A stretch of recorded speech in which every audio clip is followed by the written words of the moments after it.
Hi, everyone. I'm Charles Falzon. I'm the Dean of FCAD, the Faculty of Communication and Design, and that's the faculty that now the Masters of Digital Media program is part of. I want to welcome you. I want to welcome the industry participants who have joined us today. I want to welcome all the faculty, all the students. It is so exciting, even though it is virtual, even though we can't be there in person, it is so exciting that we are all coming together to actually be able to look at some of this amazing work and to also support the future of innovation of these students, these graduates to be of the MDM. I am thrilled with this program. This program is now part of FCAD, and really FCAD has had a very, very strong tie to it for years. And the reason for that is really simple. FCAD is about the future of creativity, and it's about innovation and disruption and looking at new ways. And it's about building the leadership of that future.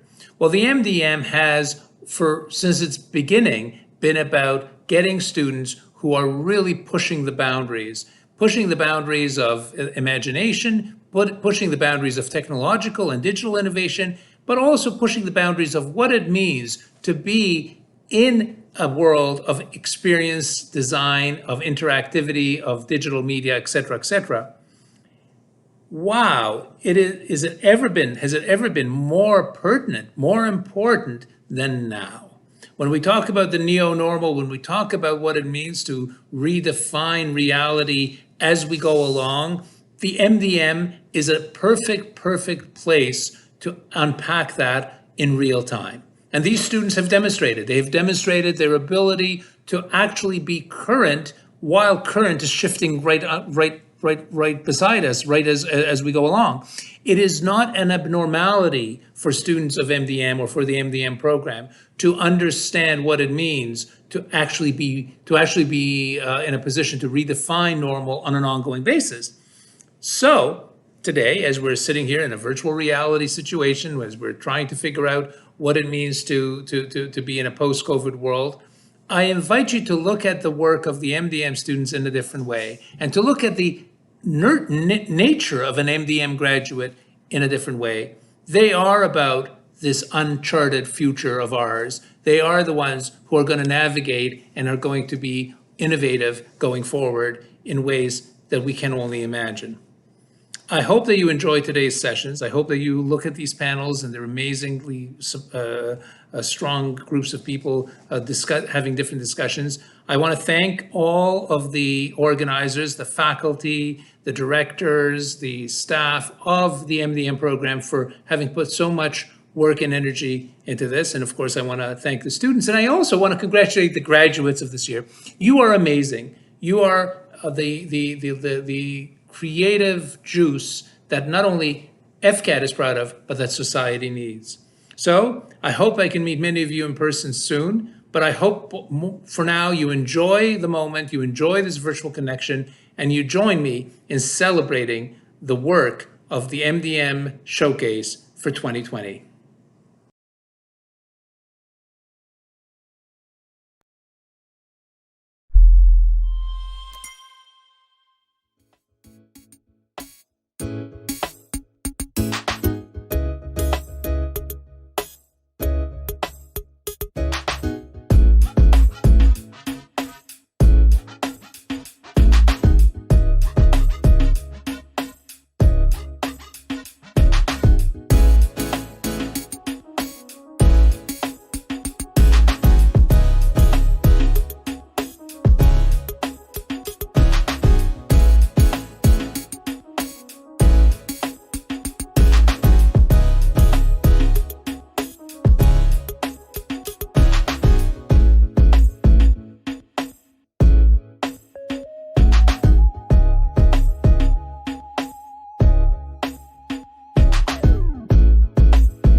Good morning and welcome, everyone.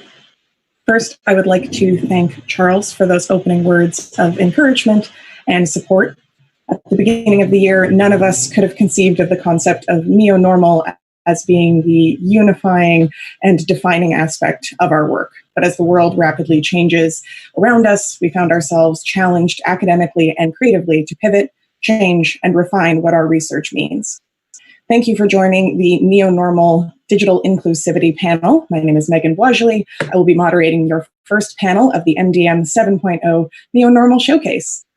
We are also joined this morning by Sheila Johnston, who will be our ASL interpreter for the panel. To begin, I would like to introduce our fantastic panelists this morning. First, we have Radima Morris, who created a literature review to understand the impact of skin lightening creams on Indian consumers. In Unfair and Not So Lovely, Exploring the Darker Side of Globalization, Radima explores the consumer-producer relationship and how global beauty standards affect underrepresented communities and how those communities can in turn fight for change. Good morning, Radima. Hello. Next, we have Erin Nantes, who created a magazine modeled after a traditional fashion magazine to critique and explore the impacts of narrow ideas of beauty on a broad population. Using an autoethnographic data collection method, Erin collected common representations across media to integrate into her project in a critical manner. Good morning, Erin. Hi, good morning. Next, we have Nicole Hack, who did a trend analysis of 200 media articles, over 400 visual aids, to identify how artificial intelligence is communicated with visual media. Her findings contribute to a larger discussion in science communication that connects visual communication to the adoption of and meaningful engagement with technology at community, government, and policy building levels. Good morning, Nicole. Hi, everyone. Next, we have Fabiana Barbosa, who explored the impact of something called COPPA, which is the Children's Online Privacy Protection Act. No. Specifically, she explores a fine balance between granting children the privacy they need while not restricting their access to important content. Good morning, Fabiana. Good morning. Hello. And last but certainly not least, we have AJ Balakrishna Pillai, who has built and developed an app which converts text to speech instantly, but with more emotion and cadence than its predecessors. This creates a more dynamic experience for users and accentuates the importance of accessibility. Good morning, AJ. Everyone. So we're just going to dive in right away. I'm going to start with a couple sort of project specifics, and then we will eventually take some questions from the audience. If you are in the YouTube chat, if you could please specify the panelist that you would like to direct your question to, or if it's just generally for the panel, that would be greatly appreciated. So Radima, to start, you looked at the impact of skin lightening creams specifically on Indian populations. So how do consumers use digital media to express and fight against historic oppression and trends? Thanks for your question, Megan. So being connected to each other almost all the time by digital networks creates the capacity for relatively quick mass social actions. So the ability of social and cultural movements to arise and take place on social media platforms therefore offers opportunities of resistance against mainstream ideologies.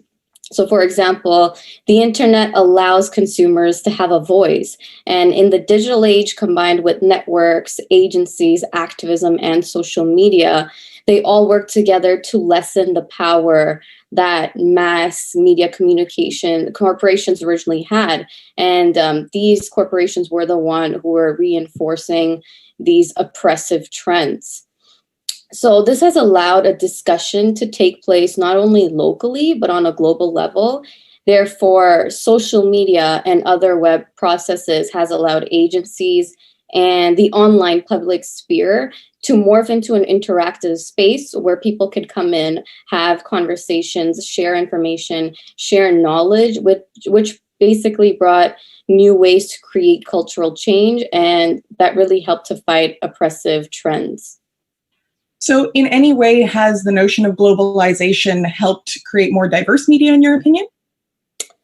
Yes, I would say that with the advancement of technology, it's really helped to diminish and dissolve international boundaries and open up culture to a whole new level, which has enabled globalization to occur in the first place. And because now that we are connected with each other more than ever before, we have the ability to, again, share knowledge, share information, share opinions, which provides a means for self-representation, as well as support a much stronger idea of collective identity. Therefore, we have the ability to have a lot more diverse representation than we did before. So with all of your research and context in mind, I know the title of your project came from the former brand Fair and Lovely changing its name. Do you believe that there is anything that companies who have really pushed the idea of lightness as attractive, is there anything they can do to better their image in the public eye and push for better ideas of beauty? I would say that they should reevaluate their messaging. For example, Fair and Lovely, who have now changed their name to Glow and Lovely, there's a big difference when you say use our product to get flawless and glowing skin versus saying use our product to get fairer skin. So if they want to be a brand that's exclusive and feeds on people's insecurities, that's up to them, or they can choose to really, have a good understanding of their brand values and be a more inclusive brand that focuses on making people happy for who they are. That's great. So we're going to move along to another person who talked about beauty, and Erin and her wonderful magazine. Good morning,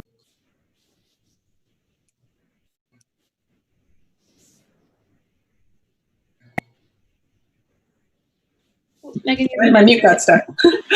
So first question, what were the sort of general responses that you received while you had people reading your magazine, exploring it? Was there like a positive, a negative? So we live in a very digital world right now, especially with COVID. And it's given us a lot of free time. And for most of us, we've been relying on digital media platforms as sources of entertainment. So this magazine is greatly intertwined with that experience of reliance on digital media. And it points out that our interactions with mainstream media on digital platforms do, in fact, influence the way we view ourselves and others. And although it was intended to be targeted towards millennials and Gen Z, because we've grown up in a consumer culture, but there's something in this publication for everyone. And that's what I've realized through the responses that I've gotten. Because we're all so connected through digital media, especially through COVID, we're so reliant on it. People have had more time to watch Netflix and Disney Plus and use these digital platforms and reflect on their own ideals of beauty, whether they realize it or not, through digital media. So though each person who reads the magazine might get something different out of it, it has served as a point of reflection for each reader about their own personal media consumption, and it makes us question the reasons behind our own beauty ideals, whatever those may be, based on our own digital media consumption.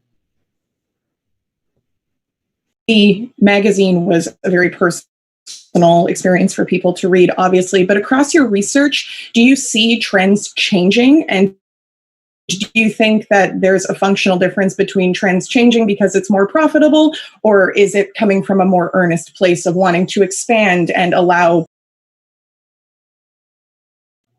So I think it's a bit of both. I think companies really are trying their best. They tried really hard to go body positive, but we're seeing now that there are still problems with the notion of body positivity in itself, because it kind of pushes people to love their own body no matter what it is, but it still puts pressure on people, even though they may not necessarily be happy with the way they look or the way society thinks they look. But it puts pressure on people to be not only acceptant of the way they look, but confident in the way they look. And I think body positivity in itself is an issue that we still even use the term. So companies thinking they're being progressive by the term body positivity is in itself an issue, because that shows that some media is not body positive in itself. So I think in general, body positive messages are intended to be good, but aren't necessarily the best way to go about things, because it just proves that not every media thing that we view or read or watch is positive, and it should no longer need to exist. And just one last quick question. Was there like a specific response that you got from someone that really like surprised you and made you feel like the magazine had the impact that you hoped it would? Definitely. So I have a couple friends who work in retail, and one in particular who works higher up in a retail environment with a plus size section. And she said after reading it, she was going to bring up that the company should no longer have that section in the store and that they should incorporate it into the rest of their advertising and into the rest of the store as with the quote unquote normal sizes. Because realistically, advertising anything as plus size tries to tell people that people who wear plus size clothes are plus something or are additional to something. And that advertising gives people the wrong idea of what sizing even means. So being more inclusive is definitely necessary in retail environments. That's great. It sounds like a very important work, and I went through it, and it is very, very beautiful as well. Thank you. So moving on to a different idea of representation. Nicole, good morning. Good morning. So we're talking about the representation of something very different than beauty. We're talking about AI. So can you tell me a little bit about what past studies and research informed your study and what challenges artificial? Nicole? Yeah. I did an analysis of 200 media articles where visual aids were used in tandem with text-based information, and I studied the ways that the media is depicting AI in publicly accessible articles and media. So a lot of past studies have been done in science communication broadly. Some major examples include climate change that used visual communication strategies as a very integral tool in helping people contextualize what climate change actually was and is, and actually got people to participate in meaningful ways with changing behavior and ideas about the challenges of climate change. There's also GMOs, genetically modified organisms, that to the opposite effect, advocacy groups and anti-GMO nonprofits used these like insanely vile and monstrous depictions of what the consequences of using GMOs would make. And that actually prevented or it encouraged governments to not allow GMOs to enter communities. Another example is nanotechnology that created these very beautiful imagery and imaginative ideas about what nanotechnology could do to get people more interested in it at a fundamental level or in its early stages. Two other examples are astronomy that's naturally beautiful, so it's very effective in getting people to participate in the science of it. And also nuclear power had to combat the imagery of atomic warfare and catastrophes like Chernobyl, and had to make a visual campaign to illustrate it as clean energy and not its those events that kind of lead visual discourse about it. And when I say climate change or nanotechnology did something, I'm speaking about the advocates for or against it. So with emerging technologies generally, there are common themes that affect the way it is communicated. Firstly, they often lack a tangible form. So it's not something that I can just show you, which makes it more confusing to explain and have dialogue about it. There's also a lot of variations in how it can be defined or terminology around it. And they're often met with polarized frames. So good, bad, right, wrong. And that often impacts how people engage with it. So specifically about AI, all those are true for it, plus a few other layers. So it's led primarily by AI fictions and narratives. So we have our Star Trek, Star Wars, Battlestar Galactica. It also has a lot of conflicting definitions, and there's no universal way to define what AI is, or it as just a term. Artificial intelligence is an umbrella term for a bunch of other types of AI, but that's often not how it's described in publicly accessible media for non-technical audiences. It's also not something that exists in the natural world. It's built off of historical data, so how we see it is not natural. It's completely man-made. And lastly, a lot of this historical data is not public, and private industry leads innovation and research and design in AI. So in regards to how it's represented in media, it is important to study because it provides valuable and impactful qualitative information about how people perceive AI. That's very interesting. You have obviously done a lot of work in a place that does not have a lot of research done already. So with the fact that you're sort of paving your own path in this, how does the representation intersect with how we engage with technical innovations as a general public? And why is it important to focus on that representation and impact going forward? Yeah, so one of the major findings of my study that actually surprised me was the most common way to visually depict AI isn't actually showing you what AI is. So it's not necessarily like a robot. It's not through those AI narratives that I mentioned earlier. The most common way to discuss it with visual information was actually through private industry and products and services. So it is important going forwards to have more research into how these imagery frameworks inform how people have social relationships to AI, which, as I said before, is primarily based off of private industry. And this is kind of a critical thing to consider too, because the same people who design AI, or I say broadly groups that design AI, are the same ones that are known for talking about it very positively and writing about it. And it's generally the same group, Caucasian men with a STEM degree who make over 100K a year. And while that's not a bad thing necessarily, it's so important to get different perspectives intentionally inserted into visual communication. It's a bit of a monolith right now. Pardon me? It's a bit of a monolith right now. Yeah. And so the intentional insertion of different perspectives into visual frameworks is really important, because then we can improve and increase the dialogue about kind of the shortcomings of AI, including like racist algorithms in medical care, culturally biased data sets that belong to private databases that are commonly used, but not necessarily challenged as much as it should be. And also that it's highly masculinized. So that's kind of like the next steps of this project, is to get more perspectives in this research and find out how we can build effective visual frameworks. That's a dense and very fascinating topic, but you've made it sound very accessible and digestible.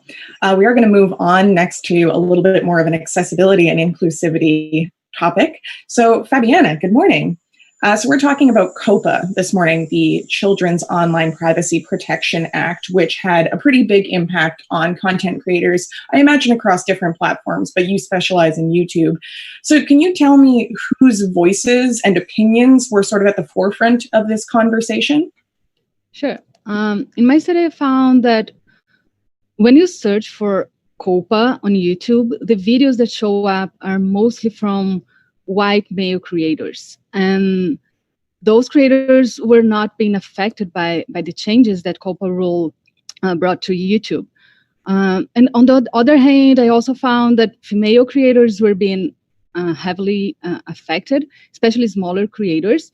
And the problem with that, the creators that are shaping the discussion, they're not necessarily facing the hardships brought by the changes. So it becomes more difficult to find optimal solutions to protect children and also protect children content creation and accessibility and participation for children. So outside of the opinions of the people who are not affected but still speaking on the problems, you are a content creator yourself. How, between your research and your personal experience as a content creator, do you believe that we can balance children's privacy while maintaining their access to quality, accessible content on platforms like YouTube? Well, especially like I'm a mom as well, so it's really important to keep protecting children's online privacy.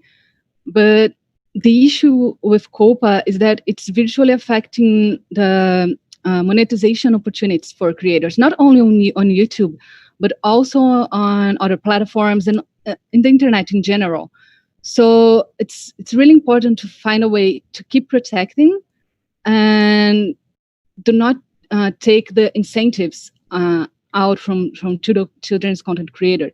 So we have to find solutions that will protect children's data without removing those incentives. And monetization is important. Like, nobody is working for free, and nobody can produce high quality, especially content, without some money, right? And if government are not inputting some money, we still rely on private money, private companies, and advertisings and all. So it's important to find a way to balance that, and still keep it. The participation and provision rights of children, not only privacy right. They have, like, children. They have three rights, group of rights that they have to have protected, like protection, provision, and participation. And COPA is protecting only. Is only protecting. It's not providing the other rights. So what's your sort of proposed solution, or what's your ideal solution based on the research that you did over the past couple months? The solution would be to keep COPA focusing on what they first proposed. That was giving parents the tools to decide, and not only imposing, like, no, now you're not collecting any data, and parents have no choice anymore, and creators have no choice anymore. So it's kind of out of the initial purpose of the rule. They should just study ways to go back to what they were initially trying to get. That was giving parents power to decide over their children's online activities. That's very interesting, and a world I was very unfamiliar with until I met you this year. And so we're just going to talk to our last panelist before taking some questions from the audience and some more general questions. So AJ, good morning. So you made a image to text to speech conversion app, if I'm not mistaken. So from an accessibility perspective, what are the advantages of the app that you built compared to other sort of text to speech apps that are just sort of on the market already? Hi, Megan.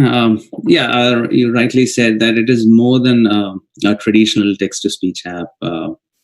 It converts image to text and then text-to-speech. When I say that converting image to text means, an image of a book page of a book, and then it converts into a digital text, and then the text is converted into speech. The listener was created based on a communication theory called narrative paradigm, which was developed by Walter Fisher. The theory states that all the meaningful communication happens through the storytelling, and humans respond pretty well to stories. So the current TTS, the text-to-speech technology apps are technologically not very advanced in terms of when it produces the voices that lacks human emotion, and it doesn't comprehend punctuation or the sarcasm, the tone, whether it doesn't understand the context at all. So what we are trying to solve is to bring in a solution that actually solves the problem of creating a voice that actually has that offers emotion, and so that people like students who are auditory learners can comprehend the information better. That is one thing. So Listen Up solves three problems. It solves the lack of content. Not every content has an audio version. So, when you scan your textbook, and it solves that problem, and like you're converting your textbook into an audiobook. So, and then the voice that offers emotion. So, like I said, the narrative paradigm theory states that, coherence is an important factor, to understand or comprehend the story and the story in the storytelling process. So it solves that problem. And the third one is the narrator personalization. So when initially I, thought of doing a project, I wanted to bring in a combination of voices that is human-like, and wanted some fidelity into it, like a celebrity voice, like Morgan Freeman or Ellen reading things out to me. So that was the whole idea. But then then I thought this will become a glorified version of deepfake. So I had to play down the fact that the celebrity voice thing.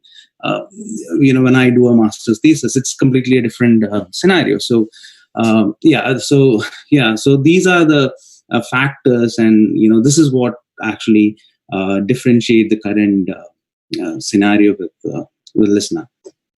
I do think I would have enjoyed a lot of my textbooks more if Morgan Freeman read them to me. I will say that. So as someone who doesn't know how you would flesh something like an image to text to speech app, what kind of technologies were the foundation for the actual building of the app itself, not just the theories? Right. So ListenUp is actually a perfect example of how deep artificial intelligence and machine learning can improve technology.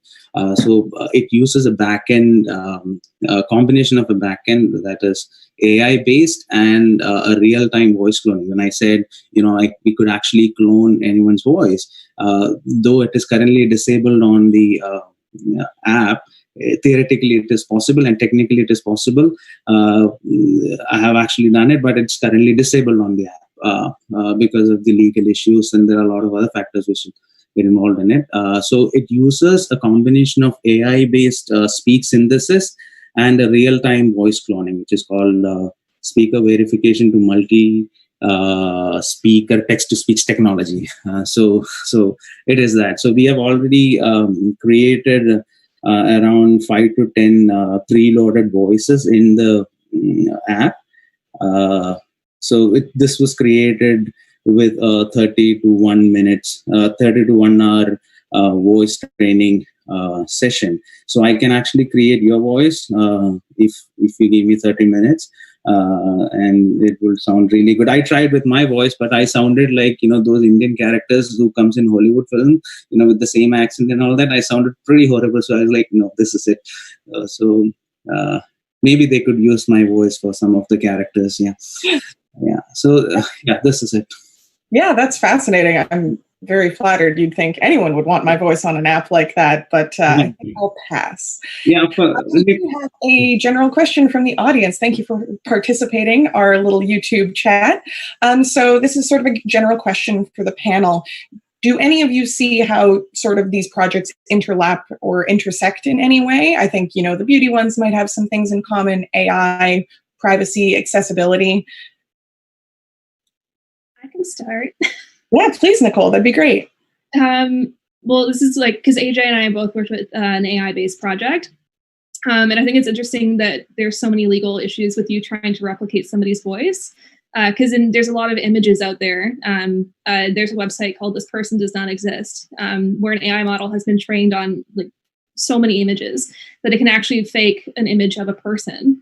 And often these types of models are used for stock sources for marketing because there aren't enough images for a certain type of purpose. And so I think, AJ, your app could be adapted, or in theory could be adapted for the same kind of thing, where somebody's voice can be used in a commercial, even though it's not the person's voice or the person does not exist. Exactly. That is currently being used. I mean, when I started the project, I started this project a year back, back in October. And in the last 1 year, things have progressed so well. There are technologies out there, so everybody is bringing everything together. And so I see a lot of people, a lot of services, a lot of brands coming up with the same service, which actually Nicole was suggesting. So you can actually create voice, but it's not on a mobile application platform, but on a web-based thing, you can actually create these kind of voices. Not so good with the quality, but then yes, who knows? Nicole will be giving voice for my one of my ads. Yeah, and I'm not going to pay her. That's very cool. And AI covers such a broad section of all of the things we interact with, even on a day-to-day basis, even if we conceptualize of AI like iRobot, when really it's algorithms that choose what's at the top of your Instagram feed every day. So just another bit of a general question. What do you hope for the long-term impacts of your project to be? So I'd like to start with, say, Fabiana. What do you hope to see in 5 years out of the research and work you've done? I did like more an exploratory research. So I think I open it up for a lot of research that can be made in the future, especially about the unbalance in power relations on YouTube and how female creators are being affected, how the ecosystem on YouTube, especially for children content, is being affected, and in the future try to get better policies and better ways to deal with protection and participation and access issues for kids. That's very interesting. It's kids content is obviously not a thing I know a lot about as a person who's not a mother, and it's been very cool to see you navigate it both as a mother and a creator over the past year. So I have a question for our beauty folks. So Radima and Erin, either of you can feel free to tackle this or do it in tandem. What is your opinion on digital media? Has it done more good or bad for people's concepts of beauty, whether that's internalized, do they feel beautiful, or externalized, who do they think is beautiful? So I think it's done a bit of both. I think people have the opportunity to take media at face value and compare themselves to it and feel like, oh, I don't look like this. Why don't I look like this? And feel bad about themselves. Or we can move towards, this is what I'm trying to do, is to encourage people to move towards a more critical eye when viewing media on digital platforms, to realize there are embedded beauty narratives within this, and you could take it at face value, or you can realize that it is coming from a certain standpoint of trying to tell you what is beautiful, and understand that it's not universal and not everyone looks or can look the way that it's trying to tell you to look, and kind of do with that what you will. And just, I feel like taking it from a more critical perspective is the better way to go about it. I would have to agree with Erin. I think that, social media, the media, mass corporations in general are such platforms where you have both good sides and bad sides, because it's a platform that's, first of all, providing a voice. So you're going to hear and see good things. You're also going to hear and see things that make you feel bad about yourselves.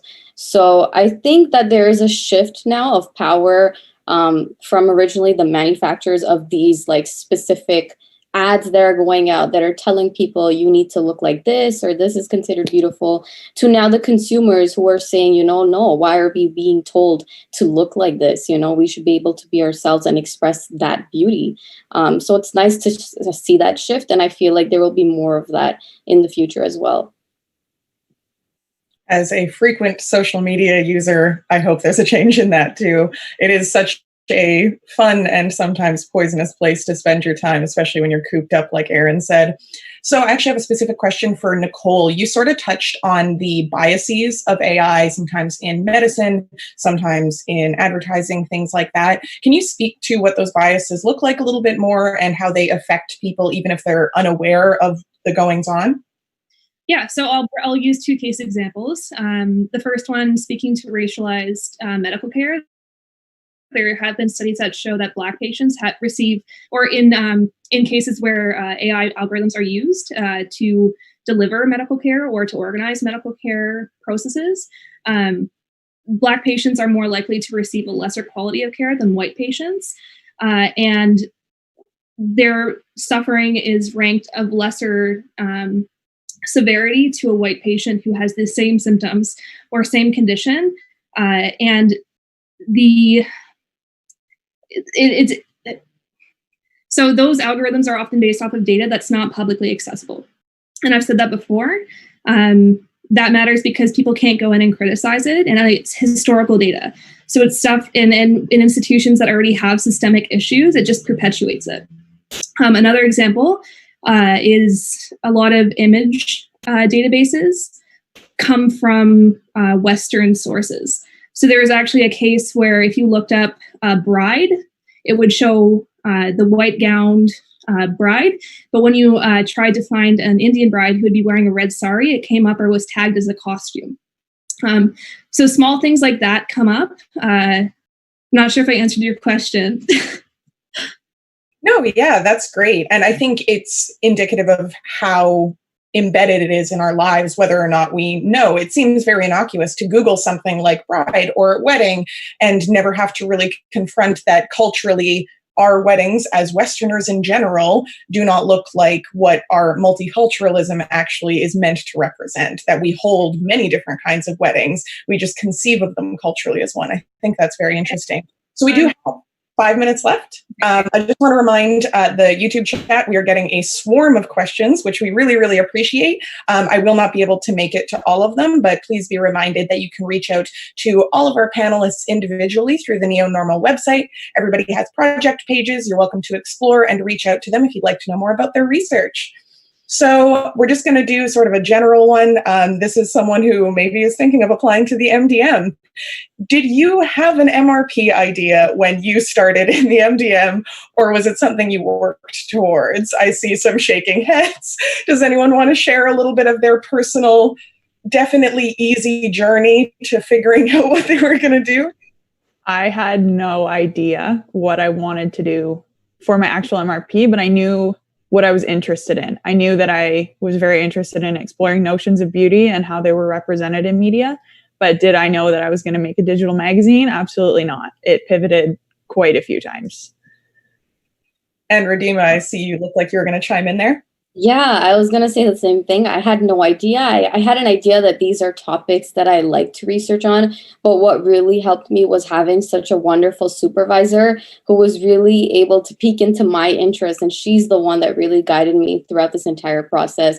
And she told me, to use myself as a subject matter, which made me fall in love with this project even more. So my advice would be to do something that you really love, because you'll be spending months on this project. So, you don't want to get tired of it or fed up from it. So definitely invest in a topic that you really love.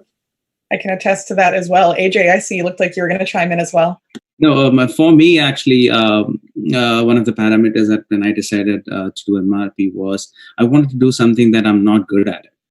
I wanted to do something that I have no clue doing it. So yeah, this is something when we started the programming classes, when NiMold came and then Michael talked about AI and all that, and I'm basically an AI enthusiast, so I wanted to do something like that. So this is the key point. This was the key point deciding this MRP.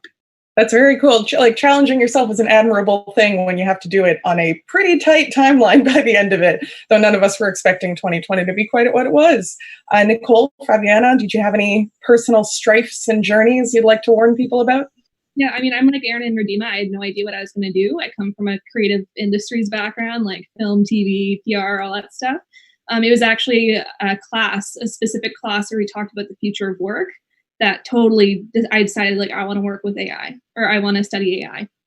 And then for that point onwards, you go through kind of like waves and roller coasters of this makes sense. Oh, wait, it doesn't. I want to do this. Oh, wait, it's already been done. So it's a lot of kind of adapting and letting things go. And like Radima said, supervisors, we love them. They keep us on track. I don't know if Charles is listening. Dr. Davis, this has been great. Thank you. All right. And Fabiana, do you just want to chime in real quick before I give our closing notes? Sure. I was sure I wanted to work with children's content on YouTube because I love it, I have a passion and understanding it. And just when we started the program on September, the Children's Online Protection Act was enforced on YouTube. So I found an opportunity to follow and understand the process while it was unfolding. And it was amazing. I think it's good to pay attention at what is happening around us and take the opportunities to find good subjects. Well, thank you so much, guys, for your passion and your intellect and sharing with us on this panel. That means a lot to both the cohort and the audience. And I would also like to thank the audience for joining us on the NeoNormal Digital Inclusivity panel, and we explored notions of beauty, accessibility, and digital representation. While the world changes by the minute, we have felt invigorated and challenged to make it more equitable, more inclusive, and more beautiful through the research and passion that we have. We hope we have inspired you too. Stay tuned to this YouTube live stream for our next panel, Educational Games, at 11 a.m. Thank you so much, everyone. Have a great day.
Good morning, and thank you for joining the NeoNormal Educational Game panel. I'm Rebecca Petrosevic, and I'm one of the 7.0 MDM cohort, and I'll be your moderator today. So at the beginning of the year, none of us could have conceived of the concept NeoNormal being the unifying and defining aspect of our work. But as the world rapidly changed around us, we found ourselves challenged academically and creatively to pivot, change, and refine what our research means. So the Educational Game panel is pushing ideas of traditional education by creating games designed to simultaneously educate and entertain, challenge the notion that these two experiences are mutually exclusive in a digital world.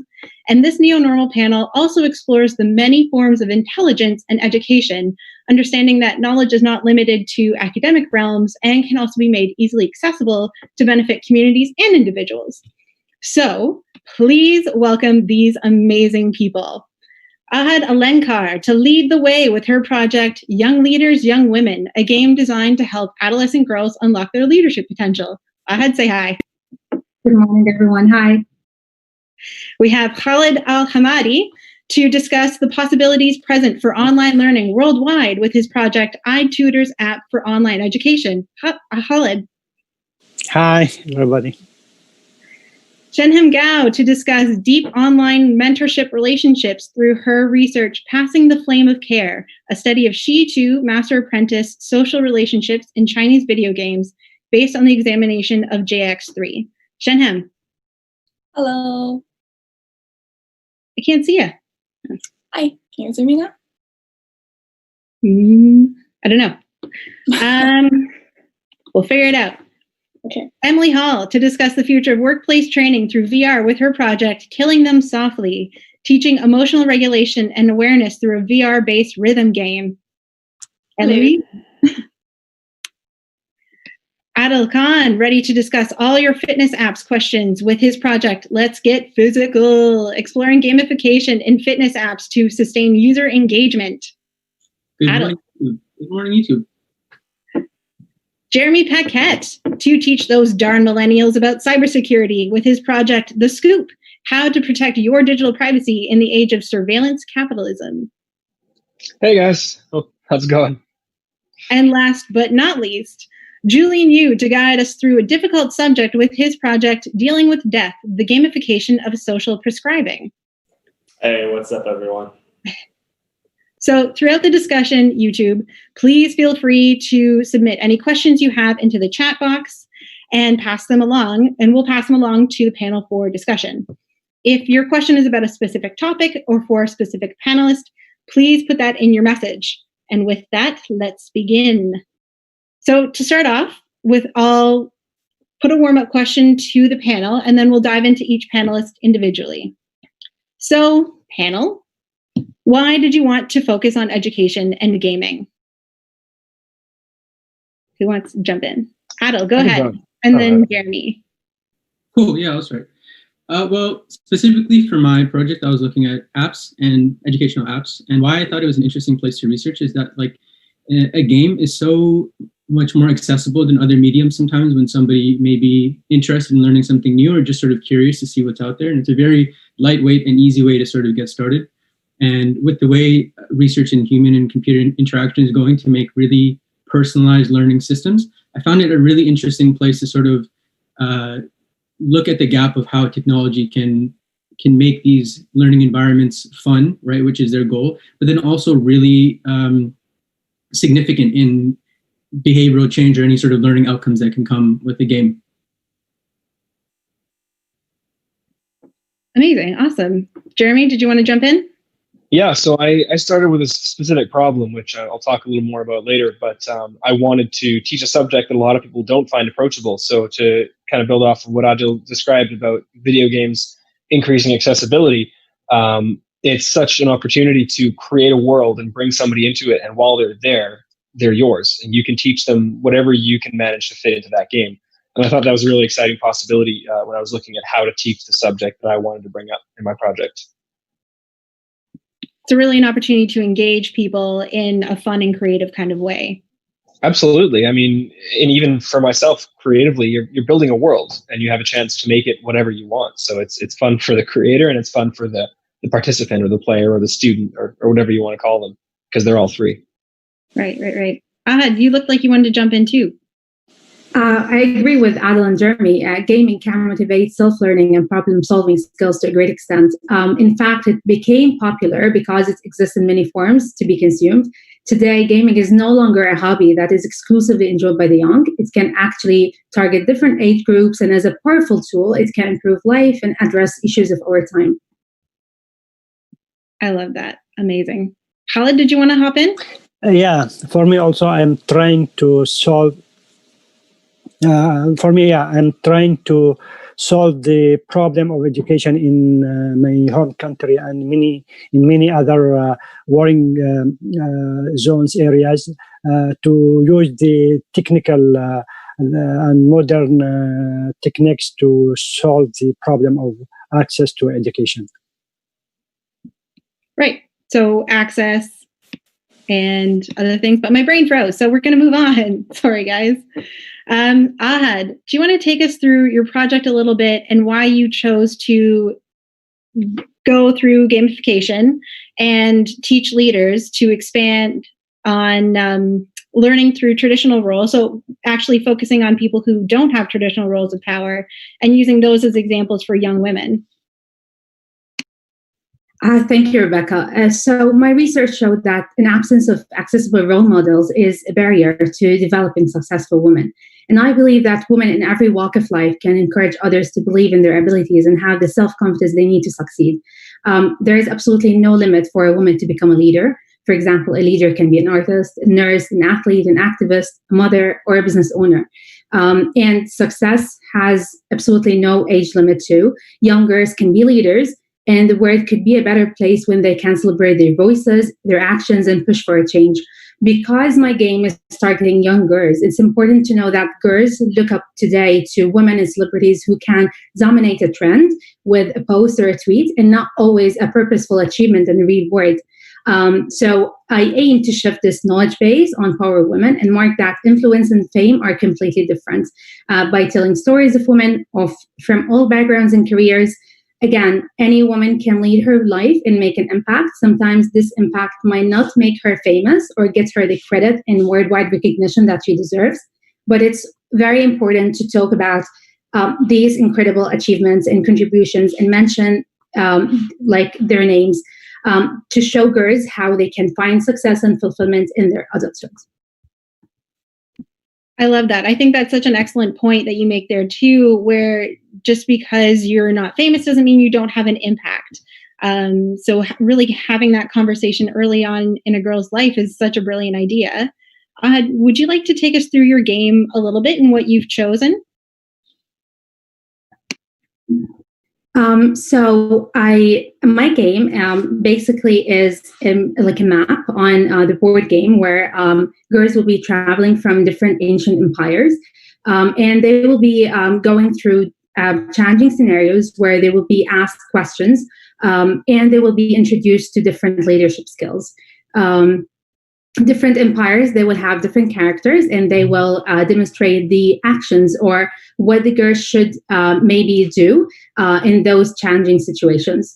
The first step in getting the game off the ground is to create a physical concept where I wanted to provide enough details and information and make sure everything works properly. But because I want the game to provide an opportunity for girls to connect with not only like-minded girls, but also to discover other opinions and perspectives, I chose to keep the hands-on feature and maybe in the future to digitalize some elements of the gameplay. That sounds exciting. Were there any challenges that you came across that you weren't expecting? Well, honestly, I came through surprises and also positive impacts. In my case, when I was researching powerful women and from different regions, when I was researching women from different regions, I was really shocked that there is a lot of people, like women who have been pioneers and undeniably changed the world. But because their impact far exceeded their fame, I was really upset that I've never heard of them. For example, there is a girl who's like 19 years old, and she's an American young entrepreneur who was only 16 when she transformed her school bullying experience into a booming business. At the same time, in COVID-19, I was able to see a lot of positive impact from women throughout the social media, and especially in the Middle East. I think women are contributing positively to social reforms, and they're using their full capacities to further raise awareness on ideas and messages that are considered taboo in societies and cultures. Absolutely. And I know we were chatting a little bit about the Prime Minister of New Zealand and just the different people that have really risen to prominence, and just seeing all the amazing things that women around the world have been doing during this really strange time. Thank you, Ahad. So speaking of using a game to take people through challenges. Adil, can you tell us a little bit about your project? Yeah, so I guess to start, I'd like the audience and my panelists to sort of think about the last time they tried to download a fitness app on any of the app stores. Odds are the experience is that you were met with a lot of options and you probably didn't stick with the one that you chose. That was my experience for sure, as I've been sort of trying to find different apps to fit different sort of needs that I want to have fitness-wise. And it's actually been the experience for a lot of users. So the health and fitness app category has one of the highest user churn rates, meaning that within the first 1 to 3 months, you can expect a 70% user drop-off. So it's not that they have a hard issue getting downloads or getting their foot in the door, so to speak, to get people interested, but it's the issue of keeping people engaged to sort of keep that fitness journey going. So I decided, I thought, why? Like, what are fitness apps doing right now to try to keep people engaged, and sort of why isn't it working? And the area where my research sort of focused was on gamification. So we know the most popular fitness apps are using gamification to get people sort of hooked, or to get them to start almost like an easy way to make it a little bit more accessible to start a fitness journey, which could be intimidating or daunting, or just a little bit of a motivation to keep going. But unfortunately, what we find in the current landscape of fitness apps is almost like a one-size-fits-all approach, where gamification is being used perhaps not so much to facilitate the change in behavior over time, but almost like a tool to keep up with competitors. That it almost feels like we have to keep leaderboards or badges or points or something in our apps to stay relevant. So where I was sort of taking my research is to see how we can start making some personalized experiences for people. So I spent a lot of time looking at player styles and sort of player archetypes and what sorts of mechanics that they may be looking for in different experiences, and really looking at game models to get a whole encompassing idea of not just rewards, but how an entire game system can sort of be made for specific types of players to hopefully keep them engaged in this fitness experience over time. So as normally when they drop off, there's multiple different pieces in the experience that sort of keeps their motivation up to continue their fitness journey. So that led me to creating my own prototype of a game called Calorie Island, which is in old school. It takes a lot from old school role-playing games and adventure games, and it sort of merges them with smart fitness tracking to create this sort of game experience where actually tracking steps, food, sleep, etc. are integral parts to the gameplay experience. And that as playing the game, it can sort of create this dynamic fitness journey, personalized and contextualized to the user, but it's wrapped in, it's not really a fitness app with game elements. It's a game app with these deep fitness mechanics that facilitate the gameplay experience. That is amazing, and so much. Have you had a chance, I know you've done an MVP, but have you had a chance to test out different types of users? Yeah. So actually, when I created the prototype, part of what I wanted to do is really follow a lot of user experience design systems. Part of it's testing, right? So a really interesting part for me was being able to do some user testing with users with the prototype that I could display. It couldn't be done in an app, so we had a browser experience that was meant to mimic like an app experience. And interestingly, I got a lot of users who were sort of the people who I was designing for, and it was, for the actual prototype, it was cool to see them interacting with it and getting the pieces and sort of seeing where the connections are made. But as an aside, it was really cool to see their actual interest and see how they were getting excited by playing and sort of talking about how they could really see something like this helping them on days when they don't feel like working out, or on days when sort of, because a lot of the times motivation can come from yourself, especially with the fitness journey, but sometimes as you're on that path, it can sort of get a little hazy of where that motivation is coming from. So if there's an experience that can sort of get that motivation tailored specifically and designed for you, which is the purpose of this prototype, it was cool to see people respond to it and respond positively to it. Amazing. Excellent work on that one. So where do you see this niche growing that you found? Yeah, so I was looking specifically at mobile apps, for example, because I found it as a very accessible place where people sort of want to start maybe looking into fitness experiences without overcommitting to, equipment or other things. But this could be applied to so many different areas where technology is intersecting with fitness experiences. So an app is one thing, but there's also, physical products like the Peloton or fitness mirrors that people can bring into their homes, or virtual reality, augmented reality experiences. So where I see this going is the more technology that we sort of have to play with as designers and developers, and the more we sort of understand the actual user needs of who we're sort of designing these gameful experiences for, we have so many opportunities to connect with people in different sort of contexts and in different ways to recreate these enriching fitness environments that can supplement a user's fitness journey in ways that are comfortable to them, Yeah, absolutely. I know fitness apps and always quit them probably within the week. I don't think I last a month, definitely within the week. So having a personalized experience would make a huge difference to anyone with any type of fitness level. I love that. So speaking of personalized learning experiences, Khaled, can you take us through your project a little bit, please? Thank you, Rebecca. My project is a tutoring app that can provide online live education for children who don't have access to education in remote areas and war-torn countries. The name of my project is iTutors. The core idea of this tutoring app came from the fact that most of children in war-zone countries such as Syria and Yemen, where I am from, don't have access to education.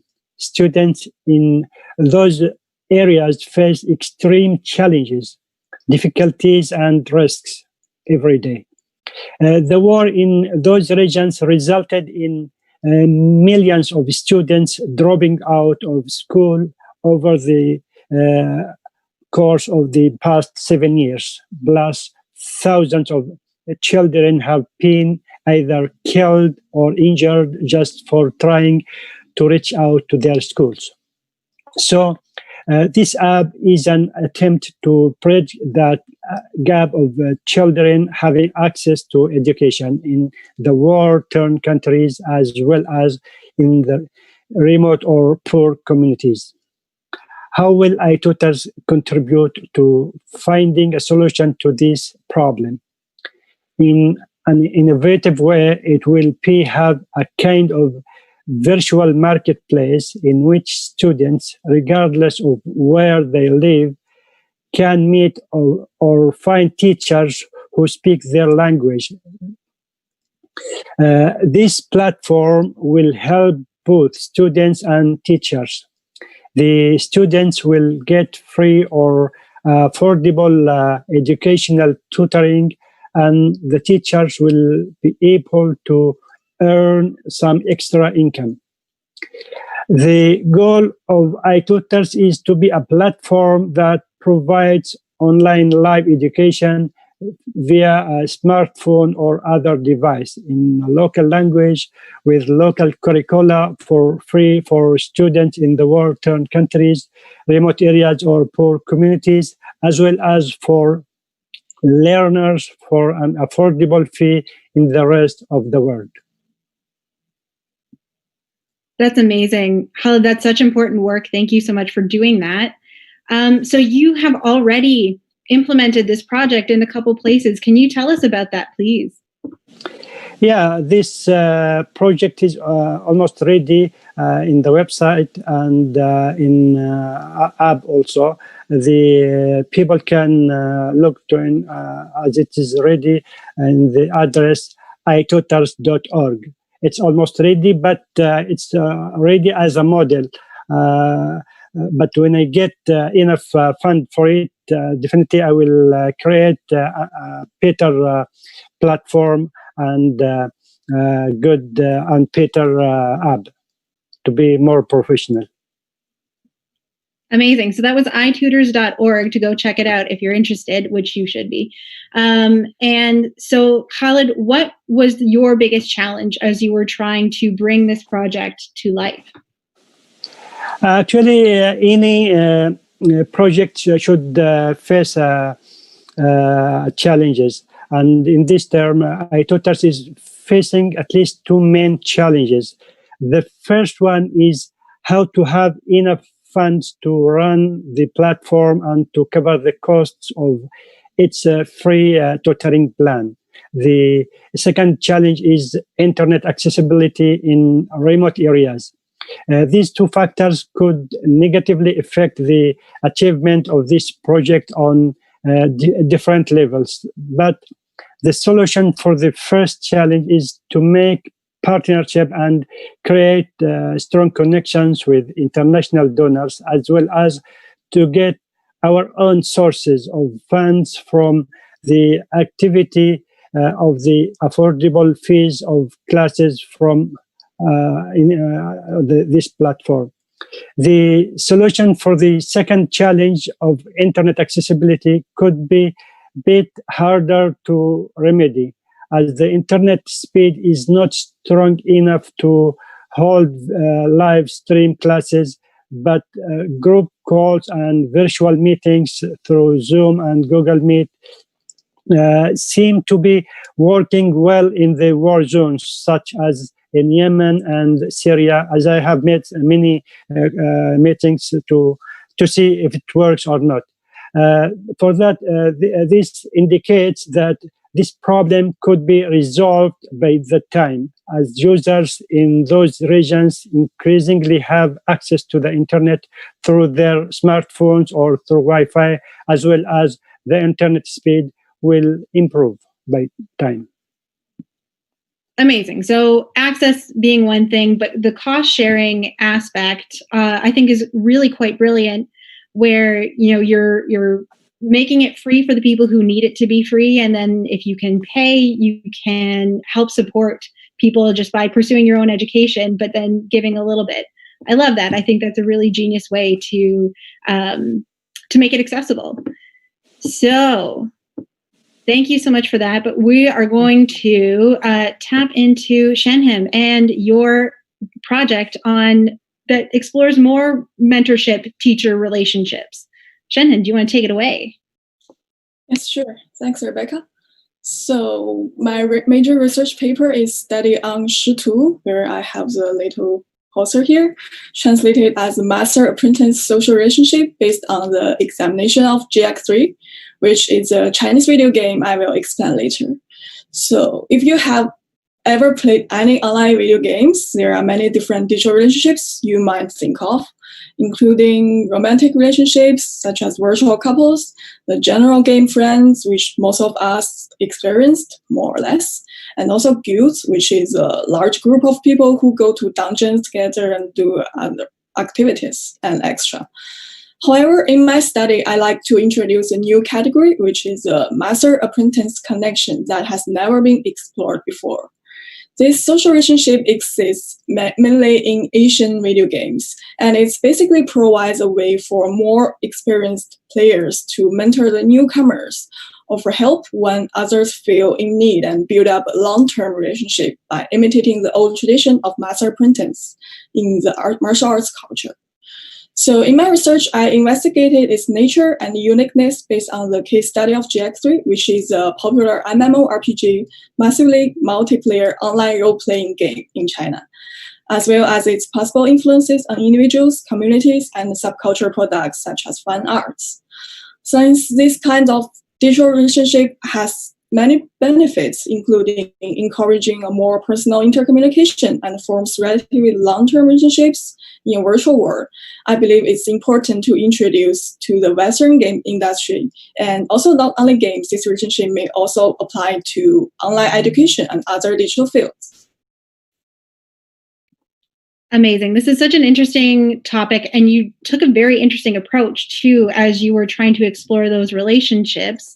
So what were your main conclusions from your research? So as my paper studies the nature of master-apprentice relationship and its consequences, my conclusion also divides into two parts. So the first, it's a uniqueness compared to other online connections. Different from co-players who will probably blame you when you're making mistakes, it provides a mentorship between players. So a less experienced player is able to learn during the gameplay and practice their skills with the master's instruction in a safe environment. Also, it is usually a long-term relationship. For example, Although the mentorship is officially ended, the apprentice and master would keep in touch with each other, participate in activities together. And some of these relationships also extend to reality, and the apprentice can seek for real-life help and suggestions from masters, even though they haven't played the game for a long time. Another significant difference is most of the time the relationship involves more than two people. Besides the one-on-one mentorship, there is always a familial structure, since the master would often have more than one apprentice, and they would regard each other as senior or junior brothers or sisters, depending on the time they become the apprentice, like what we do in martial arts schools. Also, there are many generations of the master. If one master has another master, the apprentice will have a grandmaster, and probably a couple of uncles and aunts and so on. Hence, it encourages not only the communication between the two, but also the interaction of the whole community. Secondly, why is this relationship important? There are many influences I could bring up, but the major two I would say is the interpersonal support and creating a good community atmosphere. As I mentioned, this master-apprentice system encourages those experienced players to teach newcomers and help those new players to develop by learning from others. It provides a chance for people to find someone who is able to help, to listen, and to share experiences with, regardless of the location, wealth, and time restrictions. What is more, within the immersive environment, this relationship and its related community can create a safe and friendly atmosphere where players are free to talk about their issues in the games and sometimes also in the real life. Considering the recent rise of social media controversies, the game world may give an alternative solution with less spam, false information, and trolling. And that's why I'm studying it. Amazing. I think that is such an interesting way to approach education and gaming. So you're learning not just about the game, but also about relationships with other people, building up those skills, and learning about the game at the same time. It's just a very unique approach to educational game. Thank you for that, Chinhem. So we have to move on. I'm really sorry. I would like to get more into that. But Emily Hall, take us away, baby. Hello. So for my major research project, it's called Killing Them Softly.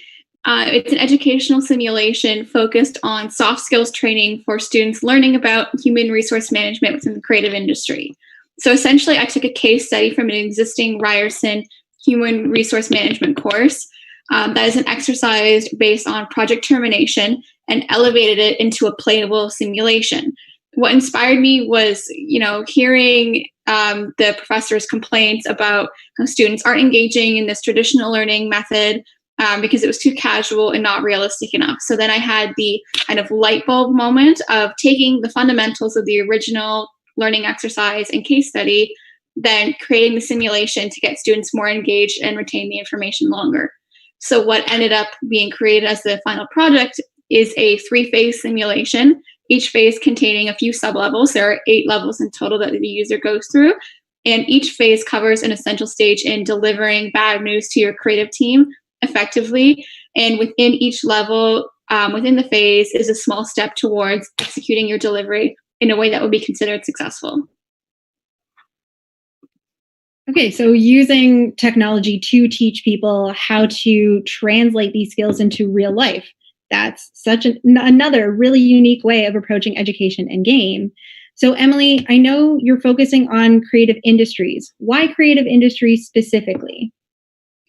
So within the creative industries, there's this concept called project-based work. Project-based work is very prevalent. It's essentially, temporary work projects. It's not a full-time, multi-year contract like you would see in a traditional workplace. And anyone within the creative industry can testify to how uncertain project-based work is as well. It comes and it goes really fast. And as a manager within the creative industries, it's something that you're going to have to come across more often than someone in a traditional workplace. So focusing on a management situation from the perspective of a manager in the creative industries provides a really unique opportunity to focus on how a manager can, gauge the emotional needs of employees more specifically, and that's because people in the creative industries always tend to have a deeper emotional connection to their work. So it's a unique situation that hasn't been explored in depth yet. Amazing. So trying to lead with sensitivity and empathy and teach people how to tap into those things using VR, essentially. Wonderful. Thank you, Emily. So what is the plan for this kind of project in the future in 2 minutes? So COVID had a really big impact on my project. The script was finalized for the actual filming back in March, but then with the sudden closure of the school, filming the project was actually delayed about 4 months. So the original plan was to have multiple prototypes built by the end of August and actually have it ready to implement into the course. But because of the time constraint and the COVID restrictions, only one prototype was able to be built, which is still a great achievement given the constraints that we had. So the plan moving forward is to do user testing with some learning evaluation questions, ideally with students who are going to be in that kind of program because they're the ideal user, develop iterations, and then hopefully within about a year or so, once it's ready, actually implement it into the course and then expand to other areas within human resource management, not just focus on project termination. Amazing. So we are getting some questions in the chat, which is phenomenal, and I will get to those real soon. So Jeremy, can you take us through your project a little bit, please? Sure can, yeah. So my project is titled The Scoop, Protecting Your Digital Privacy in an Age of Surveillance Capitalism. It's kind of an all-encompassing name, but what it really boils down to is, so we have the stereotype of millennials or younger folks as digital natives, which means they grew up with technology, they've used it in their lives. And so, we are supposed to have some kind of innate connection to it. But as I kind of graduated from university, I entered the workforce, I noticed that my coworkers, who were a very similar age to me, often didn't feel like that same innate connection to technology. They would complain about their devices. They were able to use them on a very basic level, but whenever something got complicated, they had to turn to somebody for help who they considered an expert. And I started wondering, okay, so what are the consequences of that? If we have a generation of people who everybody assumes are digital natives, but in many cases they actually don't understand or they don't know how to protect themselves, say online, for example, what are the consequences? So in my research project, I looked into some areas like identity theft, digital information security online. So you talk about getting hacked, but really what's normally happening is a company is having their data breached, and then they're trying to use those passwords and logins to access other accounts. So how can people protect themselves from that? And I found that even though people are very concerned, they're often lacking in these behaviors that will help protect them. Password reuse, other just good habits online, the ones that we always hear about. And so I was looking at it, and I decided to take the educational game route because, as Ahmed and Ado and I spoke about earlier, it's a really engaging way to bring somebody in, especially if we're talking about folks who aren't in like a fixed educational program where they're really doing this on their own time. So I built a game that would introduce some concepts related to the internet and privacy, security, and just kind of teach them as you play the game. And so that's what I've come up with for my prototype. If you take a look at the website, neonormal.ca, if you go down to educational games projects, the link is on my project page if you want to play it. There's a prototype up at the moment. That's kind of where I ended up, is just a game to teach people a little bit about how to keep their information secure online. I love that. I can't wait to go check that one out, actually. So one question for you real quick. How vulnerable are millennials to cybersecurity threats? So realistically, millennials, it's not that they're especially vulnerable. It's that they're as vulnerable as anybody else. And so what we find is that the vulnerability and the concern doesn't break down on generational lines. It breaks down on life stages. And so even within millennials, you've got older folks, maybe in their late 20s, early 30s, who are starting families, who are accumulating, for example, a lifetime of health information that they want protected and held securely, who have many bank accounts, perhaps they have a mortgage. That's all something to lose. And those people, we find, are just as concerned about their security as people in older generations, and they're just as vulnerable. So somebody, for example, who's married, their identity is just as attractive to an identity thief, whether they're a millennial, so say 32, or a member of Generation X, so say 42. Millennials are not immune. They do show some promise in areas like being able to research a security issue. So if they get an email, they're more likely to research themselves whether it's a phishing email rather than turn to somebody for help. But of course, that can backfire as well. And so millennials are just as vulnerable as anybody else. They're just as concerned as anybody else once they reach the stage in their life where they have something to lose from an identity thief. And so I think it's absolutely important to teach these security habits and just give people an understanding of what's going on. Yeah, excellent. That is super important work. And I know I could definitely do better with protecting my own cybersecurity. So I look forward to doing your game and learning a lot. So Julian, can you take us through your project real quick, please? Yeah, absolutely. So to be completely honest, I got lucky with my project. The original idea was to utilize 3D cameras and do something with VR, just do something really cool, but COVID made that idea impossible. So while I was wallowing in depression, my supervisor connected me with the National Health Organization Service, over in the UK, and got me into a new gamification project with their social prescribing department. Now, for those of you that have no idea what social prescribing is, I was in the exact same boat. I had to Google it before my first meeting with my liaison over there. So yeah, what does it mean? Social prescribing is a means to referring people to local non-clinical services to address people's needs in a holistic way. So that's just a long-winded way of saying providing health services outside of pure medicine. And this concept has gained traction primarily in the UK, but it's making its way to other countries and areas, even here in Ontario. So yeah, what do gamification and social prescribing have in common? Well, one of the services that social prescribers offer is called death care. It sounds a little morbid because it is, and it has to do with preparing palliative care patients for death in a respectful but dignified way. It's something that we, especially young people, don't want to talk about, and that's understandable, I think. Death isn't something that we really plan for, let alone think about on a regular basis, right?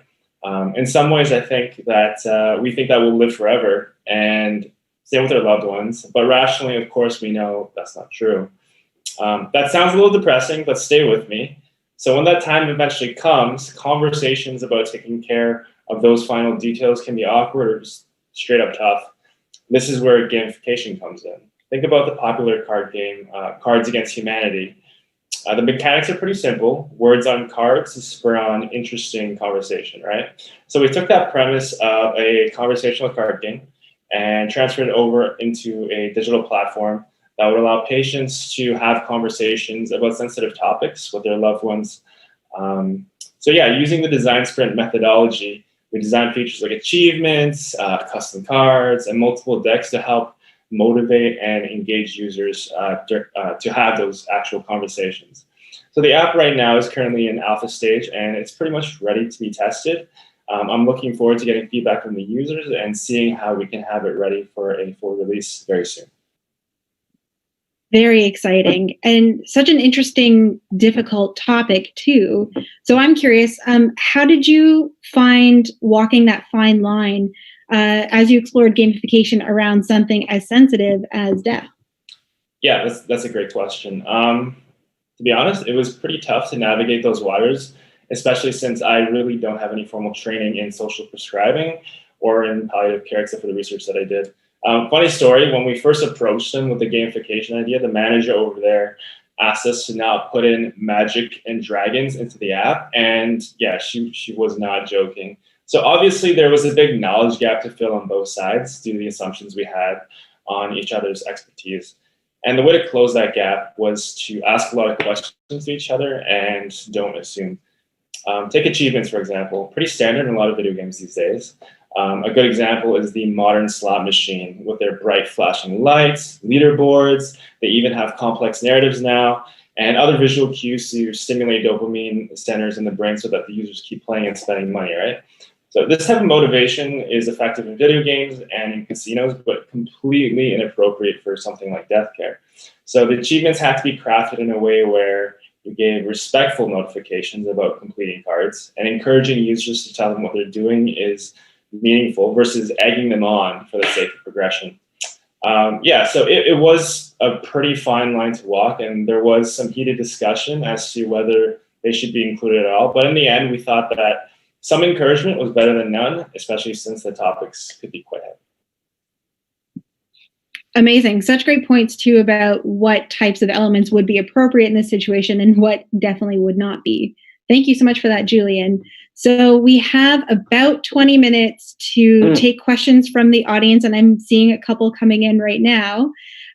So this one is for Shenhem. Do you think this master-student dynamic has a place in an industry like esports? Yeah, I think probably it will help if the esports relationship can be not just a tutor and a student, but a mentor, and with a lifetime teacher who can not only provide helps, but also listen to you when you have some issues outside of the game. And I feel like the connection will become stronger between each other, between maybe the coach and the esport players. And I feel like this good dynamic between each other will build up a better atmosphere of the whole team, and maybe they can they have a good performance due to that.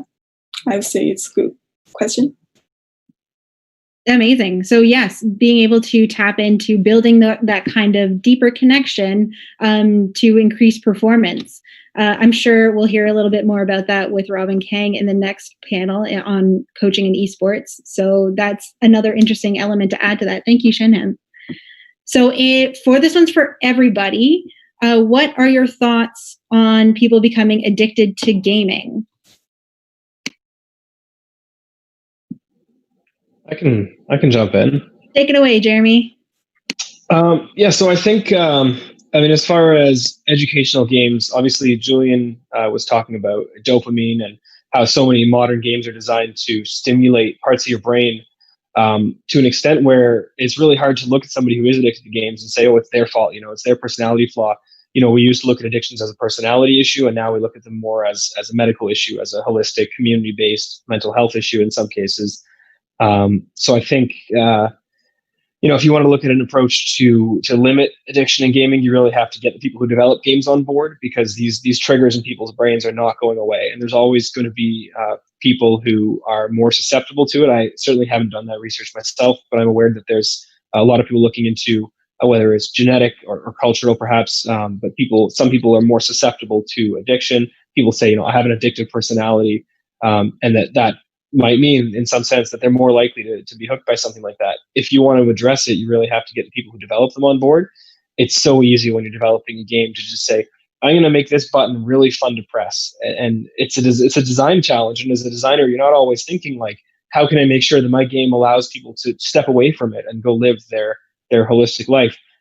It's really interesting. I'm not sure whether Adil has encountered it in his fitness app, but I know Ring Fit, for example, for Switch, will tell you to put it down, go outside. A lot of games are kind of taking that approach as well, and it's nice to see.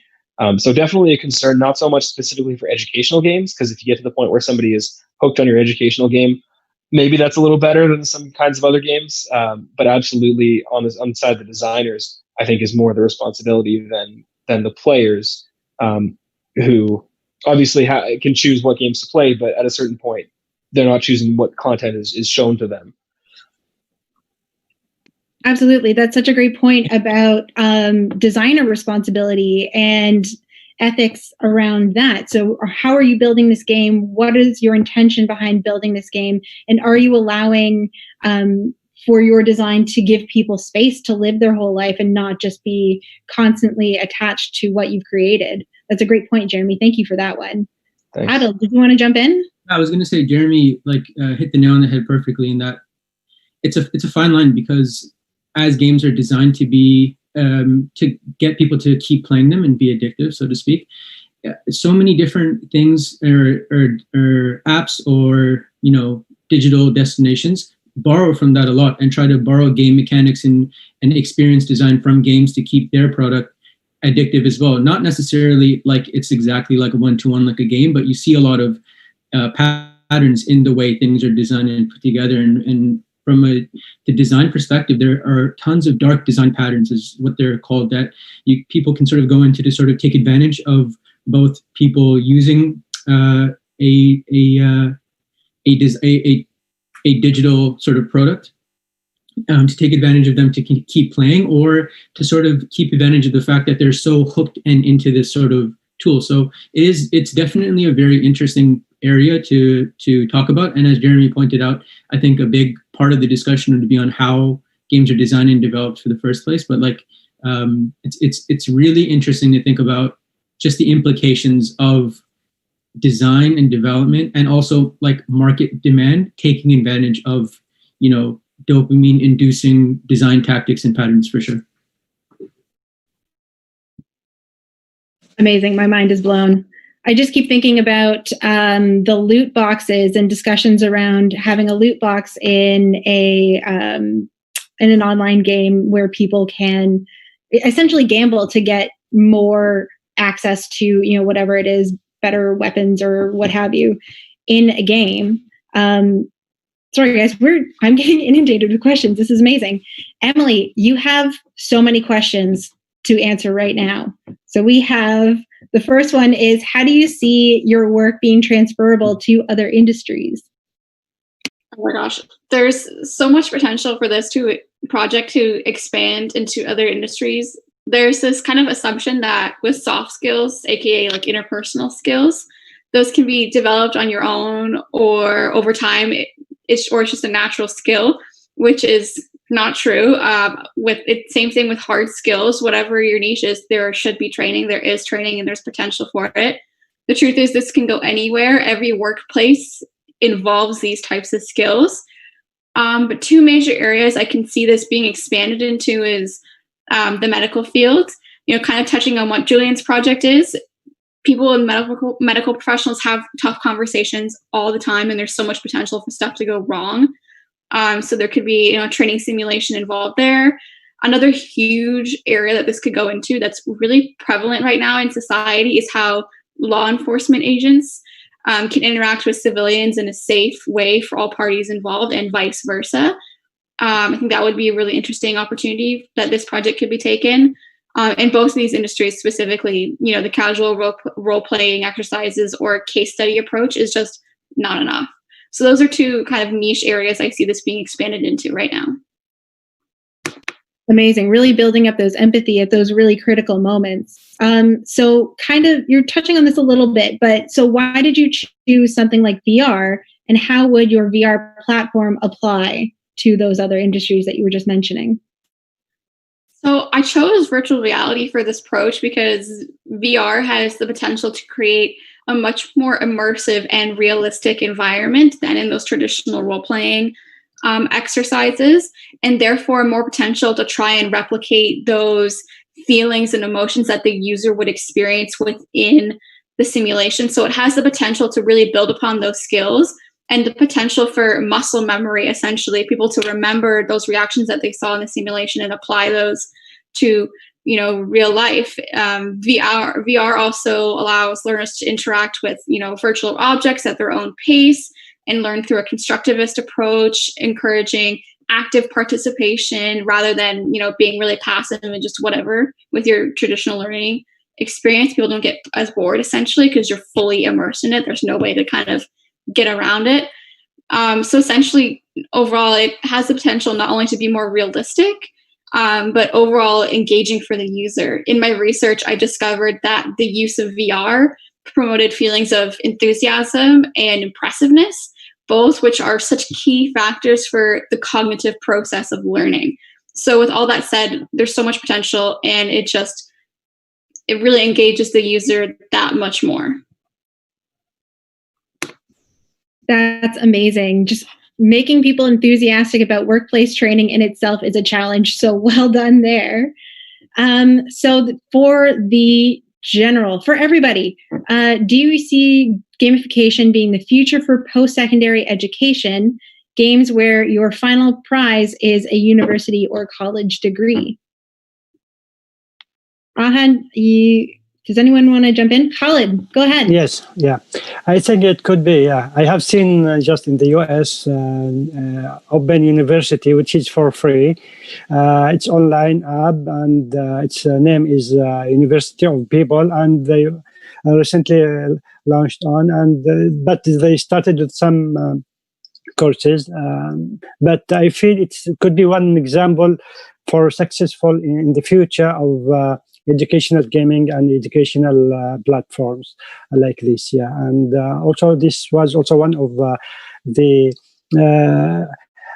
things or drive that pushed me to create or to build my educational platform and application, because there are a lot of examples in the world, but I try to make it a little bit different and to make it unique in the realm of online educational apps, with doing it free and also in different languages and for the whole people in different countries in their local curricula and in their local languages. I try to solve the problems facing other people, because the existing apps usually using just one language or two languages, and they're using only one country curriculum. But I try to create a platform for all people in the whole world.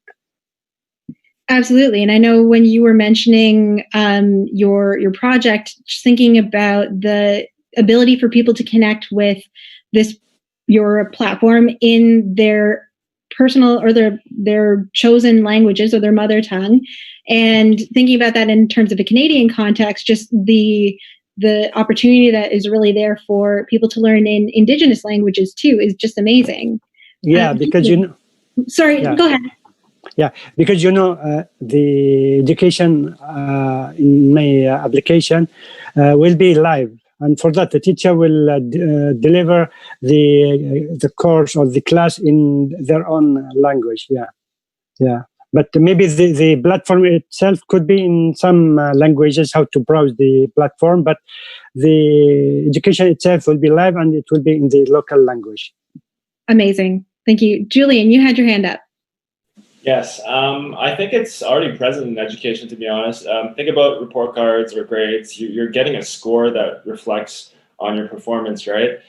Thankfully, that score is not shared, at least there are some. But in Asian countries, they actually post those grades publicly of every student. So in a way, that's a type of motivation used for students to excel in their academics. Whether that's ethical or not, it's a whole different conversation.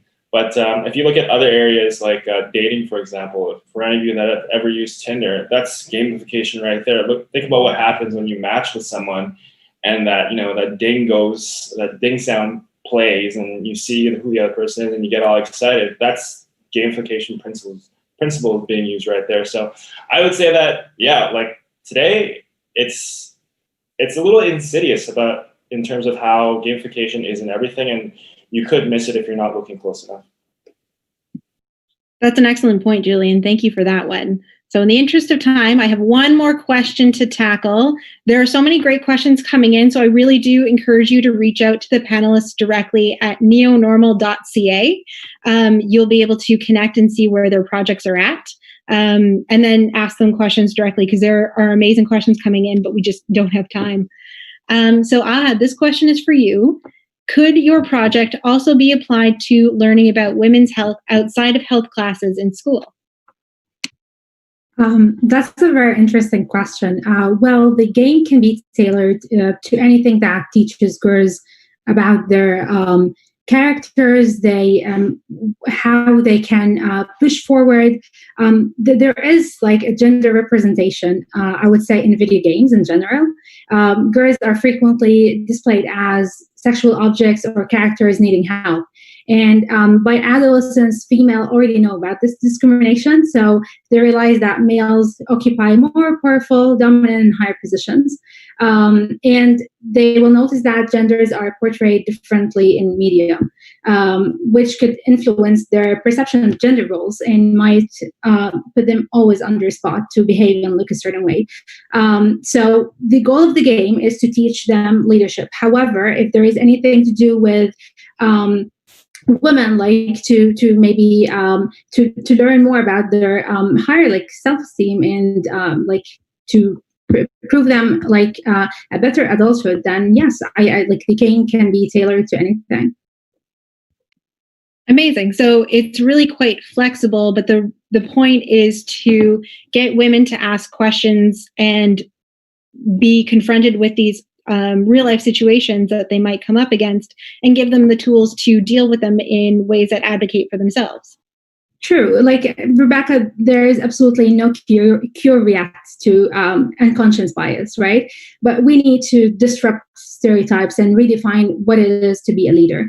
And in fact, it's introducing leadership to adolescents will lead them to higher self-esteem and a better future. It's also important to teach young women how to go through real life challenges, how to speak up when they're asked a biased question, and not to focus on how they're perceived. I think we're going to go back to Erin's project. Yes. I love it. Thank you, Ahad, for that one. So one final question for the panel, and it is real quick fire round. What educational game did you play growing up that has made an impact on you? I'll jump in just to say real quick, Gizmos and Gadgets. If anybody remembers it, I mean, you're building devices, you're kind of leveling up and progressing through the game. That always kind of stuck with me. Absolutely. Love Gizmos and Gadgets. Adel. I would say any kind of historical game. So all the Assassin's Creed games and all that stuff. Although Pokemon has definitely taught me a lot about life and assigning types to people and what's super effective against others. So I would sprinkle that in there as well. Okay, amazing. Anyone else? I grew up playing. I grew up playing video games, but they were all for entertainment. However, I think they really developed my creativity, I would say. Amazing. That is wonderful. Thank you guys so much.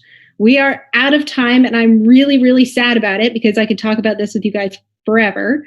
So everyone, YouTube, thank you for joining us for the Educational Game NeoNormal panel to explore the notions of gaming and gamification and how we might use them to deepen our understanding of the world around us. Learn more about what the panel is saying at neonormal.ca. So while the world changes by the minute, we have felt invigorated and challenged to make it more equitable, more inclusive, and beautiful place through research and passion. We hope we've inspired you too. I did just want to take an additional second to shout out our behind the scenes staff. Everyone applaud them because they're amazing. New for the MDM 8.0 cohort, so I know some of you are in there. You'll be joining FCAD, the Faculty of Communication and Design at Ryerson University, which is a global powerhouse in media, design, and creativity. They have been helping us make NeoNormal Showcase possible, and they have been amazing at it. So, everyone, YouTube, stay tuned to this channel for our next panel, Digital Communities, starting at 12:15. Bye, everyone. Bye. Bye. Bye-bye. Bye.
Good morning, everyone, and thank you for joining the NeoNormal Digital Communities panel. At the beginning of the year, none of us could have conceived the concept of NeoNormal being the unifying and defining aspect of all of our work, but still, as the world rapidly changed around us, we found ourselves challenged academically and creatively to pivot, improve, and refine what our research means. My name is Emily Hall. I will be your moderator. With me today, we have Calvin Lee and Rebecca Petrosevic, who will be speaking about digital engagement through communities. You guys can say hi if you want to. Hello. Unmute myself first. Hi. We also have Stefan Grambert, Robin Kang, and Matthew Zyla tackling the topic of the growing esports movement. Hi, everyone. Hi, everyone. Hey there. Awesome. And finally, we have Megan Bojoli and Tamer Gagor tackling digital culture. Hey, everyone. Welcome to the show. Awesome. So please submit any questions into the YouTube chat box.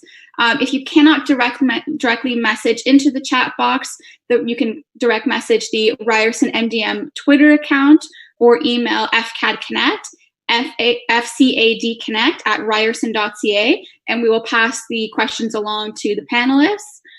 If your question is about a specific topic or for a specific panelist, please specify that in your message. So with that, why don't we get started discussing with our wonderful panelists? I'm going to start by taking it over to Kelvin. Kelvin, your MRP is an exploration of storytelling media and the impact on fan engagement, the concept of connected merchandise, which included physical products embedded within a digital experience that you can access online. In support of your project, you did a research study. What can you tell us about your research and what your study showed? Great question, Emily. So my study asked the question, do digital storytelling experiences affect the relationship between artists and audiences in the music industry? Right now, with digital, it's really changed a lot of industries into this new age of technology, especially for music and entertainment. So in music, we now have things like Spotify, which are providing customers and consumers access to an unprecedented amount of content and of music. So it makes the connection between the people, between the artists and the audiences that much more important. So in my study, I wanted to test, and I produced 4 types of digital media. So we made a text story, a photo story, a video story, and a virtual reality story about a Toronto music producer and artist called Red Pharaoh. And what we found was video, photo, and text had the strongest influence on audience relationships. So with this in mind, that my study taught me that storytelling media does have a positive influence on various relational dimensions between the two parties, which then led to the development of Kinetic, which is my connected merchandise platform. Connected merchandise, that's a really interesting idea that I've never really heard about before. Can you tell us a bit more about what connected merchandise is and how you conceptualized that idea? Another great question, Emily. So Kinetic, it is a connected merchandise platform that features a physical product. So my background comes from design and in fashion, so I'm putting it into apparel. And you can put a piece of technology in there like a NFC chip or a near field communication chip, which is your Apple Pay, Google Pay, tap and go kind of technology. And then it brings users into this digital portal into their phone, which I proposed as a fan portal. So imagine, you go to your favorite music artist's concert and you buy a t-shirt. That t-shirt now isn't just a one-time kind of screen printed t-shirt. It's something that features a digital portal that has access to things like the text, photo, video, and VR. And it's really about trying to elevate the fan experience because it's currently the best fans that are supporting these artists through their merchandise. So I wanted to see how technology can come into that play as a way to better connect and build these relationships between artists and audiences using storytelling. That is such a unique and interesting concept. Definitely something I've never seen before. I go to a fair amount of concerts, so if there was some kind of platform where I could connect further, I would definitely be spending my money on that. Where do you see this kind of concept going, connected merchandise? Do you see it expanding further? Yeah, so I originally put this in mind of like concert merch for people like music artists. That was kind of my starting ground. But having talked to a couple of my industry mentors, music isn't necessarily the easiest industry to get into. It's all about margins, and there's very slim margins in the industry a lot of times. So others have kind of poked it into my head about other experiential activations like events.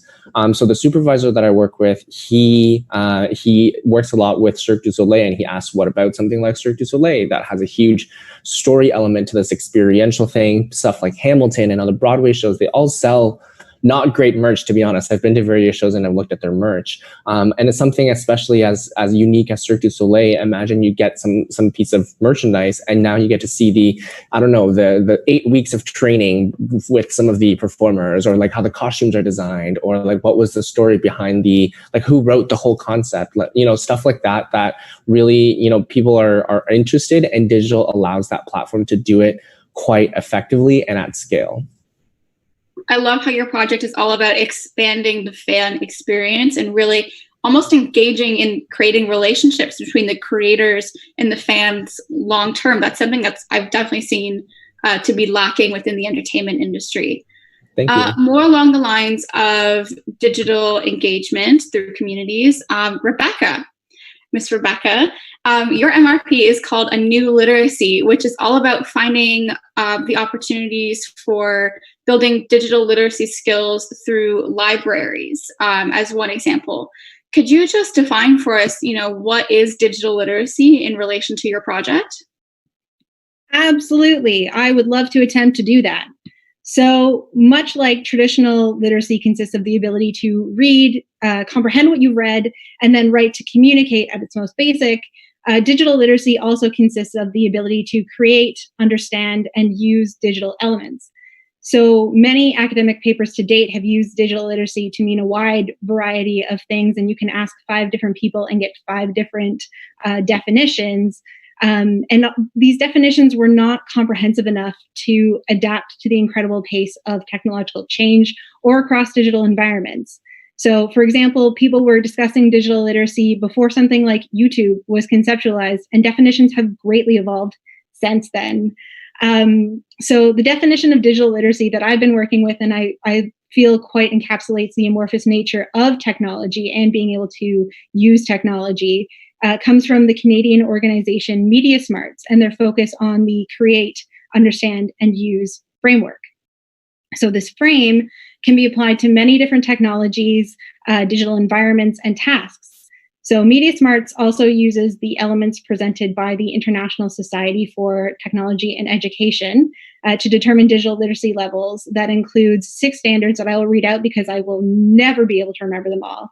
But the first one being creativity and innovation, communication and collaboration, research and information fluency, critical thinking, problem solving, and decision making, digital citizenship, and technology operations and concepts. So you can see how a low level of digital literacy comes into play when you're talking about coming across something like an image on Facebook. Can you engage with the idea that it presents critically? Do you know where to go to research the accuracy of that information? Things like that. So access to an understanding of digital tools like cell phones, iPads, or laptops also play a role in digital literacy, making it quite complex because it addresses both the physical aspects, being able to engage with the physical aspects, and then the concepts within that digital sphere. Wow, that sounds incredible. I know that with your project, you've been doing a lot of research and working closely with the whole library industry. How would you say that your project helps libraries with their goals, their own personal goals around digital literacy?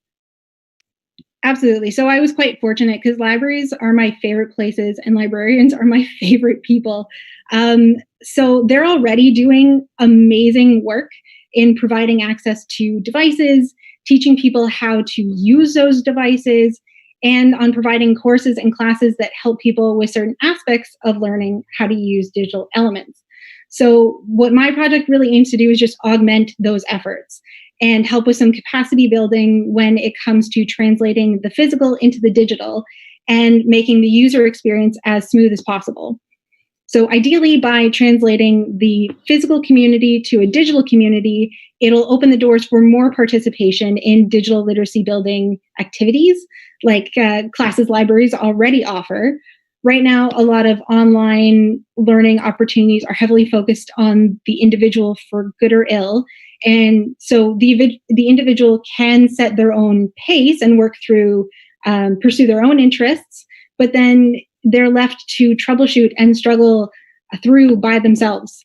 and you will rage quit at a certain point. You'll just get so frustrated that you will just completely abandon the learning process if it gets too frustrating, and you don't have the proper support. So what a digital community and what my project aims to do is to create something to support those learners that could potentially help with retention of the lessons and to provide them with new approaches, new perspectives. The community could help connect people with different skills and talents to support each other as they all expand their levels of digital literacy. For example, a library could put on a creative writing class. They do put on creative writing classes, and the digital translation of that could be a creative writing blog project, say, where students learn not only how to write, but also how to publish work online and how to give and receive feedback through cloud-based software like Google Docs. So my project has taken the form of a guidebook in creating those online communities and practices around that, based on my work as a digital marketer. And ideally, I would like to conduct some design thinking workshops with the Ontario libraries that I've already spoken with, who've been just amazing and so generous with their time, and approach them with my initial research and findings, and then ideate on that and refine the guide for its next iteration. I really feel this is a living document that's not in its final form by any means. That's so incredible. I love how much you've put into this and how many ways I can already see this expanding. It's really spectacular. We're going to be moving on for the sake of time. I'm really excited about this next part because it really showcases something so unique about the Masters of Digital Media program, which is the opportunity to do group MRP projects where you create something so spectacular and then every group member has their own specific area of research. We have one of those group projects in our panel today, Stefan, Matthew, and Robin, who created the Armory, which is a proposal for an on-campus gaming hub integrating esports, research, and education. Through their research and collaboration with Ryerson architecture students, they've created digital renderings and VR walkthroughs with a business model plan that incorporates collegiate esports infrastructure. So to kind of kick things off and get a little background information, I'm going to ask Robin, what was the process of creating the Armory? Thank you, Emily. So we actually started this off as a group project back in the fall in our digital media entrepreneurship course, where we had to develop a fake business with the only requirement of targeting Ryerson students. Our group, which also includes Emily Lee, who is participating in another panel later on, decided to target students who were into esports. What we quickly realized was that other schools in the States or even our neighboring schools in Ontario had these collegiate esports program with their own PC centers and official school teams with sponsorships. And this was exactly what Ryerson students also wanted and more. So we did a lot of interviews, surveys, scouting of other collegiate infrastructure, and created our own concept called the Armory. To all the viewers, please check out our group webpage found at the bottom of the projects page at neonormal.ca to see our renderings of our dream space because it's a beast and a beauty. If anyone can provide the link in the chat, that would be much appreciated. I love that. I love how people can now actually go and see what this looks like. And I think that's really spectacular. Stefan, I'm going to direct a question to you now. Obviously, we mentioned before that it's a kind of an esports hub proposal, but is the Armory just a place for students to play games, or is there something more to it? That's a good question. And no, I mean, it's definitely fun to play games. The Armory was meant to be so much more. So one of the things that we identified in the facilities that we saw at other schools was that they were predominantly about competitive gaming at the varsity level. But what we wanted to do was to look at how esports as an industry can be essentially taught. I mean, when we look at schools, often streaming technology and games is something that's used within the curriculum to help teach another subject. But game studies is still something that's emerging, and we want to create a facility that helps those researchers build out cases for their research. That's awesome. I had never heard of esports at the varsity level. I love that keyword because normally when you picture varsity sports, you picture things like football or basketball or volleyball. And exactly, yeah. I think that's a very unique new concept of varsity esports. I think that's really interesting. Matthew, I'm going to direct a question to you. I'm curious about whether has the COVID pandemic affected the overall development of the Armory itself? Because I know that with a lot of projects, there was definitely a COVID effect. Yeah, thanks, Emily. So much emphasis was placed on creating a physical space that when the COVID-19 pandemic hit, we were forced to take a step back and rethink our approach to esports integration. And even though we have suffered some setbacks in terms of the progress of the project, the pandemic has provided an important educational period, highlighting the opportunities that video games can provide as a socially safe activity. There has been more outreach and interest from athletics departments, with competitive gaming as the only electronic sport still active during the quarantine. And at a time when colleges and universities are looking for some form of continuity for their students and staff during the pandemic, and because facilities remain closed to everyone except essential staff, esports can provide an outlet for students and a way to stay connected with their peers amidst uncertain times. And despite the shift to digital services and distance education, there will be cases where being physically present in a space with teammates and colleagues, especially when it comes to personal development and social growth. So finding a balance between online and offline platforms will be essential in moving forward. We've been presented with a challenge, and we are doing best to adapt and explore new solutions to the problems we encounter along the way.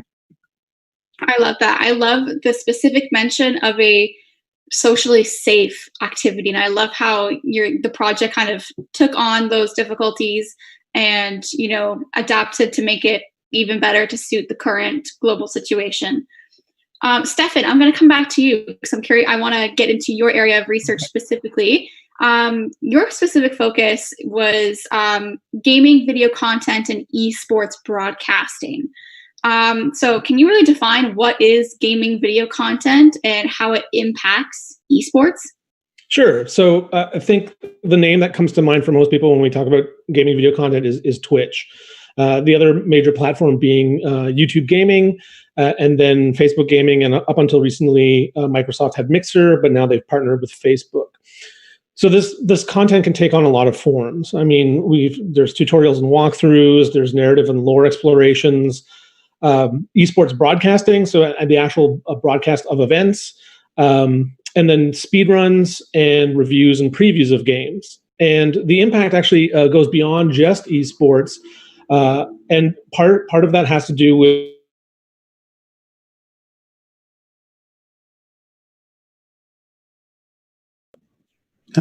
gaming. Oh no, I think he froze. And broadcasting. At just the right time as well. Yeah. Oh no, it's okay. While we get Stefan back, we can move on to another group and then come back to him.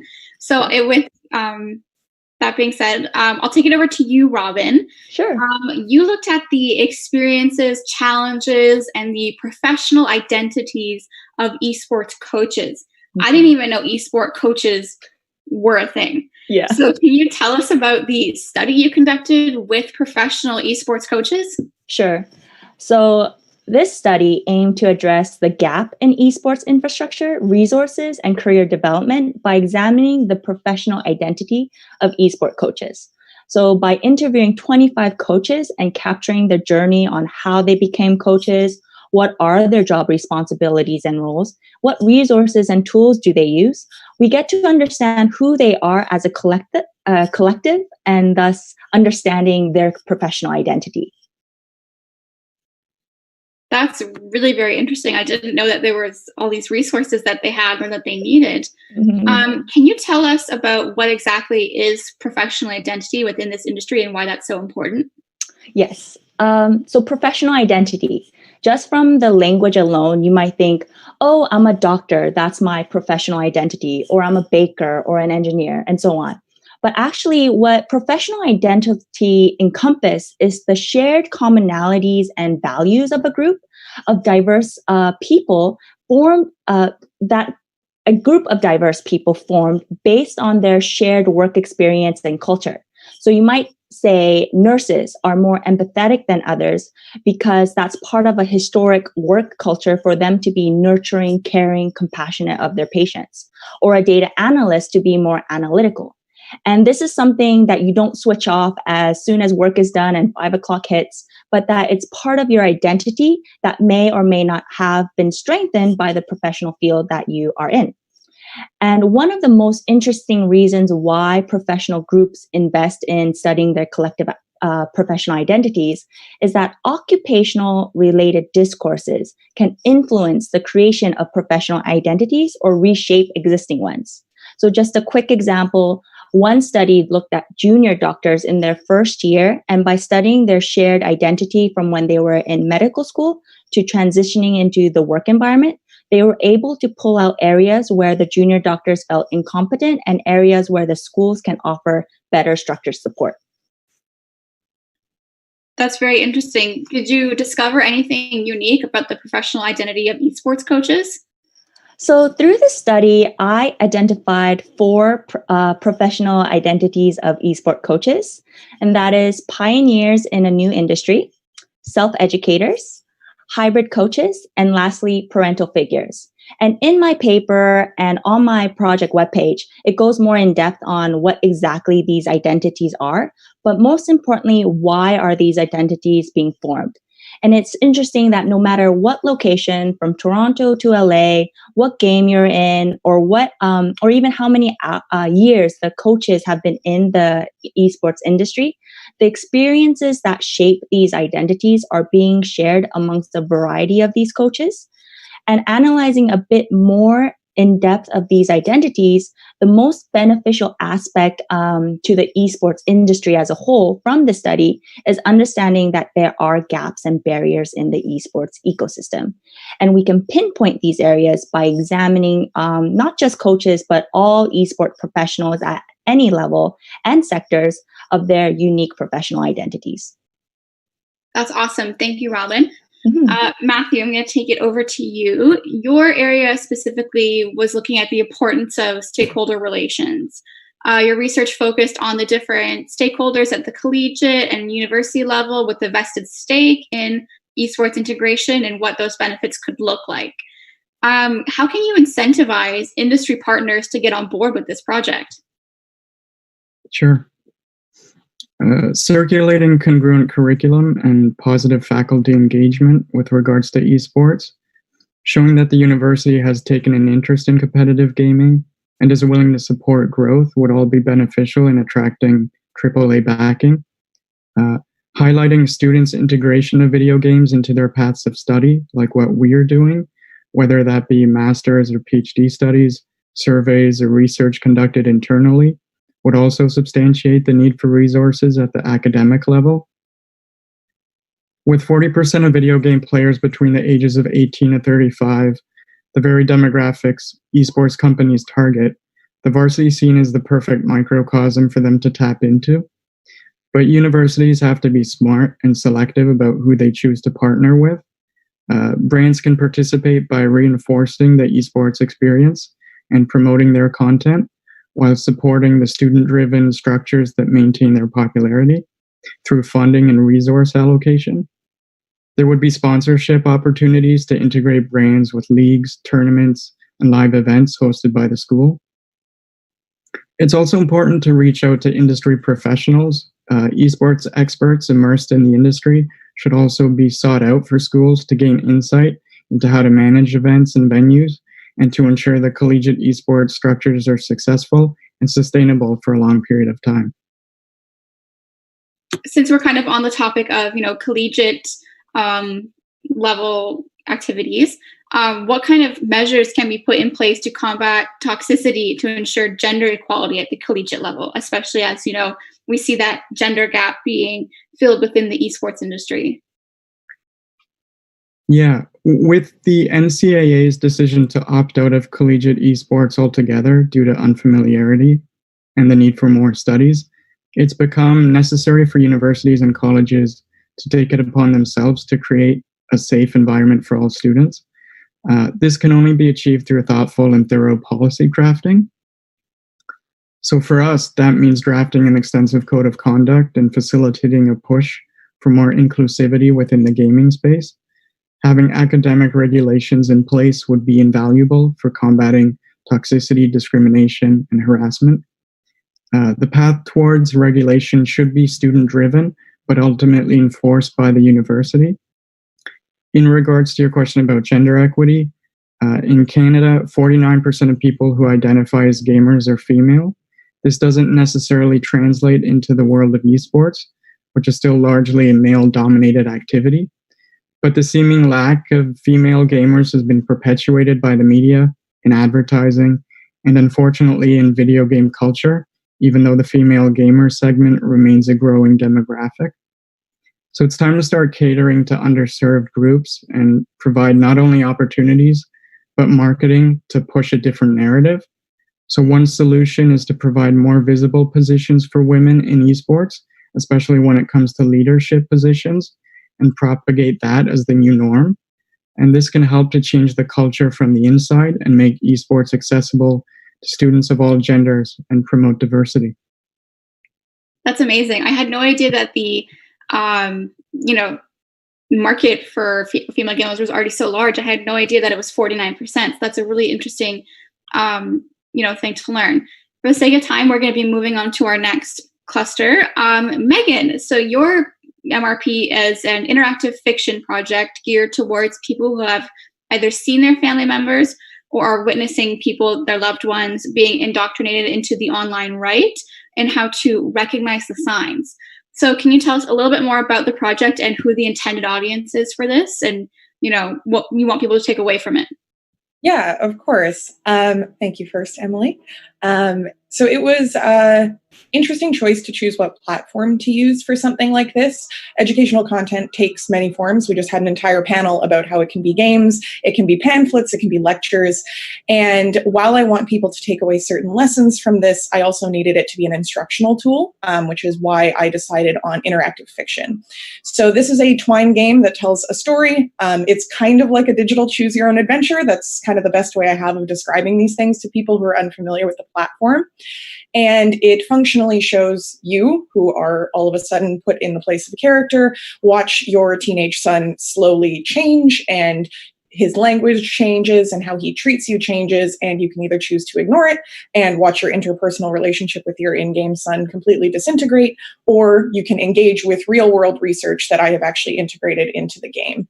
So it serves as instructional because there are choices that you have to make throughout the game to see the consequences or see the difference that your interaction with your son makes. If it were just a story, I wouldn't be able to tell 4 different stories at once and have someone actually feel emotional consequence based on the choices that they made and based on the information that they interact with. One of the things I wasn't expecting when I started focusing on the online reactionary right as my MRP focus, I had no idea this was actually going to be the project. I have joked frequently throughout the year that it was the intersection of grim personal interest and a looming deadline to tell Michael what my MRP was going to be about. It was originally a lot of my research focused on how does the online right indoctrinate, who do they target, why do they target those people, what personality traits or situations do they exploit? And there is a fair bit of research on that. It's still a little underwhelming, the volume of it, but it's increasingly focused on, which I think is a good thing. But I wanted to focus my demographic on the people who do not know any of those things and do not want to think about those things. It is heavy, unpleasant research. It's kind of like a car wreck. It is so disastrous and scary, but sometimes it's really hard to stop looking. And when you find yourself in a rabbit hole like that, you often feel kind of hopeless and tired and maybe a little bit afraid of the kind of people that say these things. And I wanted people to feel empowered by the fact that interpersonal relationships and compassion can be the framework for de-radicalizing people you love. I should really stress the lessons in this are strictly interpersonal. There is little to no research that any of these tactics are good for like talking to a stranger online who's just trying to waste your time. These are very much about watching someone you love and care for and know as a fully developed human being start to buy into age-old conspiracy theories about how minorities are lesser or how globalists control the world and things like that, and how you can get them back to their healthy, happy, safe selves, as opposed to watching them get further and further into this rabbit hole. That's spectacular, and something that I think is definitely needed right now, considering the current political climate. You've provided a summary on what the narrative approach is and why you chose this narrative. Can you provide sort of a summary on how the game is actually played, what the user will actually do when they log on and try this? Yeah, absolutely. So Twine was chosen first and foremost because it's an in-game or an in-browser game. So you don't need to download anything. You don't need, to have a PS4 or an Xbox or anything like that. You can just open it on Chrome or Firefox or whatever you're using and just play it. Because I wanted to keep the bar to entry incredibly low. The demographic I'm talking about are parents of teenage boys who are too online and probably aren't gamers, and we'd imagine. So we tried to keep the bar to entry as low as possible. And Twine was also chosen over other interactive platforms like Inform 7. Inform 7 is you have to type in commands. You have to say, walk north, do this, do that. And it can be really frustrating for people who don't understand the conventions of what the game wants you to do. And frustration is the last thing I want someone to feel. This is not a puzzle game. This is an emotional and instructional game. So Twine, like I said, it's kind of like a choose your own adventure.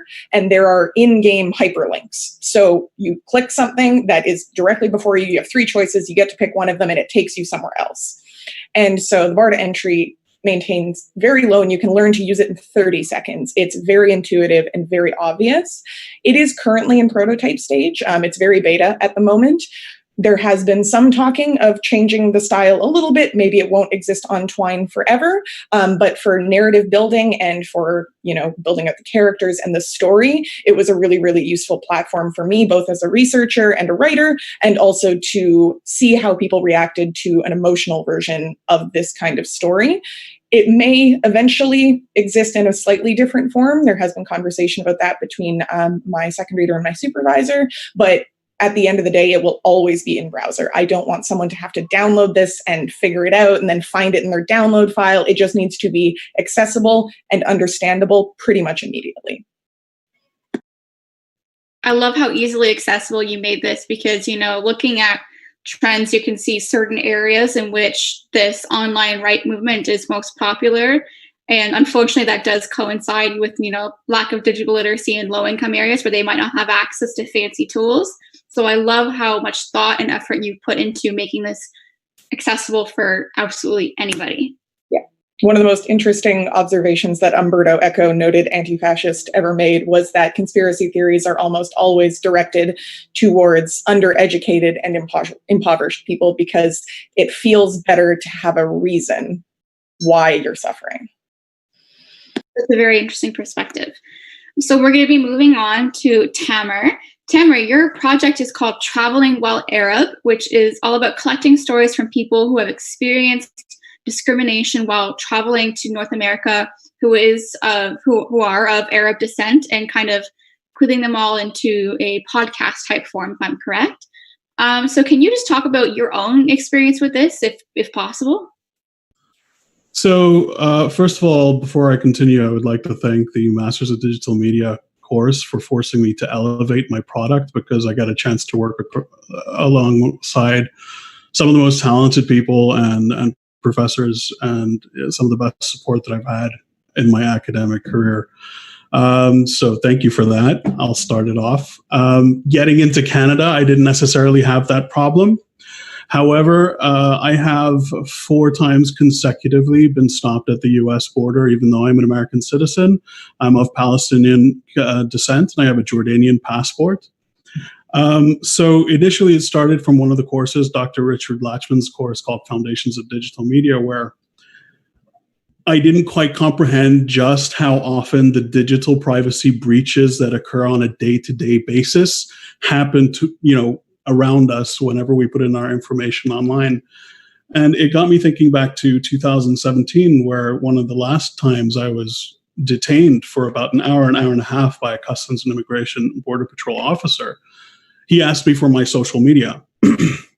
So I had to go online and I showed him my pictures. I said, this is me. This is what I do. I'm a radio host, etc.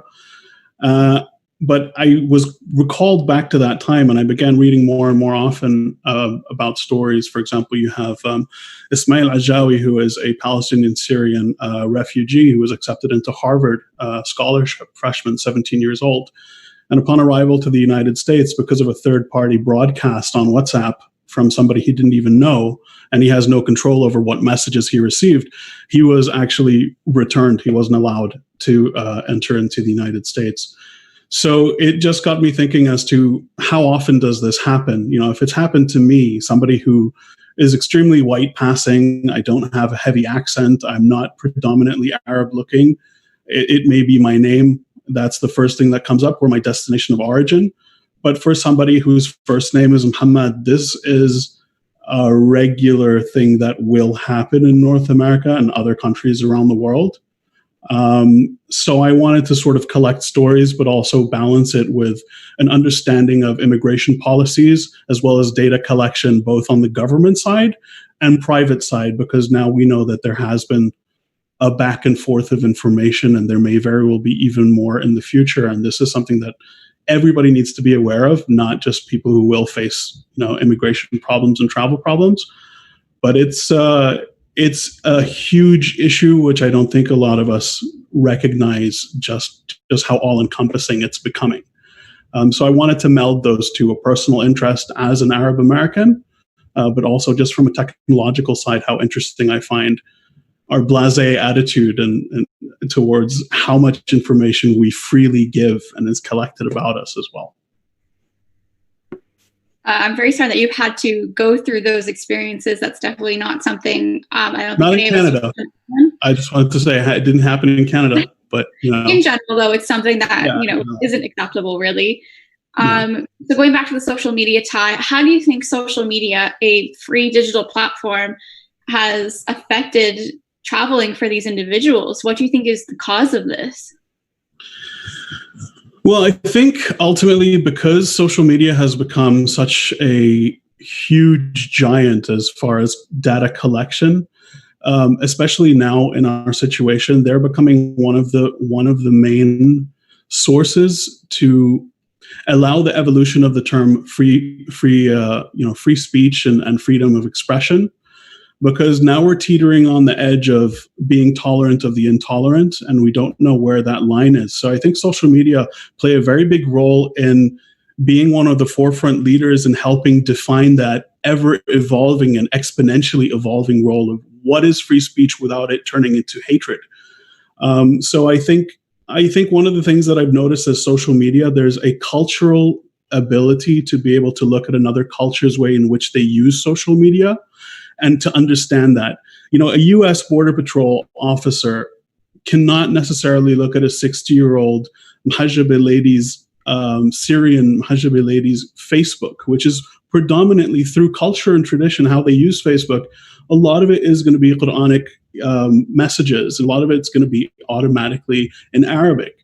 A lot of it's going to be very pro-Palestinian. A lot of it is going to be something that on paper is not illegal, something that on paper is not bad, but the automatic xenophobic response to a language and to a religion, you know, this is something that I believe maybe CBP officers could use some training in understanding the cultural differences and how different areas use social media. Because just because you're not posting pictures, video clips of Nicki Minaj or something like that, and you're doing something completely different that's out of the norm, you have to stop that initial reaction of, I don't understand this, therefore I'm not going to let you in.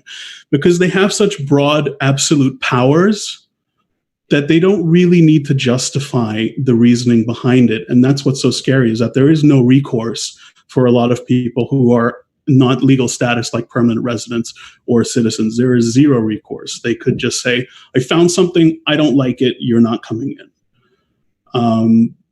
So that's my take on that.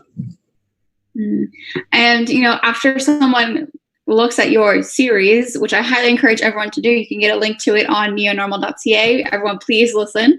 It's very important.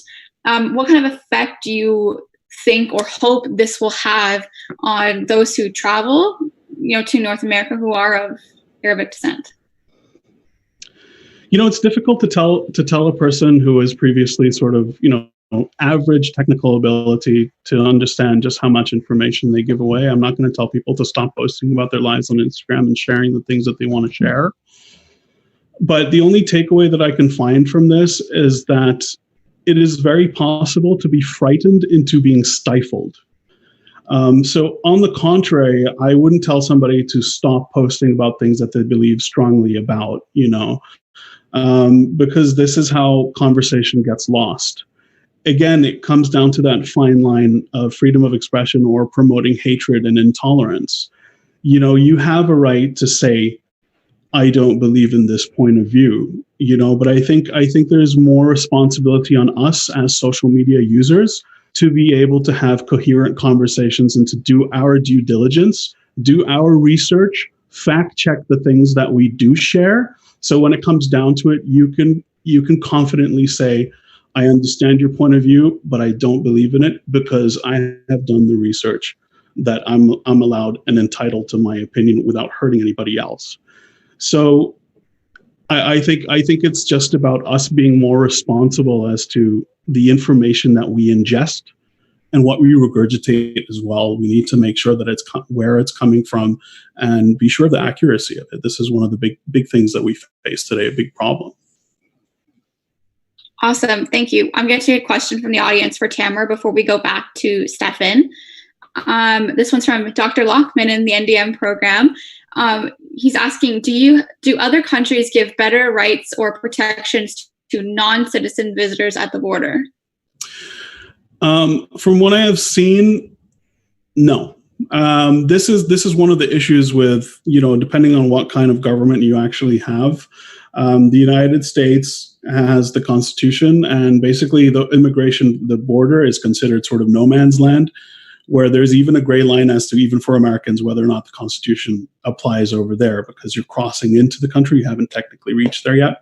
But I have noticed that, even in my home country, unfortunately, I haven't felt that there's an absolute guarantee of a feeling of not being singled out.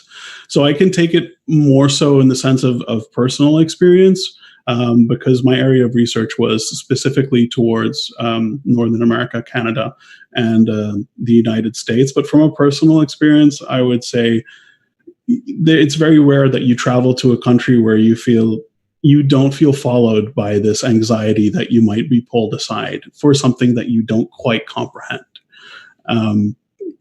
Yeah. Awesome. Thank you, Tamara. Stefan, since you're back in the game, I'm going to take it back to you and ask you a couple more questions.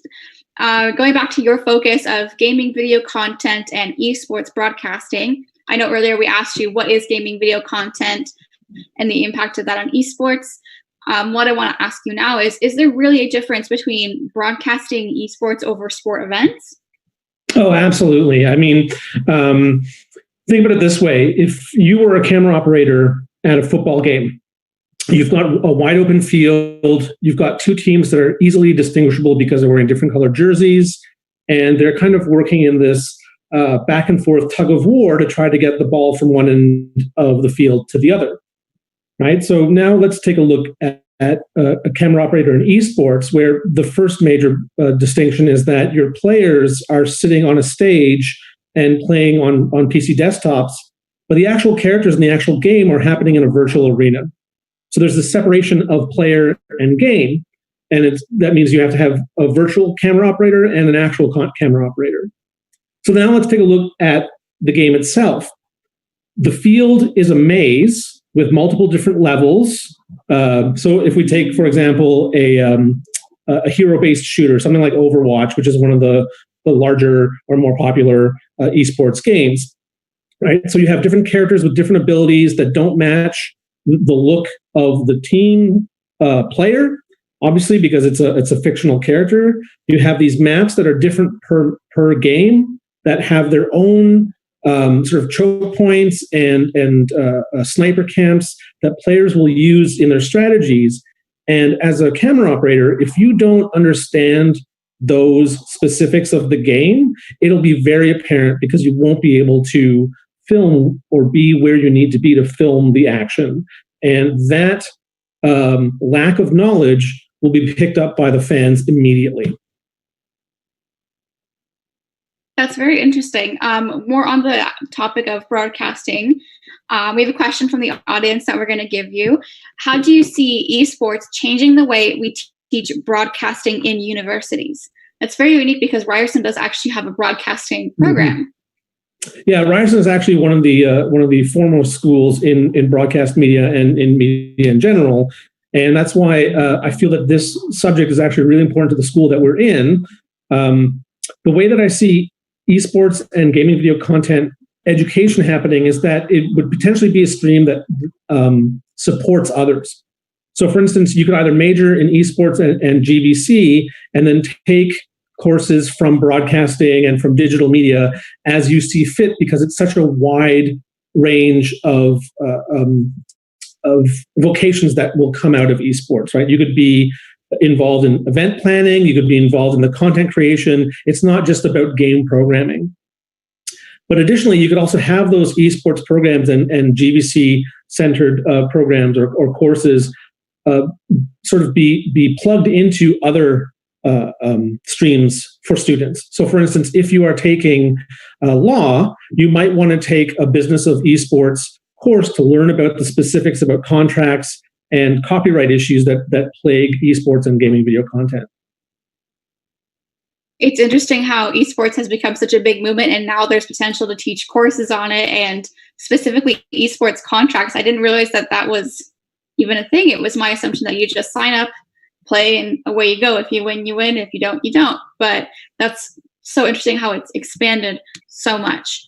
Now that we've heard from everybody, we're going to be taking some audience questions. So I'm going to be going back to Kelvin. Kelvin, regarding connected merchandise, did you identify any ethical concerns related to privacy or surveillance society? There's literally a fire alarm right now. I am so sorry. It's okay. We can come back to you when the fire alarm's not going off. Just give us a thumbs up if you're good. In that case, we have another question for Stefan. How do you see esports changing? Oh no, we already asked that. We go to another one we have. How does this relate to post-secondary education itself?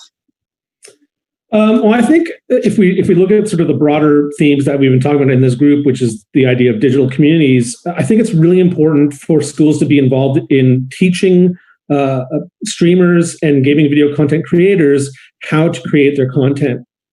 So, for instance, one of the things that is happening is that I keep having problems with my connection, right? So I'm staying at home in my home studio that I've built through my research, sort of as a test to see what it takes to build this sort of prosumer game or a video studio at home.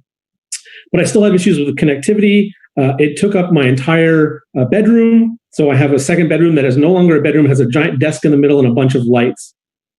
This isn't something that every student is going to be able to do. So there is an issue of accessibility.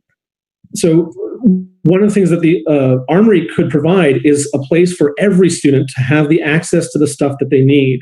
So this becomes a much more inclusive industry. So if we allow for students to have access to that stuff, that means we're just going to increase the types of voices that we hear within the industry itself, which allows us to sort of circumvent a lot of the issues that are boiling up to the surface again in traditional broadcast media. Stefan, if I could jump in, I think we also have to realize how the people in high schools right now, they are Generation Zs and they are digital natives, where they were born with all this technology embedded. Whereas for us, for most of us, we were born with the concept of being integrated into our lives, these new technologies, these new things. And for them, we have to realize with the rise of just live streaming and being a content creator on YouTube as well, and seeing that as a potential career, we have to realize that they see things differently for the online media, and that there are possibilities, and it's not just taking a chance. They really want to pursue it seriously. And it's about, for us who have the knowledge and who are more, I guess, more in tune with well, since we also experience the growth of it, how can we equip them for success? Not just shoot down their ideas like, oh, it's like a 1 in a million chance that you'll be a famous YouTube streamer or esports streamer or a pro player. Yeah, and I think to add to that, one of the issues I think is that there's always been this constant belief in the establishment that gaming video content and esports and games in general aren't serious business or aren't serious topic to cover academically. But if we look at, just this year, Twitch, the number of content creators in January was 3.4 million, and that rose to 7.9 in May because of COVID. There's a lot of people who are interested in creating this kind of content, but they have to resort to going to Reddit or Discord or finding videos on YouTube in order to understand how to create it. So if we give them those tools, we're just furthering innovation and creating a better industry. Another thing is that I found interesting, the average Twitch streamer who has not the top 10 who makes $20 million a year, just the average, they could make around $3,000 to $5,000 US per month, which I found that really interesting. Awesome. Thanks, guys. We're going to take it to another question. Kelvin, I believe that you're all good now. Yeah, hopefully there's no actual fire, because the balcony is the last spot you want to be if there's actually a fire. Make sure you're safe in taking those measures. But just a question from the audience regarding connected merchandise. Did you identify any ethical concerns, privacy or surveillance society related when doing your research? Yeah, I think definitely connected merchandise, depending on the application, can have impacts on privacy. How I've chose to use it, where it's a passive NFC tag in merchandise, it's not actively monitoring you. It's not collecting any data in the background of your phone. It's really there as kind of like a key that you tap your phone and then you get brought to this portal. So in my specific implementation of it, it's a passive technology, meaning that it only gets activated when the user activates the merch.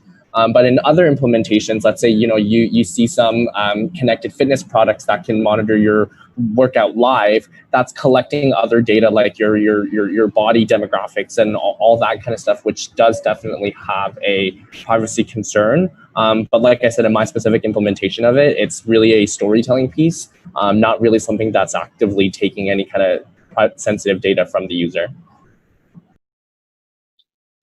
That's interesting. I never would have, my first initial reaction was, oh, this could be taking information that they then monitor on the back end. But I think you've, approached it in a very unique way that will allow for more privacy on the user part. I'm just going to take one more question to the actual esports group again. Is betting legal in esports? Do you see an opportunity there? Is that something that actually happens within that community? I think the betting system is by provincial, I believe, in Canada. Not too sure. I've seen one study on betting on not esports, but like online games, like blackjack and stuff played through online means. But esports is just so relatively new, and we need to we're just setting up the systems and infrastructure to create the best user experience, the best leagues. And we are, as soon as we are running into because of its explosive growth, we are seeing betting, illegal betting and stuff. And we need to catch up fast. And that's something that is recognized in the esports industry, just how fast we're growing, the law around esports, the union even, does that exist or should it exist? And all these other niche problems and barriers and gaps. And that's something that everyone should contribute into if you have expertise in, because esports isn't just for gamers and fans. It could touch a wide variety of expertise and disciplines. Yeah, and I mean, if we take a look at some of the current issues that are going on, so for instance, Bungie is a game developer and they have a game called Destiny 2. There is a PvP multiplayer component, and it is currently plagued with cheating. So people who play on PC use aim bots, which are essentially scripts that run that automatically aim to other players and make it far easier to win, right? And you'll notice that they try to avoid getting banned, and Bungie has tried to implement some ways of making this less lucrative for them, but it still persists. And one of the ways that they make money is not through betting, but by carrying lesser players through the most difficult content. So there's like an in-game reward, which is a virtual currency, but virtual currency and items are the point of the game. So players that are willing to pay to get those things are paying people to cheat to get them through. That's very interesting. Just before we begin to wrap things up, I want to pose a general question to the panel. Anyone feel free to answer in 30 seconds or less. Where do you see your projects going once you finish in the MDM program, and once the COVID pandemic has lessened restrictions and makes things a little bit easier for you? I'm sure our viewers would be very interested in hearing that. Anyone like to answer?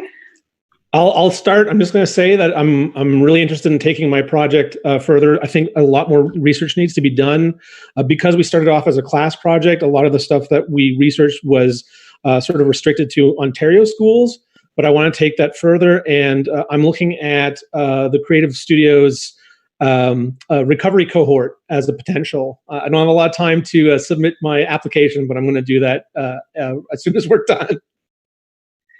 Megan, what about you? I see that you have your mic off. Yeah, so my project is like particularly sort of niche, and the demographic is a little bit strange, but everything that's been going on in the world has actually been kind of beneficial. I've been very interested in the online reactionary right and extreme right for quite a while, just from personal fascination. But with the COVID pandemic and everyone subsequently being out of work, there has been this sort of cultural refocusing onto conversations like community mutual aid and police abolition. And all of a sudden, these things are very mainstream, and things I felt and talked about that were often called alarmist for the last couple of years of my life, all of a sudden are very relevant and being taken very seriously. So the project that I'm working on, it all of a sudden has a bigger reach simply because it's more likely to be in very mainstream conversation, and it's no longer, it's not possible anymore to consider it a niche problem. Like, there is just too much coming out around it that is affecting our world in often very violent ways. And I hope that that sort of helps me reach a bit of a sometimes digitally inaccessible demographic. Rebecca?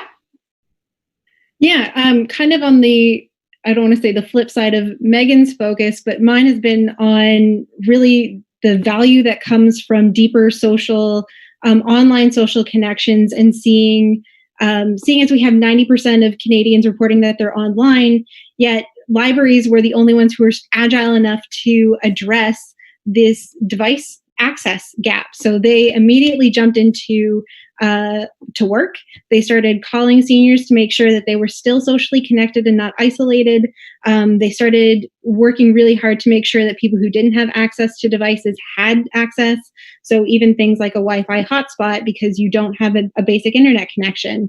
We, because of the pandemic, were completely reliant upon digital means of connection of this very human thing that we desperately all need. And libraries were agile enough to start taking those steps. So really the pandemic just showed where the gaps were. And I would like to continue my work working with libraries to help just them continue doing the great work that they are. Excellent. Matthew, we haven't heard from you. In 30 seconds or less, because we have to wrap up in a second, how would you like to continue this after MDM? Well, if I can speak for our group, I'd love to move our project forward as soon as we're able to get back into the space. I know we'd all love to shape it to our needs and continue visualizing it and reaching out to partners and seeing what comes of it. Awesome. Thank you so much. So we are unfortunately out of time. I want to encourage all those watching to reach out to the panelists individually. You can find all their contact information on the neonormal.ca website. I'm sure they'd all love to talk with you on a more one-on-one level. Thank you to everyone on this panel for sharing their amazing projects with us. Thank you for the viewers to joining our panel. We had some great questions. Please stay tuned after the lunch break at 2:15 for our augmented reality panel discussion. And we'll see you then. Thank you so much, everybody.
is Michael Carter, and I'm the Director of Industry for the Masters in Digital Media program and the Faculty of Communication and Design here at Ryerson University.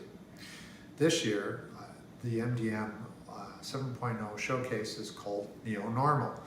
And obviously the students have taken a little bit of a tongue-in-cheek approach to their COVID-19 woes and been able to produce an outstanding virtual experience for you to get a sense of their research over the last 12 months.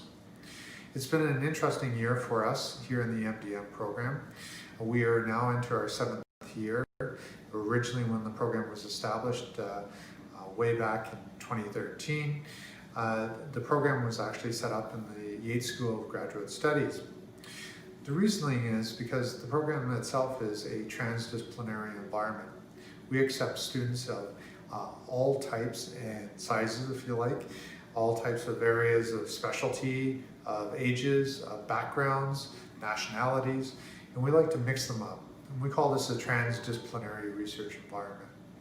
And these students work as teams, as a one cohort, as well as individual researchers as well. What I found exceptional this year with this particular group was that these students had already become a well-oiled machine even before COVID hit.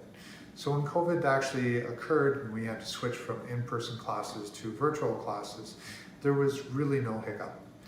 I found that the students were able to be professional, they had the resiliency to turn on a dime, and had the ability to readjust their research to accommodate the new normal. You'll find that today's events are an amazing set of discussions, individual research project presentations, virtual demonstrations, and each student has a unique perspective on what digital media means to them and what it actually means to society and from a global perspective. I don't think there's any time in this world that digital media does not actually mean something unique and special than it does at this current time and period. I really hope that you take the time to get to know the students, read their bios, get a good understanding of who they are, and understand that they're ready and willing to support your industry, your company, your research, and to develop and create new digital media tools and techniques. So thank you very much for taking the time. I really appreciate that you've taken some initiative to see what it's like for the students who are graduating in this time period. And from my colleagues, the Graduate Program Director, Alex Furlorn, and our Program Administrator, Lisa Queglia, I'm very happy to have you join our event. Thank you very much.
Good afternoon, everyone, and thanks for joining us here for NeoNormal, the Master of Digital Media's 7th annual industry showcase.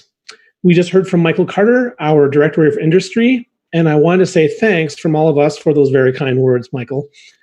At the beginning of the year, none of us could have conceived of the concept NeoNormal being the unifying and defining aspect of our work. Still, in a world that's rapidly changing around us, we found ourselves challenged academically and creatively to pivot, improve, and refine what our research means. For this panel, we're going to be covering a wide range of topics related to digital media and specifically augmented reality. My name is Stefan Grambart, and I'll be your moderator for the next hour or so, and I'd like to introduce our esteemed panelists. So first up, we have Aileen Gwen, who is an interdisciplinary designer, artist, and storyteller. Her research project, Argo, explores alternative means for viewing artifacts in museums through the use of story-driven mobile augmented reality. Say hi, Aileen. Eileen Shu started with a Bachelor of Science background before pursuing multimedia and becoming a web developer, focusing on web accessibility and inclusivity. Her research explores how restaurants can adopt emerging technologies such as web AR to improve the customer's ordering experience. Next up is Melis Usher, who is a multi-platform artist, digital marketer, and brand consultant with a background in business communications and marketing. Her research examines how visualizing sound data can allow for better communication and understanding. Hello. Then we have Teodora Grancharova, who majored in communications, media, and film before joining the MDM program. She's a very talented photographer, and her research encompasses the democratization of AR and how consumers can make use of a spatial design app to take control of the home designing process. And finally, Yasmin Alhamdan. Yasmin previously graduated with a degree in marketing management. Her master's research is focused on CoShopper, a system that integrates AI and augmented reality to enhance the grocery shopping experience through the use of smart glasses. Hello. So all very massively technology-focused and future-focused subjects. I think this is fantastic. And I really want to start off with some general questions to the group, and then we can get into some of the more specific questions about your research. So first up, based on the current technology and market trends, where do you see the future of AR headed? Eileen, do you have any thoughts on this? Yeah, so for my project specifically, the reason I chose to use web AR is because I see the trend going towards more web-based technology. So everything's becoming things that you can do on the browser. So I don't need to rely on any apps or any other external softwares or desktop applications. So that's why I chose to focus my research based on this emerging technology. Another thing I see is also like smart glasses, like using AR for these like cool glasses. And I see that a lot of big companies are buying up, tech talent in that area who's developing more like mixed reality headsets and smart glasses. So that's the future I'm hoping for, to be able to augment my physical space. Fantastic. Aileen, do you have anything to add? Yes. So when I was doing my review of literature, I did see that there was a lot of new digital media techniques, specifically with augmented reality being adopted in myriad of fields, such as healthcare, manufacturing, architecture, education, games, entertainment, and arts and cultural heritage. And I think the research and development of AR technology is speculated to be pivotal in the paradigm shift towards ubiquitous computing as well, so to give us access to relevant information anywhere and anytime. Very cool. Does anyone else have anything they wanted to add? Yeah, actually, in terms of AR in the artist type of space, the fact that it's going to become more and more accessible will allow the integration to AR in our everyday life, which opens up a lot of opportunities to translate information, to interact with our world. And I think that the AR world, essentially, once becoming more accessible, will sort of create this shift in our society that, social media has, creating these networks. And I think that it's going to be the next stage in changing the way we interact with our world. Like AR is going to become this everyday, not like, well, actually sort of like a Black Mirror type of thing, So I think it's unavoidable for the next couple of years. Hopefully not as dark as some of those episodes of Black Mirror. So I think I'm going to move on to the next question. Is there any application of AR that you're hoping for? So, the opposite of the Black Mirror effect, something that you feel could greatly benefit from this technology. And I want to direct this question first to Yasmin. Yeah, that's a great question, Stefan. Augmented reality has applications in almost every field, from healthcare to real estate. And I believe that education industry could really leverage from this technology. For example, educational institutions have recently started introducing AR smart glasses to aid information processing for students, especially for those who need enhanced visual auditory simulation. This method has been shown to produce positive effects on education learning. So therefore, I hope that this technology could continue to develop and become even more popular as it is going right now. I know that there are so many people with auditory and visual difficulties around the globe that could really benefit from this technology. And I'm sure that this would not only create better education experience, but also influence our upcoming generation to trust and invest in such great technology. That's great. Teodora, do you have anything to add? Yes, that was a great point, Yasmin. I wanted to add that one of the most obvious use cases of AR technologies is indoor navigation. People already lean heavily on map services from both Google and Apple to get around outside, but indoor navigation tends to be the use case that blows the public away recently. ARKit and AR core-based applications for indoor navigation can provide direction in airports, malls, hospitals, and office campuses. For example, currently Gatwick Airport has already deployed its own smartphone solution that provides routes to terminals and gates based on the user flight number. So I think this would be a really useful application in the future. Yeah, and both those seem like they're very specific to augmented reality of the immersive medias.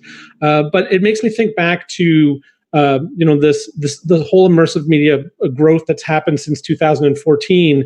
And I wanted to ask the group a question: what you think AR strengths are over something like virtual reality, and what we can potentially learn from similar projections that were made about virtual reality that are now being made about AR, and what some of those successes and failures have taught us.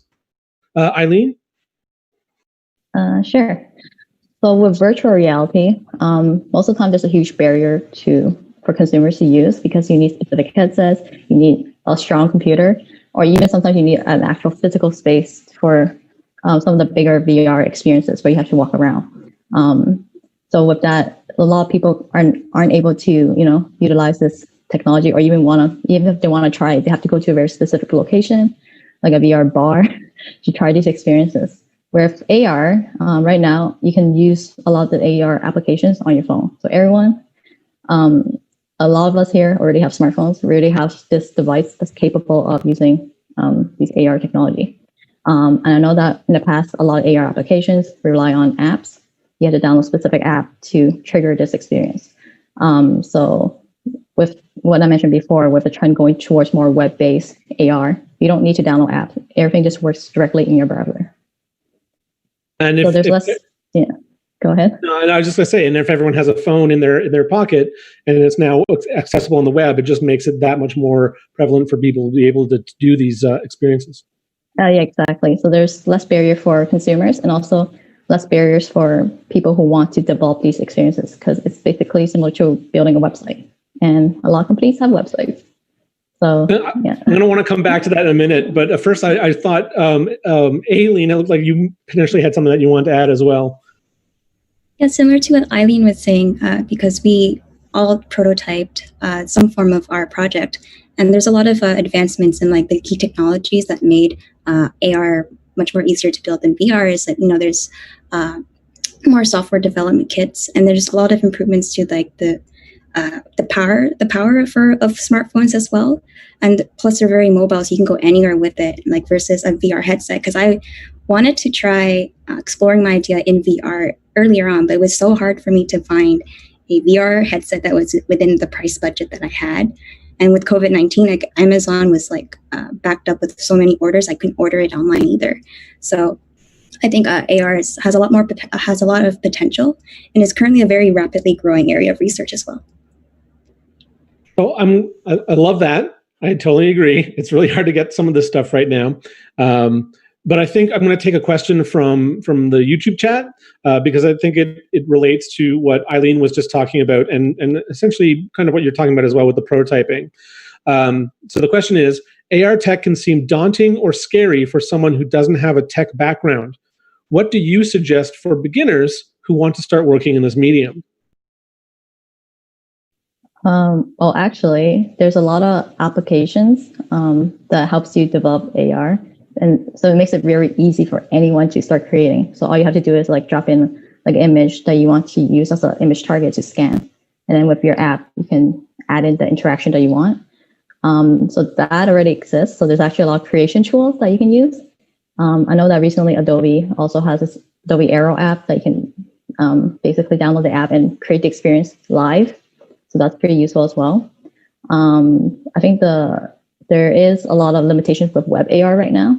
So we can't do a lot of things on the web browser, but it's going towards the direction. But if you're planning to do it or create something using apps, or they can be viewed through an app platform that already exists. So I encourage you to check it out. There is a lot. I can't really name all of them, but I think if you search it up, you'll be able to find it. Great. Anyone else have any tips? Short tips? I recommend looking into Unity, because it's what I built my project on. The Unity Asset Store has a lot of free assets for you to use. So, because I know a little bit of coding, I did take some courses, but I'm no means of an expert. But I was able to make something. So, and there's a lot of like online resources too, forums, subreddits as well. So, yes. Do you think somebody who hasn't coded at all before could pick up Unity pretty easily? Sorry. So there's a lot of YouTube tutorials. When I was making my project, I literally watched, I think, 10 tutorials a day on how to build the things I wanted to. And also, like in the digital media program, we did have an AR VR course that was really helpful for us to figure out like what resources are available. And there's also a lot of people in our program too that are quite knowledgeable with programming and coding. So there's a lot of resources that we have access to. Yes. That's great. Thanks. So I think I'm going to start talking about your individual projects. And Melis, if you don't mind, I'm going to start with you. So why don't you give us a little bit of background about what your research project was about?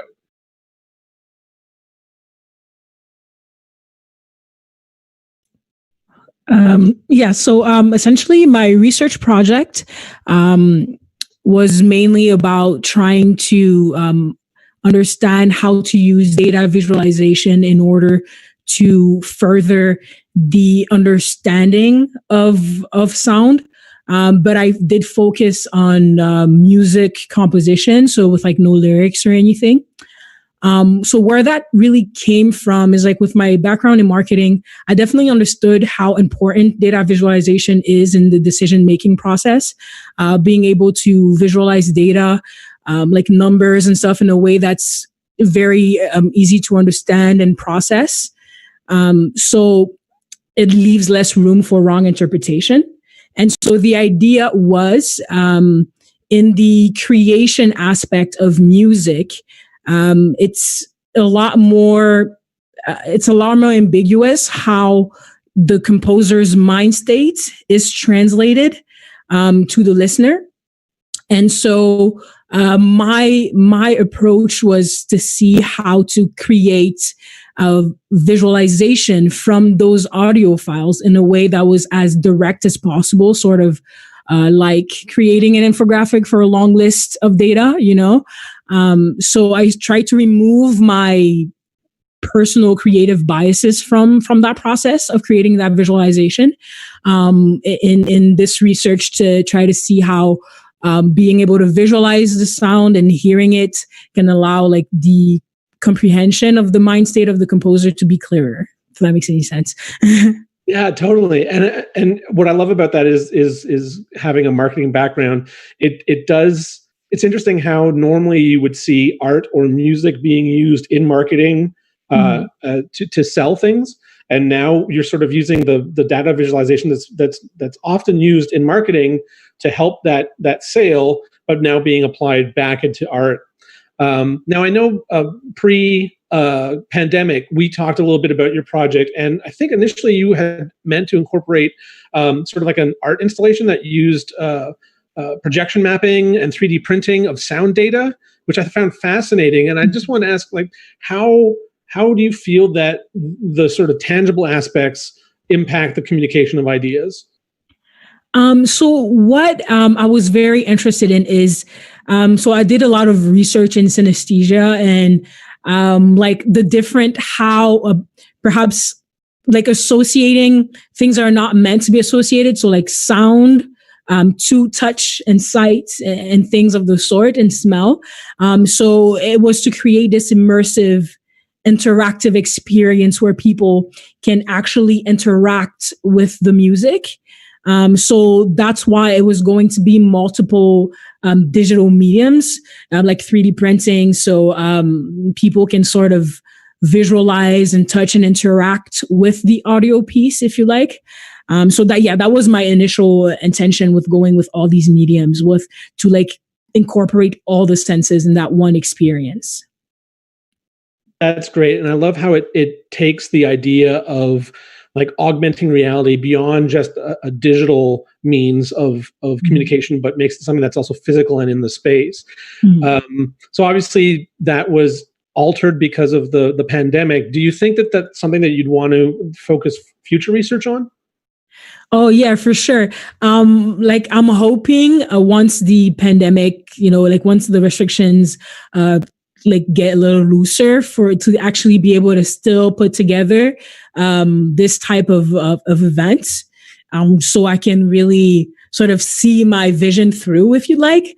I'm more focused on creating digital animations with Blender and working with like animation nodes and things of the sort, and like material and textures to create motion and stuff. But yeah, like having that fully immersive experience is definitely something that I'm looking forward to doing like in the future.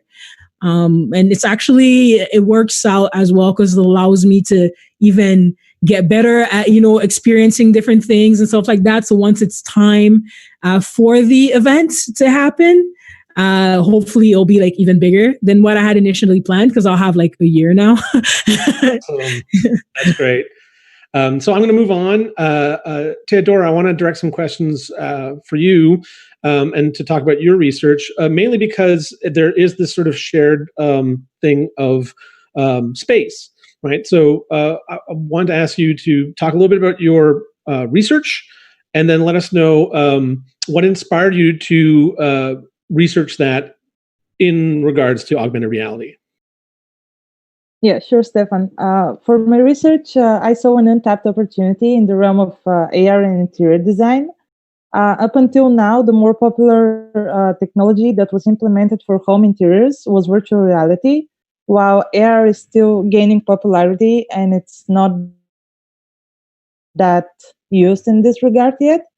So my work was developed based on the hypothesis that people have a hard time redecorating their homes without external visual cues.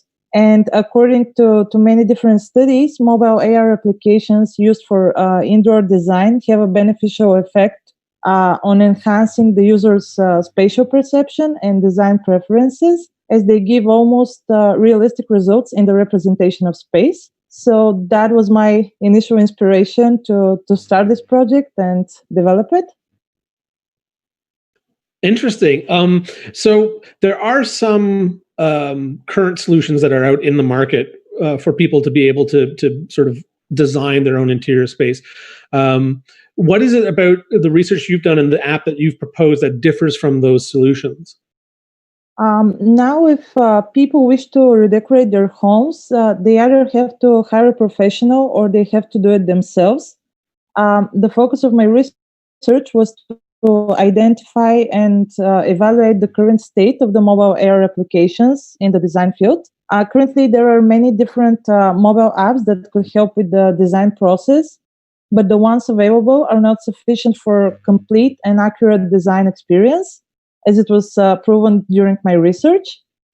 So some of the drawbacks in the current AR design applications include the lack of option to replace existing furniture with virtual objects. And also there is no ability of the virtual objects to interact with the existing environment. There is also a lack of product variety, medium levels of realism, and limited options for customized user experience. So the app I'm proposing is meant to eliminate the currently discovered limitations. Most importantly, the app would be able to diminish reality, meaning that it will mask out either one object from the scene or make the space completely blank. That would provide the consumers much more freedom to explore different designs. I also suggested the use of artificial intelligence together with AR in order to further improve the user experience of the application. Very interesting. Yasmin, I want to ask you a couple of questions as well. You've been a little bit quiet, so I want to put you on the spot, get you to talk a little bit about your research. Sure. So my paper presents Co-Shopper, which is a system that integrates artificial intelligence methods with augmented reality techniques to enhance the grocery shopping experience for the user through the use of smart glasses. So my proposed framework deploys a convolutional neural network object detection model that allows for item identification while at the grocery store. Now, by simultaneously retrieving data from a large nutrition database and from personal medical reports and from other grocery store related data sets, my intelligent system is able to provide user-centric nutrition facts, health and wellness tips, and unhealthy selection warnings that are augmented on a real-time broadcasting of the smart glasses. That's interesting. Considering the importance of accuracy where our food is concerned, public trust in apps hinges on accuracy and reliability. And do you feel that the public is getting more willing to trust an app with something as delicate as food nutrition? Yeah, that's a great point. Enhancing the reliability and accuracy of the system was actually one of my primary focuses during the development of the system. And I actually spent more time working on that than any other part of the project. So now we know how important reliability is, especially when it comes to food purchasing. Therefore, Co-Shopper is now able to not only provide instant detection of an item from various angles, but it also instantly provides user-centric health information and tips. So what that means is that, for example, let's say John has heart problems that's discouraging him from purchasing a certain food item. Our system would recognize that and instantly direct him to better food alternatives. Now, this goes for non-food items as well. So let's say he has gum problems, for example. Co-Shopper would recognize that and instantly directs him to certain products and warns him against others, all on a real-time broadcasting. Wow. It seems like you needed to do a lot of development and research sort of in the field. Did you face any limitations or challenges because of the COVID-19 lockdown? Thank you for asking about that. Multiple limitations were noticed that we can definitely attribute to the unfortunate pandemic. One being the fact that many stores were generally discouraged from allowing us to freely film inside their store. This has prolonged the process of obtaining the filming permission. So, and also our initial plan was to purchase smart glasses and have our framework installed on it. However, due to the pandemic limitations, we had to switch to an alternative option, which is the live video broadcasting. And also having our framework installed on the smart glasses would require us to have multiple visits to the grocery stores. Therefore, we switched to that alternative solution. that's a pretty big pivot. So I noticed that there's a lot of questions in the YouTube chat, and I'm definitely going to get to some of them. But before I do want to allow Aileen and Eileen to talk a little bit about their projects. Aileen, I'll start with you. So your project deals with the recreation of cultural artifacts from museums, and obviously something of cultural importance to a society. The authenticity of that reproduction has to be really important. Can you talk a little bit about that? Yeah, for sure. So when I was doing my review of literature, I also part of what I found out was like a lot of reproductions, copies, and facsimiles, they can also have their own histories. And also with these artifacts that are on display, not all of them are out for public viewing, and some of them are actually meant for public viewing as well. So with 3D recreations, it's a much more accessible solution to it as well. And since the museum community has been experimenting with augmented reality for the past 10 or so years, and they had mostly been focused on recreating high quality reproductions. But there's a lot of discussion currently being held now about how about using augmented reality to go beyond just simply replicating cultural artifacts. And it shouldn't replace the objects, but to add more value, meaning, and increase accessibility of it. So to expand on the storytelling, the narratives based on these objects. So yes. Yeah, that's interesting. I mean, accessibility is obviously, when you're dealing with augmented reality apps and recreations, there is that opportunity to take recreations in AR out of the actual location-based experience and into the home. How do you think museums can use this to increase patron visitation rather than actually replace it? So a lot of museums, they don't have the capability of showing their entire collection. So a lot of museums have opted for digitizing their collections online. So there's a photo galleries, there's also 3D renderings that they can preview as well. And having like an AR option where you can, say, download an image of an artifact and use your phone and actually see it in 3D, it gives another layer of interactivity, because for me, when I go to visit galleries in person and I see an artifact or a painting, it's usually behind like a glass wall or behind like a rope. And I always found myself like I was more of a distant observer of these artifacts than an active learner, right? And so I thought by implementing augmented reality into this, it increases the more opportunities for people to engage with the artifacts and learn more about it. Yes. Yeah, it's interesting how a virtual object can make us feel closer to the real thing than the real thing, because we have to be careful about people getting too close to it. Yeah, and there's actually a couple of mobile AR apps being used by museums. One is the ReBlink app being used by the AGO, the Art Gallery of Ontario, where people can come in and hold an iPad over a painting and see it animated. Another one is the Skin and Bones apps from the Smithsonian, I believe it was the Smithsonian Museum, where they have a bone exhibit. So you can have your phone and go around these bones or skeletons and see an overlay of the actual animal that it used to be. And I thought that was really cool, but when they also had these apps also had an option to view these experiences from home. So I was able to print these pictures of the artifacts and use the AR app that they had. But the one big restricting note that I got was that I couldn't see behind the artifacts, because the photo of the artifact was from a certain view. So I couldn't rotate the objects, look behind them, look inside of them as well. So for my project, I wanted to explore adding an extra layer of interaction as well. Yes. Yeah, very cool. I'm going to move on to Eileen. I want you to talk to me a little bit about the contactless menu project. I think this is really fascinating, especially given our current situation. And what made you decide to specifically use AR for this project? Okay.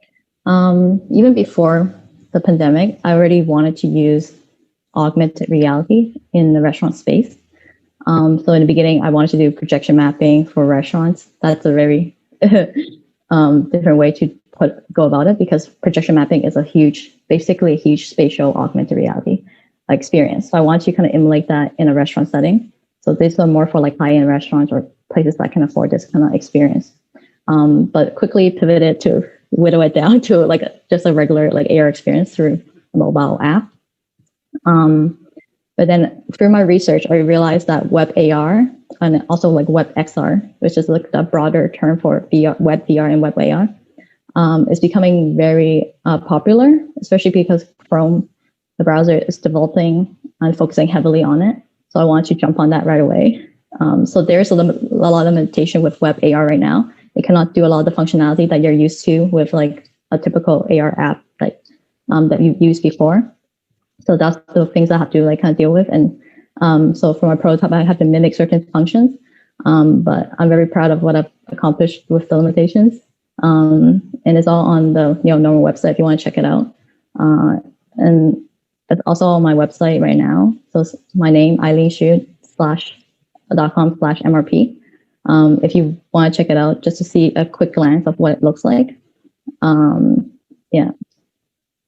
Very cool. If someone could add that to the chat, that would be fantastic. Yeah, so it works best on mobile, just to let you know. Yeah, no doubt. All right, so let's take some of these questions from our audience over on the YouTube chat. So this first one goes out to the group, so anybody can answer. Can you share some of your favorite AR applications or uses that you've come across in your research?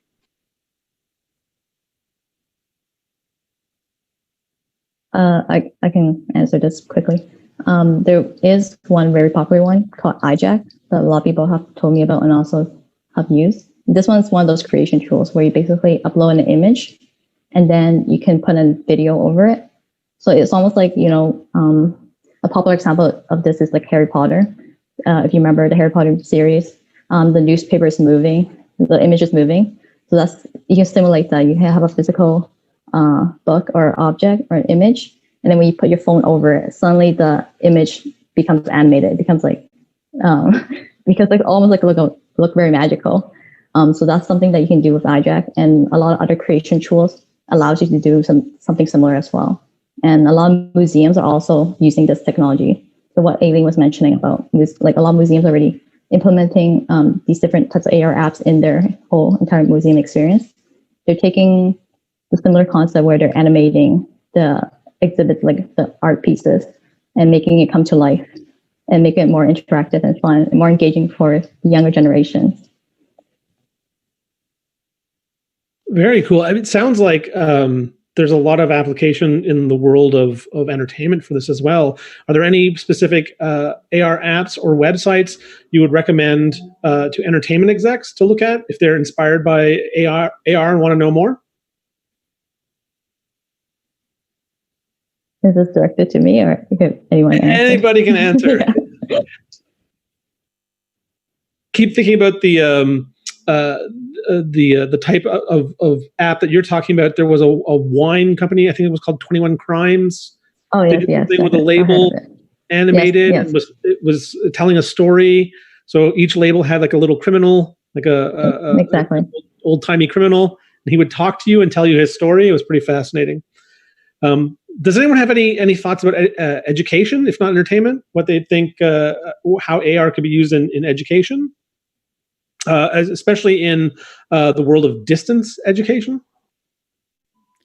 In terms of education, there are two things. Like one, I think that it could allow for children to sort of leave the classroom and actually mimic certain experiences. Even when thinking of, even associating the museum aspect, I mean, that's a great history class, right? Where you can go into that century and like walk around and see what things are like, or so it creates so many opportunities in terms of how to stimulate kids today, especially children born in this age of technology and our attention span being so different. So I think that that's a great opportunity in that aspect. Yeah, I 100% agree. I think that as educators, we need to take a look at how the younger generations are learning and what they're interested in, and not just through AR and VR, but also gamification of learning and other aspects as well. But Melis, there is a question directed at you on YouTube, and it goes as follows. What specific challenges or difficulties did you find with visualizing sound and audio, since it is naturally a non-visual medium?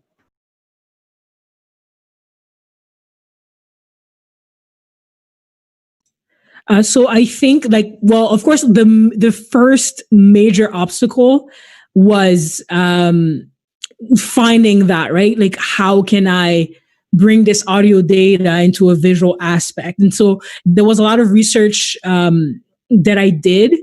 There's actually not much scholarly articles about these types of things, like how to go through this process. So it was a lot of YouTube videos and just searching online. And when I came with the subject of sort of like changing the file formats and sort of working with raw files. So my first step was a data bending process where I converted the audio files into raw files and opened them up on Photoshop. So I was doing a whole bunch of different things to see what would happen. And so what that did is create, of course, it created an error, made on purpose, but it created these nice little visuals. You can even see in my background. So it created these textures that are sort of like static on the TV, when the signals go wrong. And I realized that saving these audio files in, sort of like different formats sort of created different types of colors and different types of images. So I started with that, and I made a whole bunch of different images like that and created like a GIF file of all these textures going about. And then I used that file and brought that over to Blender and animated the files with these textures and used that as displacement. And so what that did is sort of move. So it changed the RGB values of the image into XYZ directions and sort of moved the animations.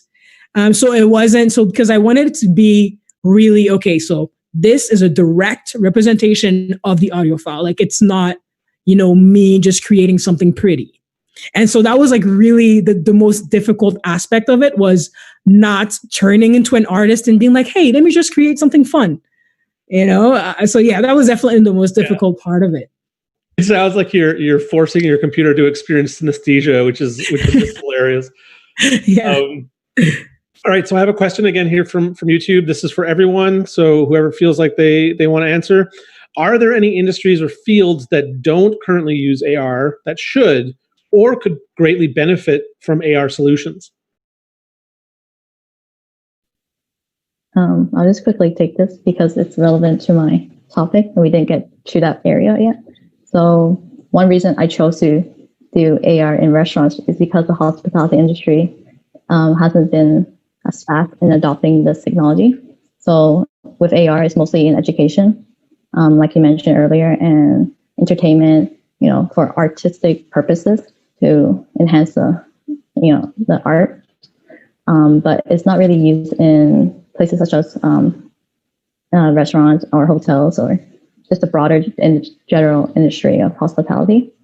And especially since COVID-19 happened, that's the industry that was hit the hardest as well. And then when I saw that they're using QR codes to as a form of contactless menu, I took the opportunity to enhance that further by adding the augmented experiences through the website of the restaurant. So when you're going to see this menu online, you're automatically funneled towards the experience. And when they don't have pictures in these paper menus that you use as well, single-use paper menus, you lose a lot of the visual representation of what the restaurants can offer. So with AR, you don't have to worry about that. You can see it on your phone if you're already using the phone to look at a menu. Interesting. So I'm going to bring up maybe something a little bit on the negative side for augmented reality. So in 2016, there was a short film put out by Keiichi Matsuda.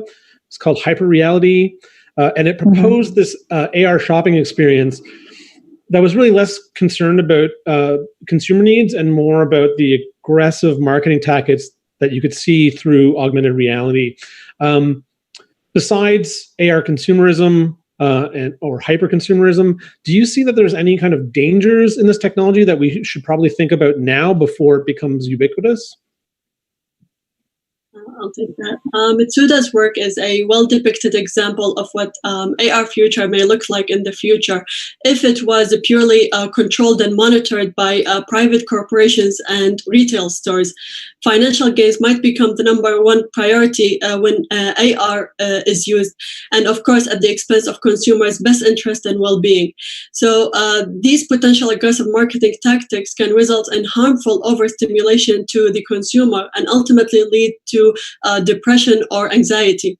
So to best avoid such possible outcomes, negative outcomes of an amazing technology, a system like CoShopper is best provided by an organization that places consumers' well-being as a priority, while of course keeping in mind the interest of grocery stores and health organizations.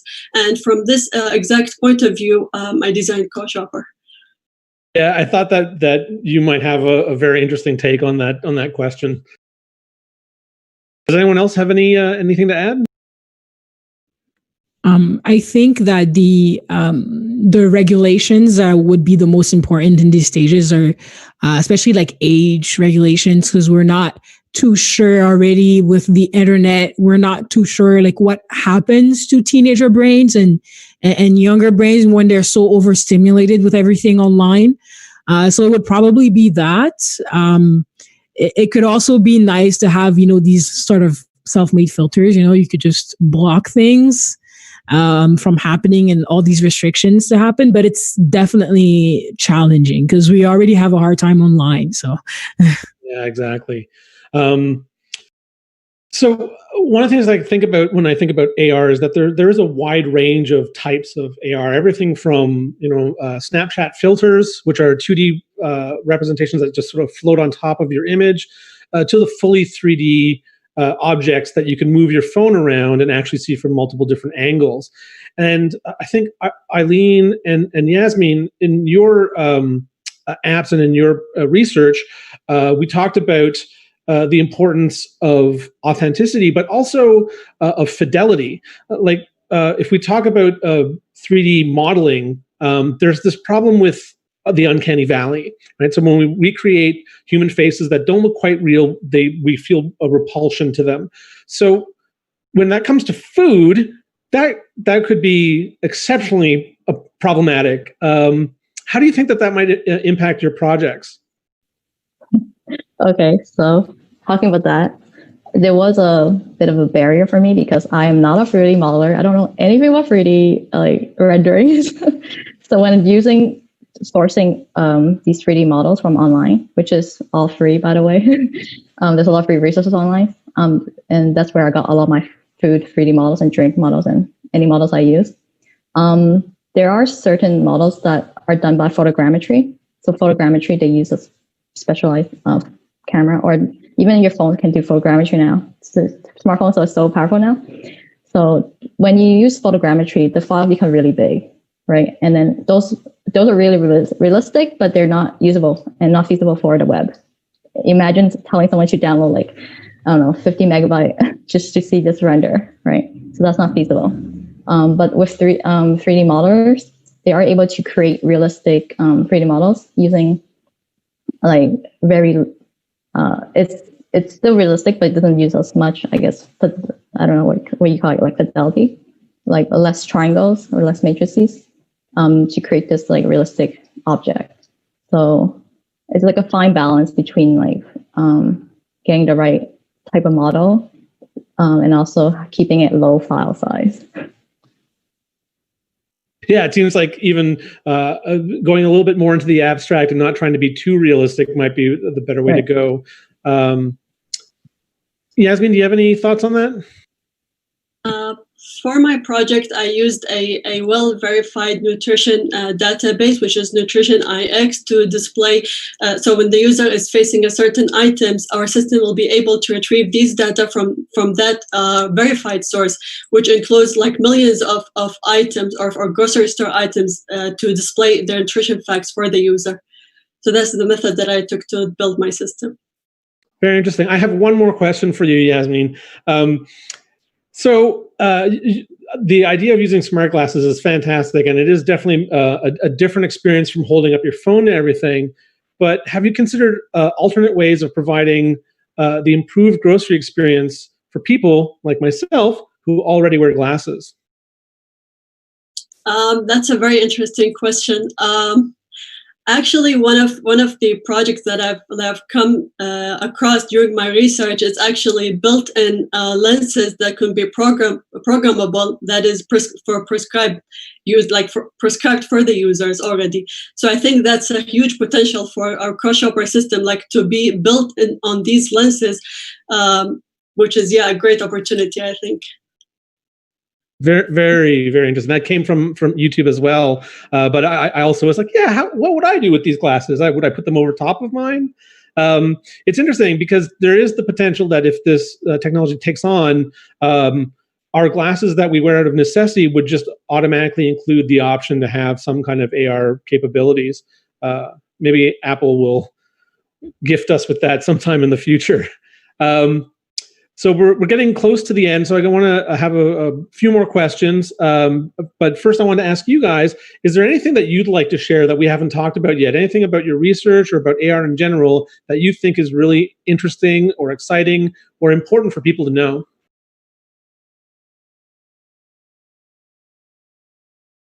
Did anyone have any specific funny stories or useful stories, like little tidbits of knowledge while working on your research projects?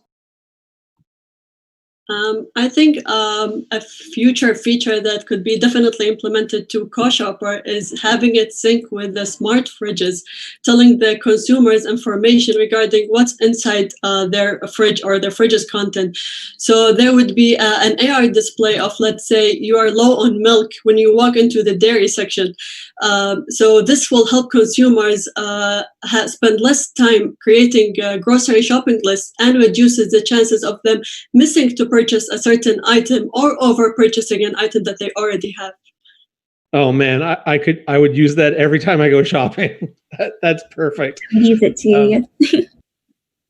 So I'm gonna ask one last question. This is a little bit more tongue in cheek, a little bit more fun. But now that you've seen what AR can do, what is one thing that you would hate to see created and appear in front of you in VR, even though it's virtual?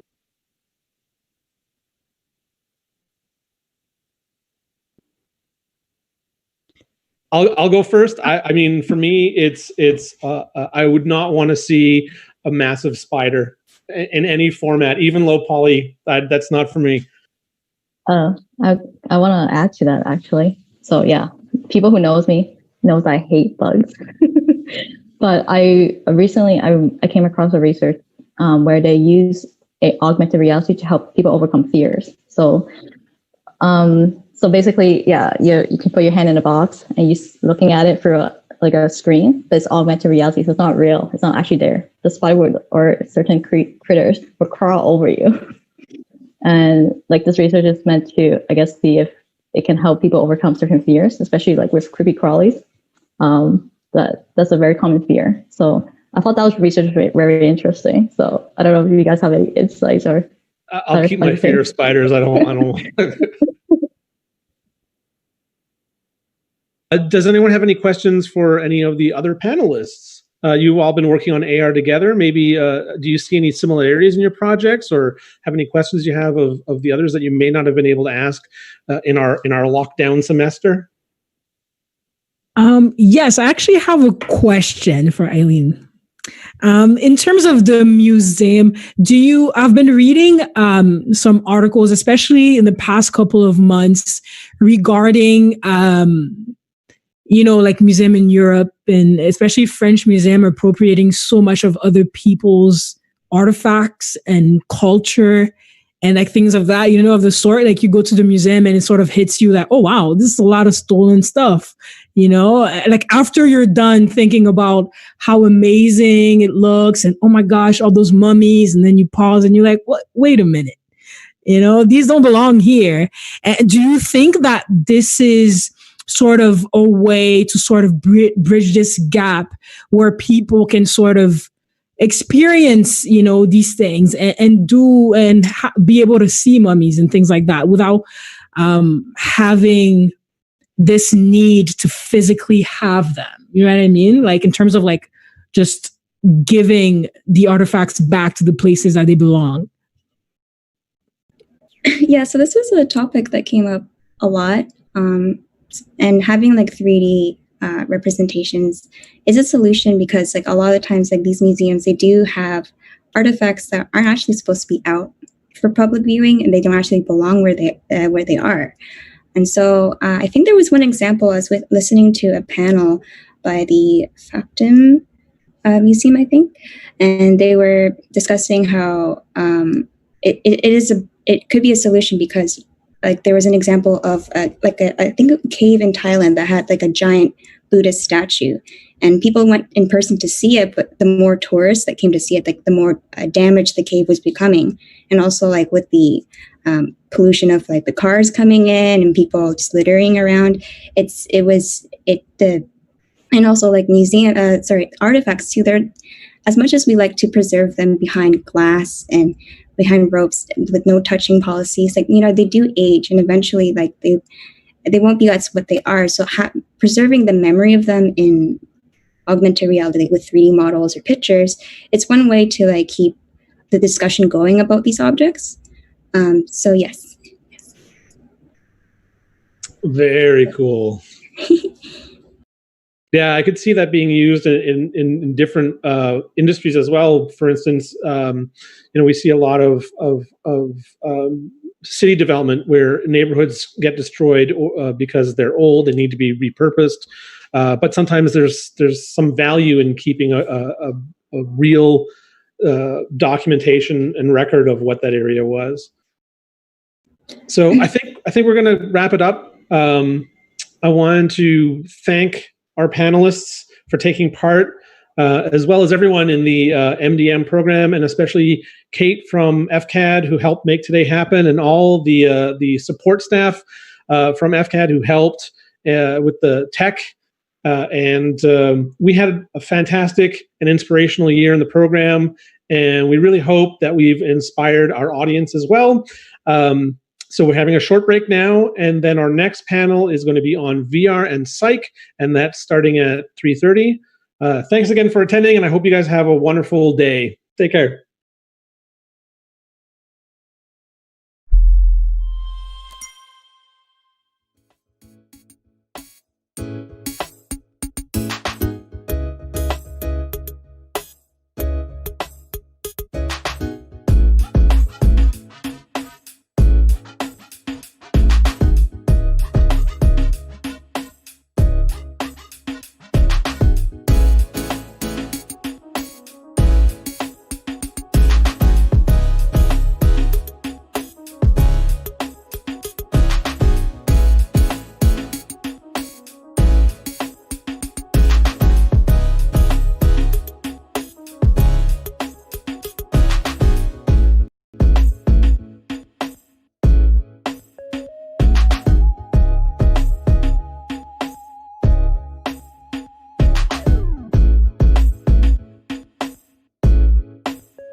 Oh, hello. Didn't see you there.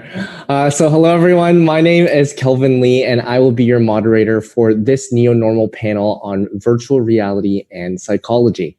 I'm like a lot of my other colleagues have said, at the beginning of the year, I don't think any of us could have conceptualized NeoNormal being our unifying aspect of our work. But as the world continues to change, we found ourselves really challenged academically and creatively to pivot, improve, and refine what research means. So I'm really excited today to have on our panel, we have Laura Montenegro. Say hello to Laura. We have Camila. Hi. We have Camila Borquez. Hello. We have Harman Brar. Hi. And then we have Ruzbe Moyayedin. Hello. I tried my best, folks, on their names. I hope I did okay. But these are experts in our class on virtual reality and psychology. So Harman, on her project, she looked at combining neuroscience, folks, neuroscience, and digital media to understand the mind. She created a simulated psychedelic experience in VR called Mirage, which focuses on visual hallucinations associated with psychedelics. Super cool. I know. Wait for it. She'll be talking soon. Laura and Camilla, they worked on a project with an NGO that teaches social emotional learning in schools. They combined a music and rhythm experience, a game, to create this VR experience to improve the learning process of social emotional learning. And then lastly, we had Ruzbe, who used data visualization and created an app that helps people with goal setting.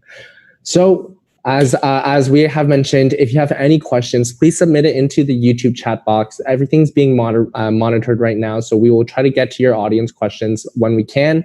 And if you have any questions about a specific topic to a specific researcher, please make sure that you also mention who you want to direct the questions to. Also, if you aren't logged in or anything onto YouTube and you want to submit a question, you can also tweet the Ryerson MDM program, or you can direct message us on Instagram. Or you can also email fcadconnect, FCAD connect @ryerson.ca. All these channels are being monitored, so all your questions will be heard. This is how the MDM program does it. We just have all these different ways for you to try. So let's get started with Harman talking about your project Mirage. Can you first tell us a bit more about your research and tell us a bit about your findings? Because I know you had a research component and you also had an actual project component. Yeah, sure, Kelvin. So the research associated with the production of the prototype actually helped me outline a hypothesis that outlined specific neural areas in the brain that would be activated if the simulation was effective. So I researched three main areas of interest. First was virtual reality in psychotherapy. So I looked at the different ways that VR is employed in terms of therapeutic treatment. The most common disorders that were using VR actually were PTSD, mood disorders like anxiety, a little bit used in depression as well, and phobias. And the way that VR is used in these therapeutic modalities is through simulated environments, and that's applied to exposure therapy. So if there's an environment that's unsafe to simulate in real life, or it's just not possible to recreate, such as like a war situation, a patient can re-enter that situation in a safe way. So they can choose the duration of the experience and also the intensity. And they also know that they can exit whenever they want. So that led me to believe that VR is a good use for therapy because it's safe and it's proven to be really effective.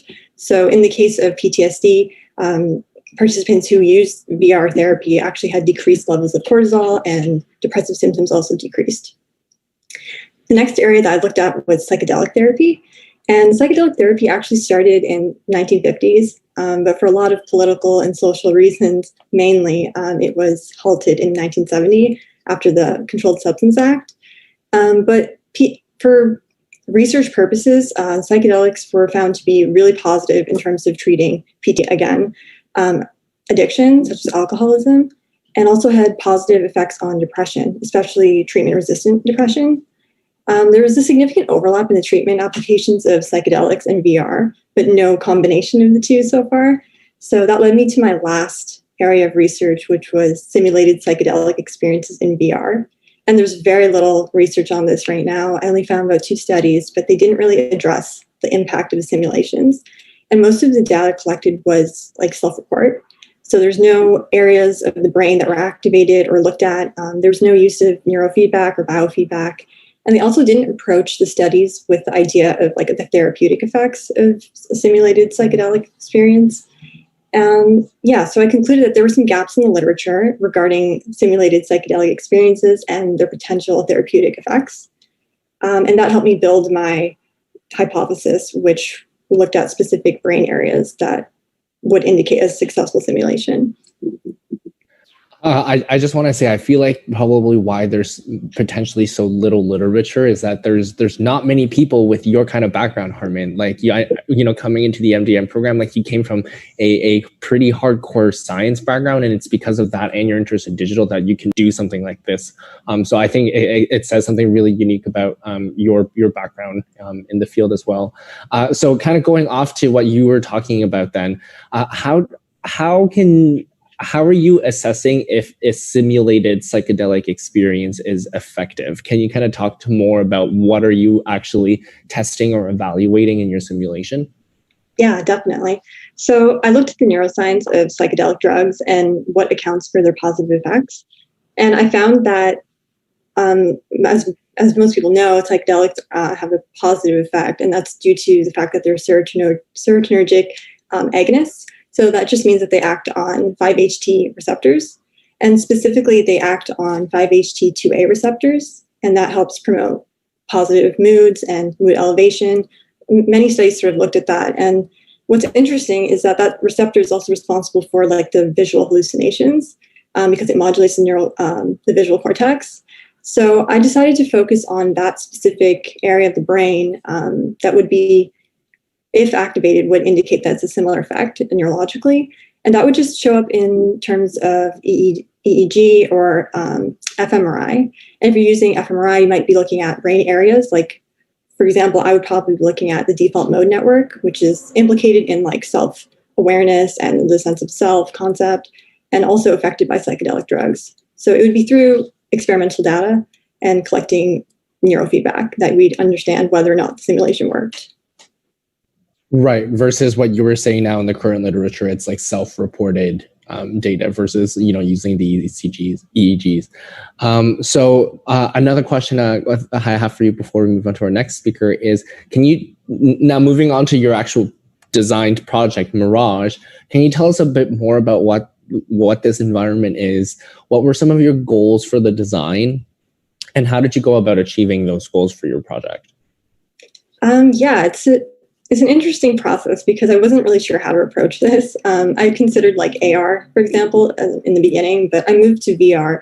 And one of my concerns was like making it look realistic. I didn't want it to feel like a video game. And I didn't want it to be just a filter on top of like a street view, which is what I've seen previously. So my goal was to create a virtual reality experience that was like immersive, interactive, while displaying like certain visual hallucinations, because it's difficult to recreate everything. So I wanted to just focus on certain things. One of my biggest concerns was, because I'm an artist, I wanted it to be artistic, and not just in terms of developing it and designing it, but just like for the user.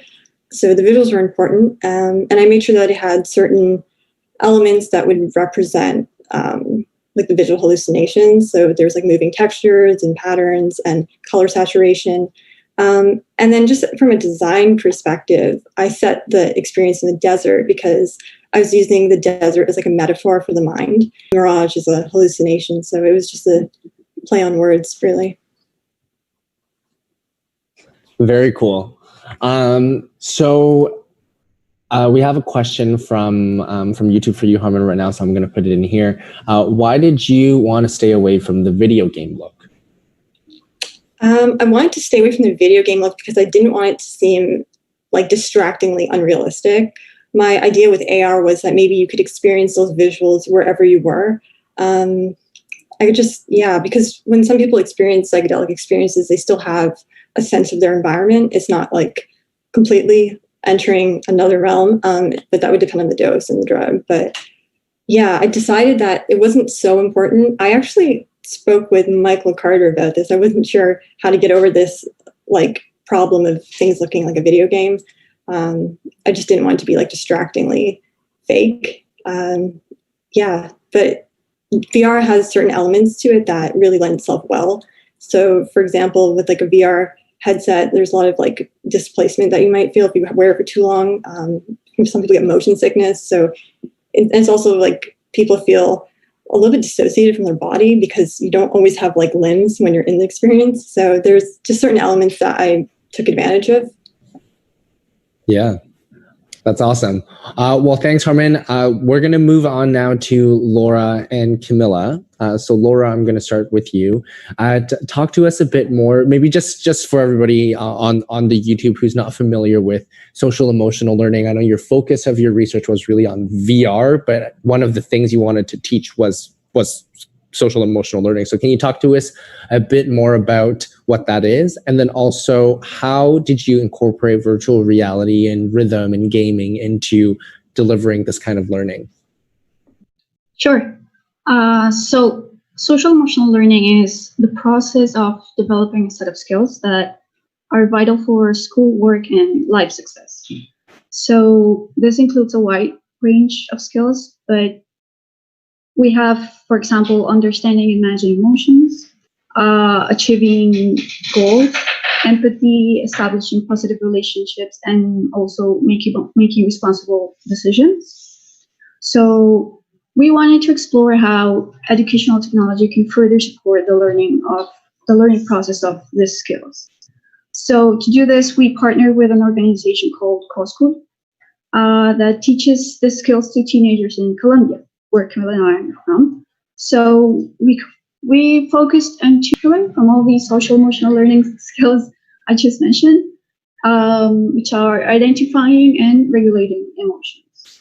So what the skills is all about is just to gain control and balance of your own emotional reactions for your own well-being. So not being like a passion slave, like some of us just sometimes are.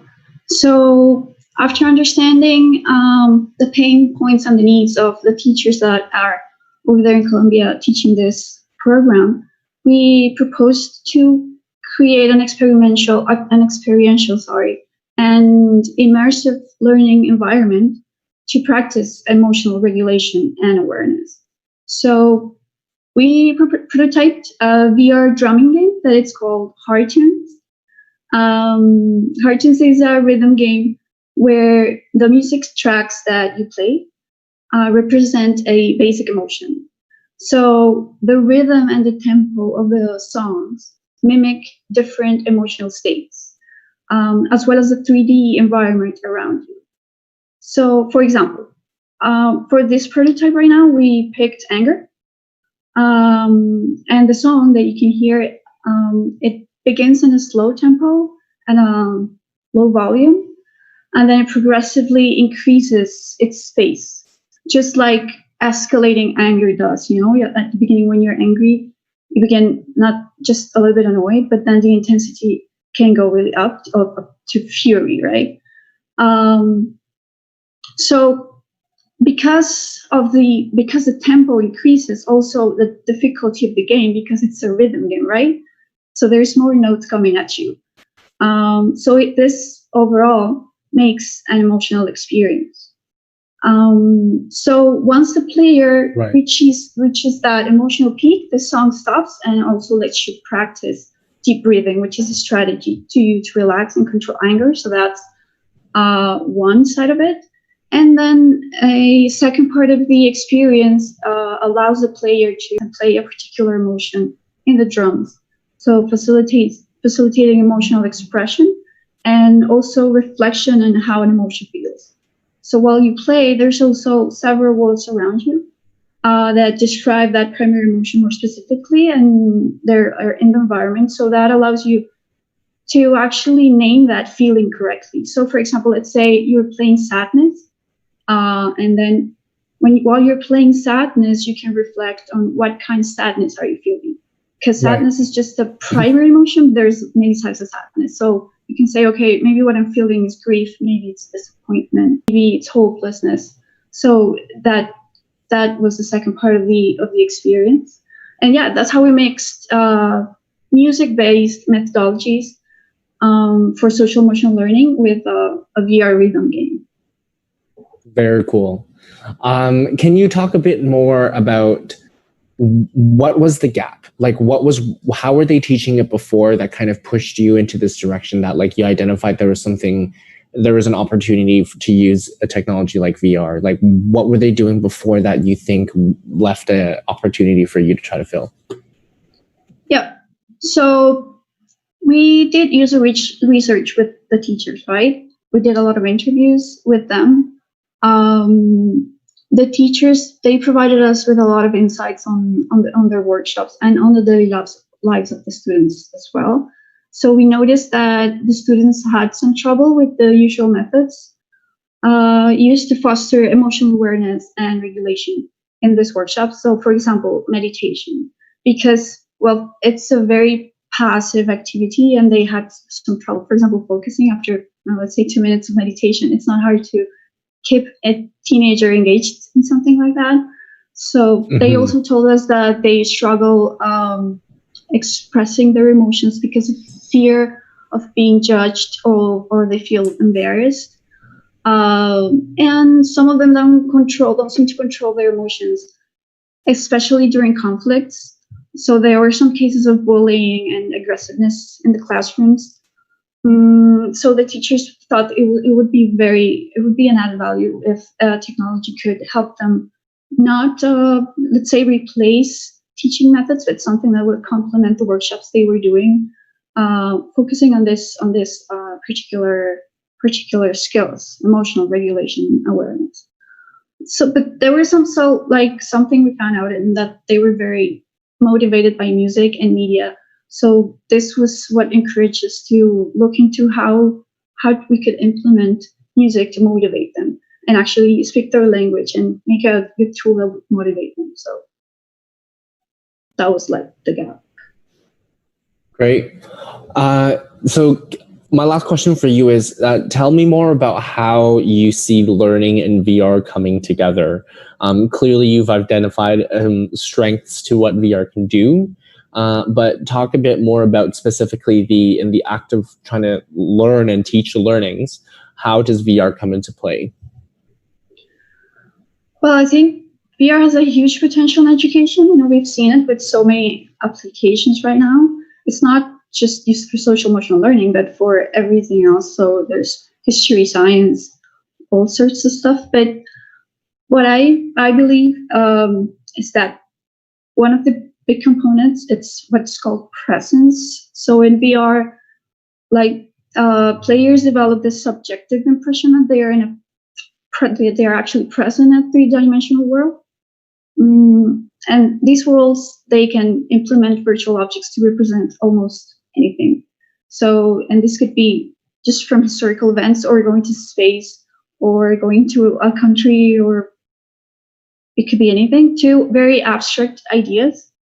Helping users really understand different concepts.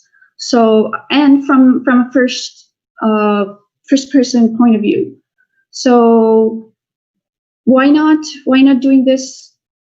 It doesn't really have to be an expedition to a place that exists. Why not doing this, like, for example, to our inner world itself? So, like Harman was saying, she used the desert. We used something slightly different, but I think this virtual reality scenarios can represent almost anything, and that's what we used. But also, this being present in a three-dimensional space increases retention and also increases the emotional responses you have. So that's why we thought it would be like a great tool for this. Studies suggest that a greater sense of presence generates more intense emotion. So yeah. And what I think it's very, very important about education is that it's that VR promotes learning by doing. So it's experiential. You have controllers, and most of the headsets, you have some controllers that you can actually use, and you're using your hands to actually learn. And it's not, let's say, it's not like watching a video or a tutorial. It's more like really learning by doing. And I think that's very cool. Yeah, I think it's interesting because in my research, VR actually did the worst in some of the things that I was testing it on, which was very different than what I thought it would be. But I think what you're saying, it's about the immersion and about the interactions that make VR really unique and special. And how I put it out in my research didn't have any of those components, which I think might have contributed to why I didn't do very well. But I think it's really interesting that, as you guys were saying, there's this extra element of immersion that VR provides that really makes things, I think that's the whole foundation of VR, is that they want to make immersive experiences.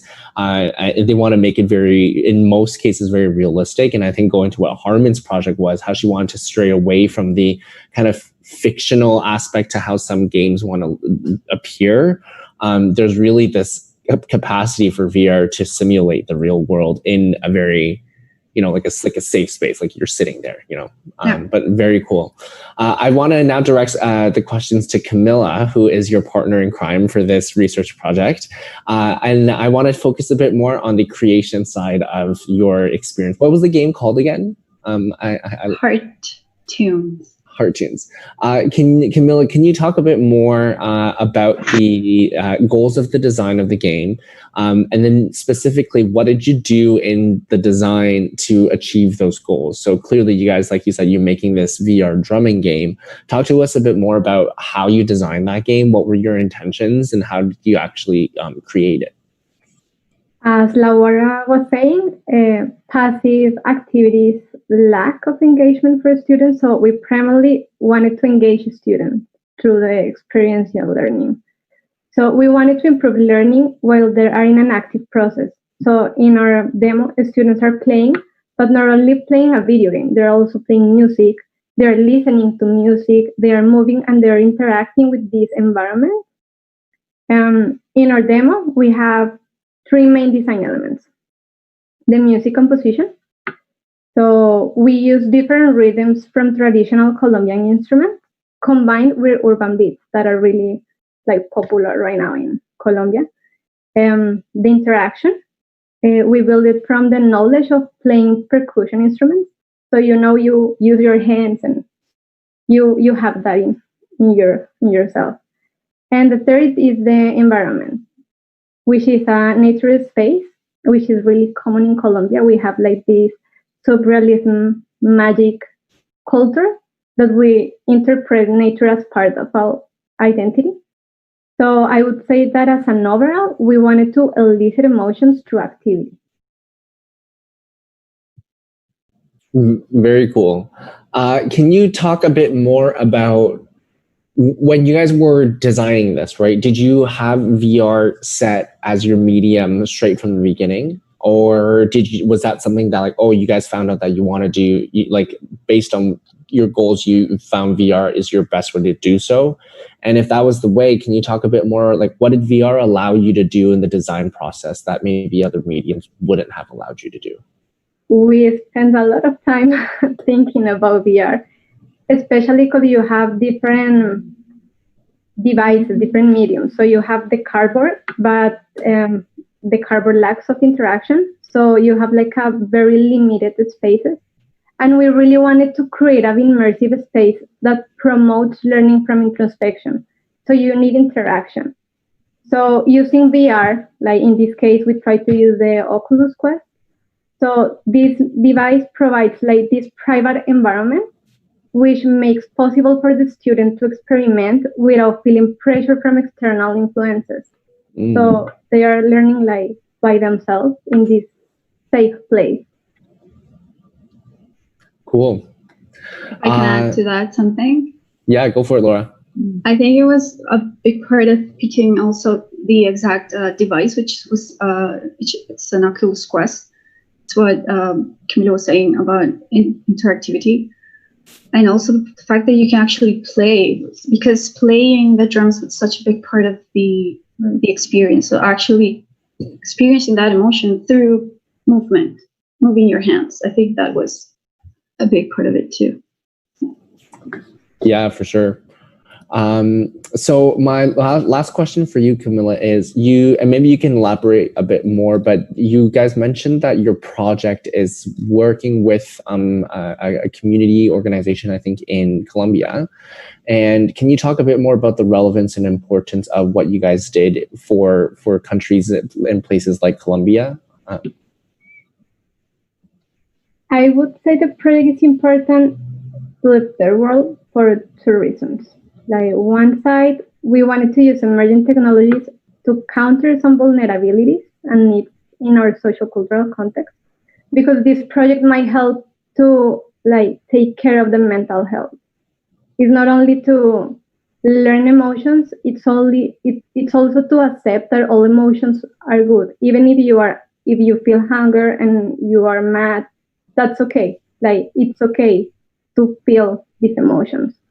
So yeah, we're trying to take care of the mental health of the students. And on the other,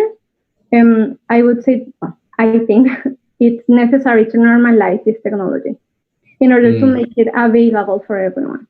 So for example, in Cali, some students only have access to technological devices, even internet, in their educational environment.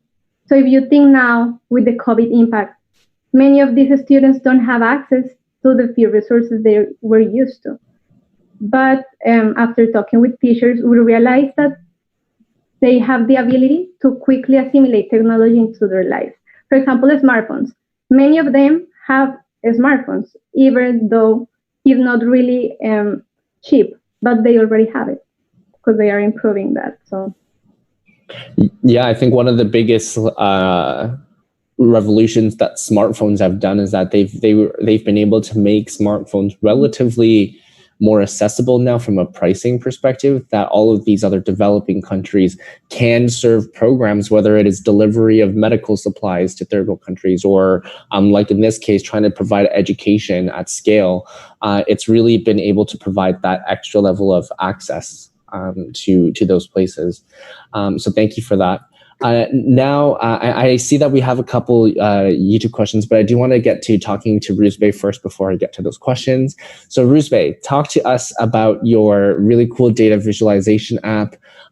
Is there a name for it, and how does it work? For sure. Thank you, Kelvin.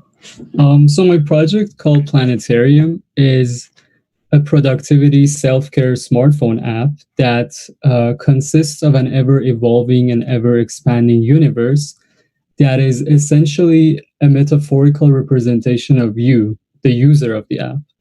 This universe, including its planets, suns, stars, moons, and whatever it's in there, it's a virtual world that updates and evolves based on how you follow your goals and dreams in your life.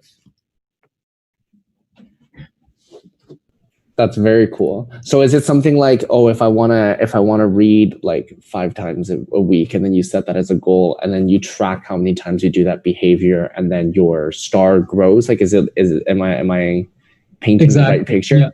Yeah. So in terms of how it uses data and how it actually provides these visualizations, is that so there are no graphs, charts, or tables at all in Planetarium. So the way it works is that the first time you're using it, or you can just add this in the future, it asks you what are the goals that you want to follow using Planetarium, and these can be, health, career, relationship, social life, and you set these different goals for yourself. So after that, each time you use the app, it can be every day, every few days, and however you want to be. It asks you through different questions and answers that how you feel about, how you've been following this certain goal, or how you've been following up with this plan that you had over the past few days or today. And the answer you give to the app on these questions is gathered as a data, and it uses procedural content generation. It's a method of creating content, basically. It uses that method and this data to basically create, evolve, and expand this universe that you have.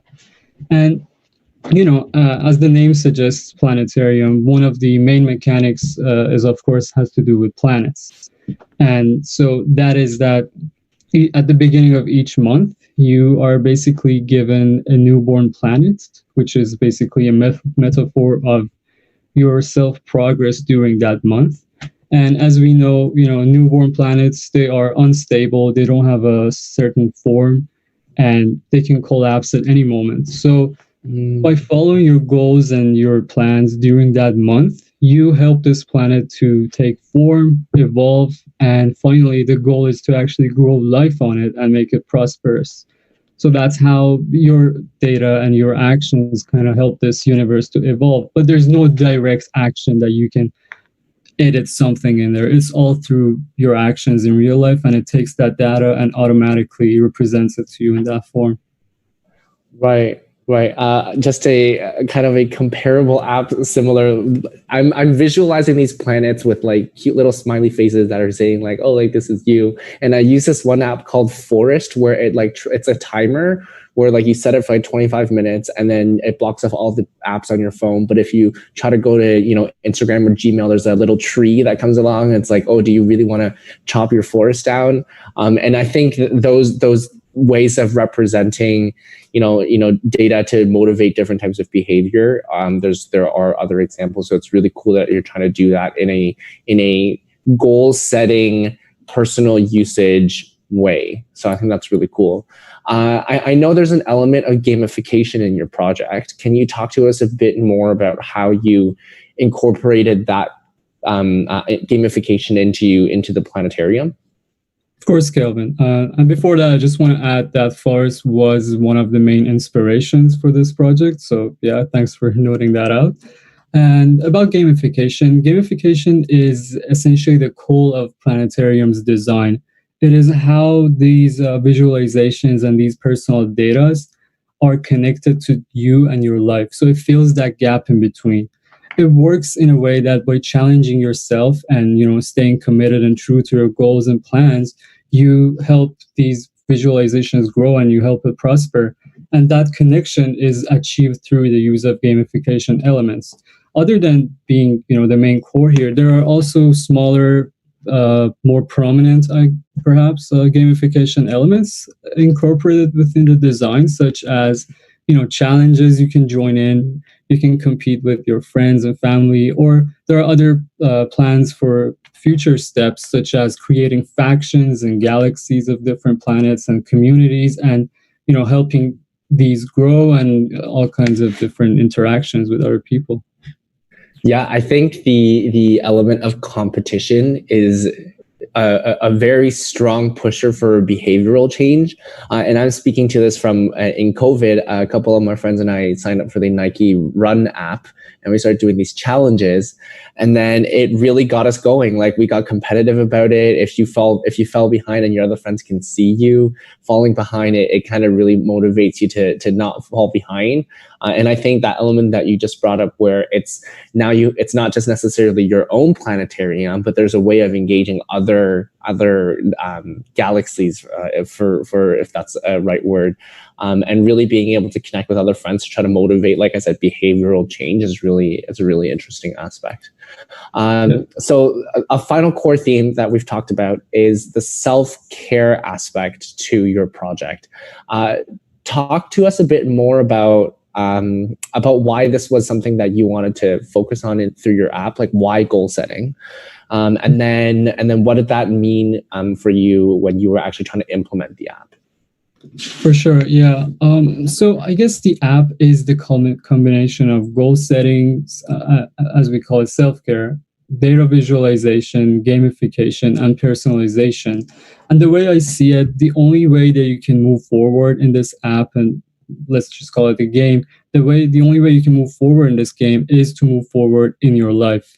So it's the only entrance to this whole system, and that kind of helps it to focus on yourself and your goals and plans. I would say Planetarium kind of acts as a self-reflection method, and that your engagement with it helps you to keep on track of your goals and plans, and to focus more on you and your plans and your life, basically. Yeah, and a question that I just came to my mind was, do you have a specific audience that you designed this for? Do you think, now that you've designed it, do you think it would resonate better with a certain kind of audience? Like, I'm just thinking, maybe it's kids would love this because it's planets, it's like, it's really cool. But I'm curious to see if you had any intended group that you were trying to design this for. Yeah, definitely. I mean, the design is more, I think, appealing to younger generations, of course.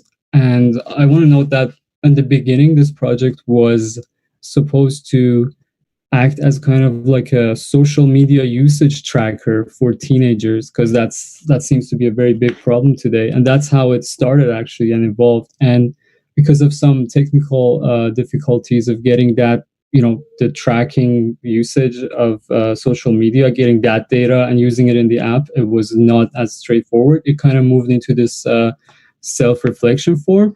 But I would say definitely the younger generations, it's definitely more appealing to them. Okay, so that's so far all the questions from me. We have quite a few questions from the YouTube chat, so I'm going to get on to those. So first is for Laura or Camilla, what kind of advantages did VR provide over AR/regular web experiences?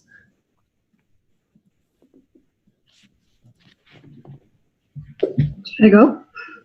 Yeah. So we touched a little bit on that, but we thought as VR gives you this isolated experience, right? Because you put on your headset and it's practically like you don't see anybody else, you cannot hear anybody else, you're in the experience. And what we wanted just that, because self-awareness really requires reflection on, okay, what is it that I am feeling right now?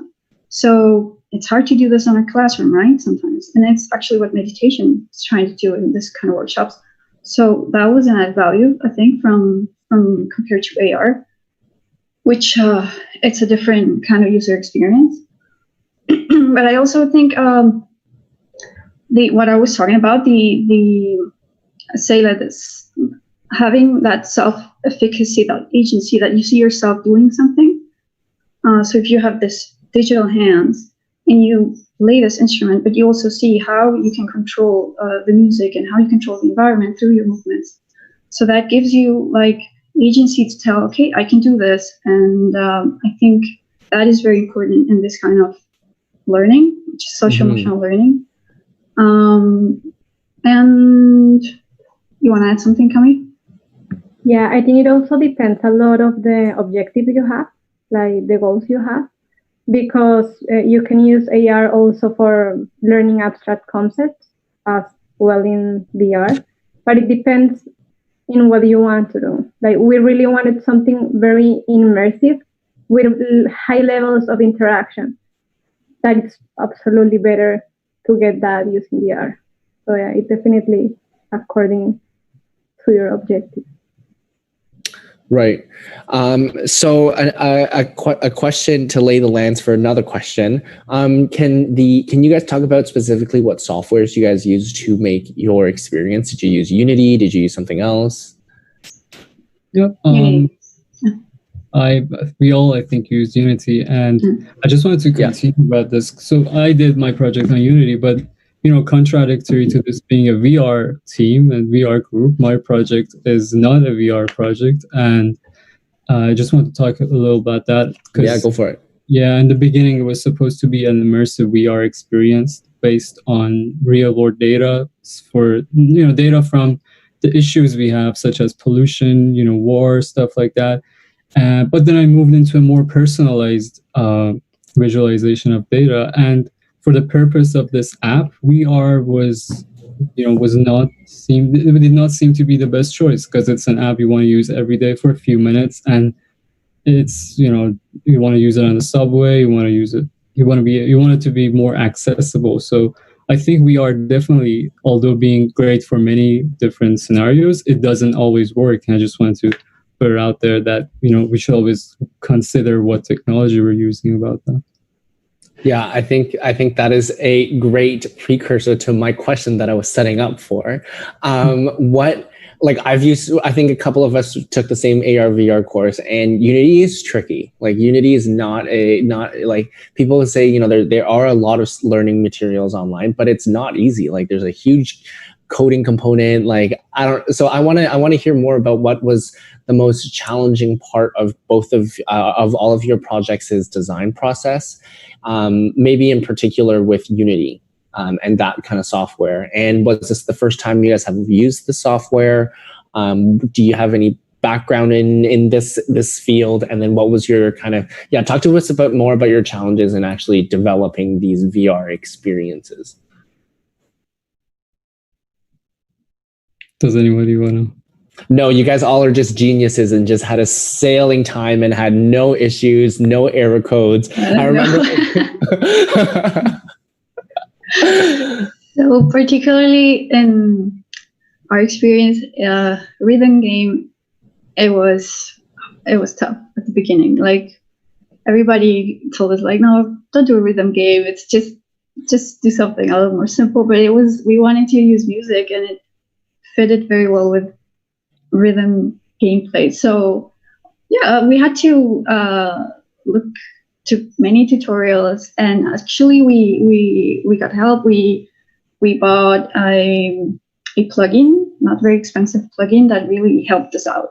So I just think building these things from zero, it's not really that necessary. You can always find a lot of tools online.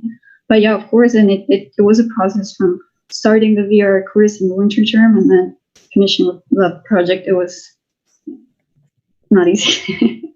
We also faced challenges because we had to work remotely. So it was really hard for us. We had to buy these Unity for Teams, but then we started to deal with compatibility issues. As I was working in a MacBook and Laura was working in a Windows, then when you try to open the same file, it just goes crazy. So you have to be really, really careful with that. Yeah, these are structural tips for any future MDMers that are watching. The collaboration aspect to large design files in Unity is something you are going to have a bit of trouble with. I remember in our project we had to really figure out how are we doing file sharing and all of that. So I'm sure you guys had to overcome a lot of obstacles for that. So I'm going to move along to another question.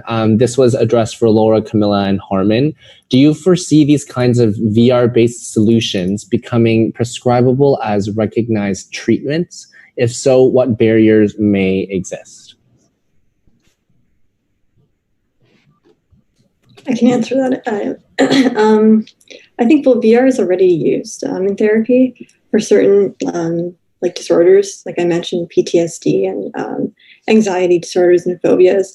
For my specific project, I wanted it to be something that had a therapeutic application, but it's not very realistic. There's a lot of ethics around that, and an alternative to this would be maybe more of a meditative experience that could be used. And actually, I was advised by my supervisor and second reader that if I wanted to take this further, it wouldn't have to be psychedelic experiences. It could just be a meditative experience that people could just get into. But I think there's potential for VR like across the board in terms of psychotherapy, specifically in areas like treatments of psychiatric disorders like PTSD. And there's been a lot of research on that already, shows that it's quite effective. Very cool. Can you guys talk a bit more about maybe some of your own favorite VR experiences that might have inspired parts of your project, or that you just like that you've come across or have played with on your own? There is one we like a lot. I mean, it's called Where Thoughts Go. And I think it influenced not only the game itself, but the way it looks, the visuals too. So in this game, you can record your thoughts and, let's say, live them in that 3D space for somebody else to listen to afterwards. Cool. Yeah, I think it touched a lot into what we were trying to do. It was not the same thing, but it's interesting how it promotes you to, or encourages you to like look inside and try to express what you're feeling, what your thoughts are about something. So awesome. I'm not really good with VR because I get like motion sickness when I use it. But I did play one game. I think it was called like The Inpatient, and you're basically a mental patient in a hospital. Yeah, I didn't finish it because again, like just like an hour in there and you can't, like I couldn't go on. It was just too nauseous and you get really dizzy. But yeah, it's really cool to interact like that. Yeah. Ruzbe, anything stand out for you? To be honest, I haven't tried that many VR experiences and games, but there's one that I think is very similar to what Camila and Laura are working on, the lights. No, not the lightsaber. What is it called? The one you actually play music with? Beat Saber. Beat Saber, yeah. Beat Saber, yeah. Yeah, I think that's a very innovative and cool take on what you can do on VR, because that is something I think that really belongs in VR, like the emotions that you can have in that, and the visuals and the overall atmosphere. I think it's a very well done example. But yeah, so far. Awesome. So I really like this question from one of the other panels, and that is, what is next for your research? Like, where are you guys planning on? What are you guys planning on doing with what you guys made? Are you planning on just using it as a portfolio piece? I'm curious to see where else do you think this kind of research or this kind of development can go? Have you guys thought about what's happening after August 27th when we have to hand in our paper? In our case, our first plan was to create a bigger demo. We wanted to use 4 different spaces. We could only create one. So we really want to explore more emotions so we can see like how sadness looks, how happiness looks. So we really want to go deeper in that. Cool. Harman, what about you?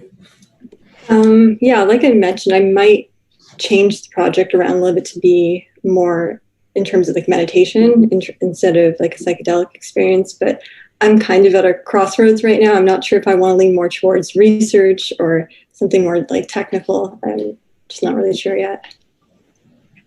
Yeah. And Ruzbe? Yeah, well, I'm definitely considering continuing working on the project because I think there's a lot more to be added and incorporated, and it can actually be launched as a product. And right now I'm working on some VR experiences actually, which I think I'll be working on that for the next couple of months, and then maybe get back to my project here and see where I can take it from here. But I definitely see potential, and there's a lot that needs to be done for sure. Yeah. A question coming from the YouTube chat. In your research, have you guys come across any potential health risks associated with virtual reality? And maybe expanding that question a bit, maybe besides health, are there any other kind of downsides to VR? Talk to us a bit more about that. I'm just going to start by saying one of the downsides, which I mentioned. I think the accessibility is a very big issue right now. The devices, first of all, they are expensive, and if you want like the higher tier ones, you need to have a very strong computer system as well. And, not that many people have access to that kind of system. And also the portability and all kind of issue. But I think it's going to, as we progress, they're going to get more accessible and more affordable and more usable. Yeah. So that's one of the issues, I think. Great. I think it's very important to warn people about the health risks, because some people experience vertigo or dizziness.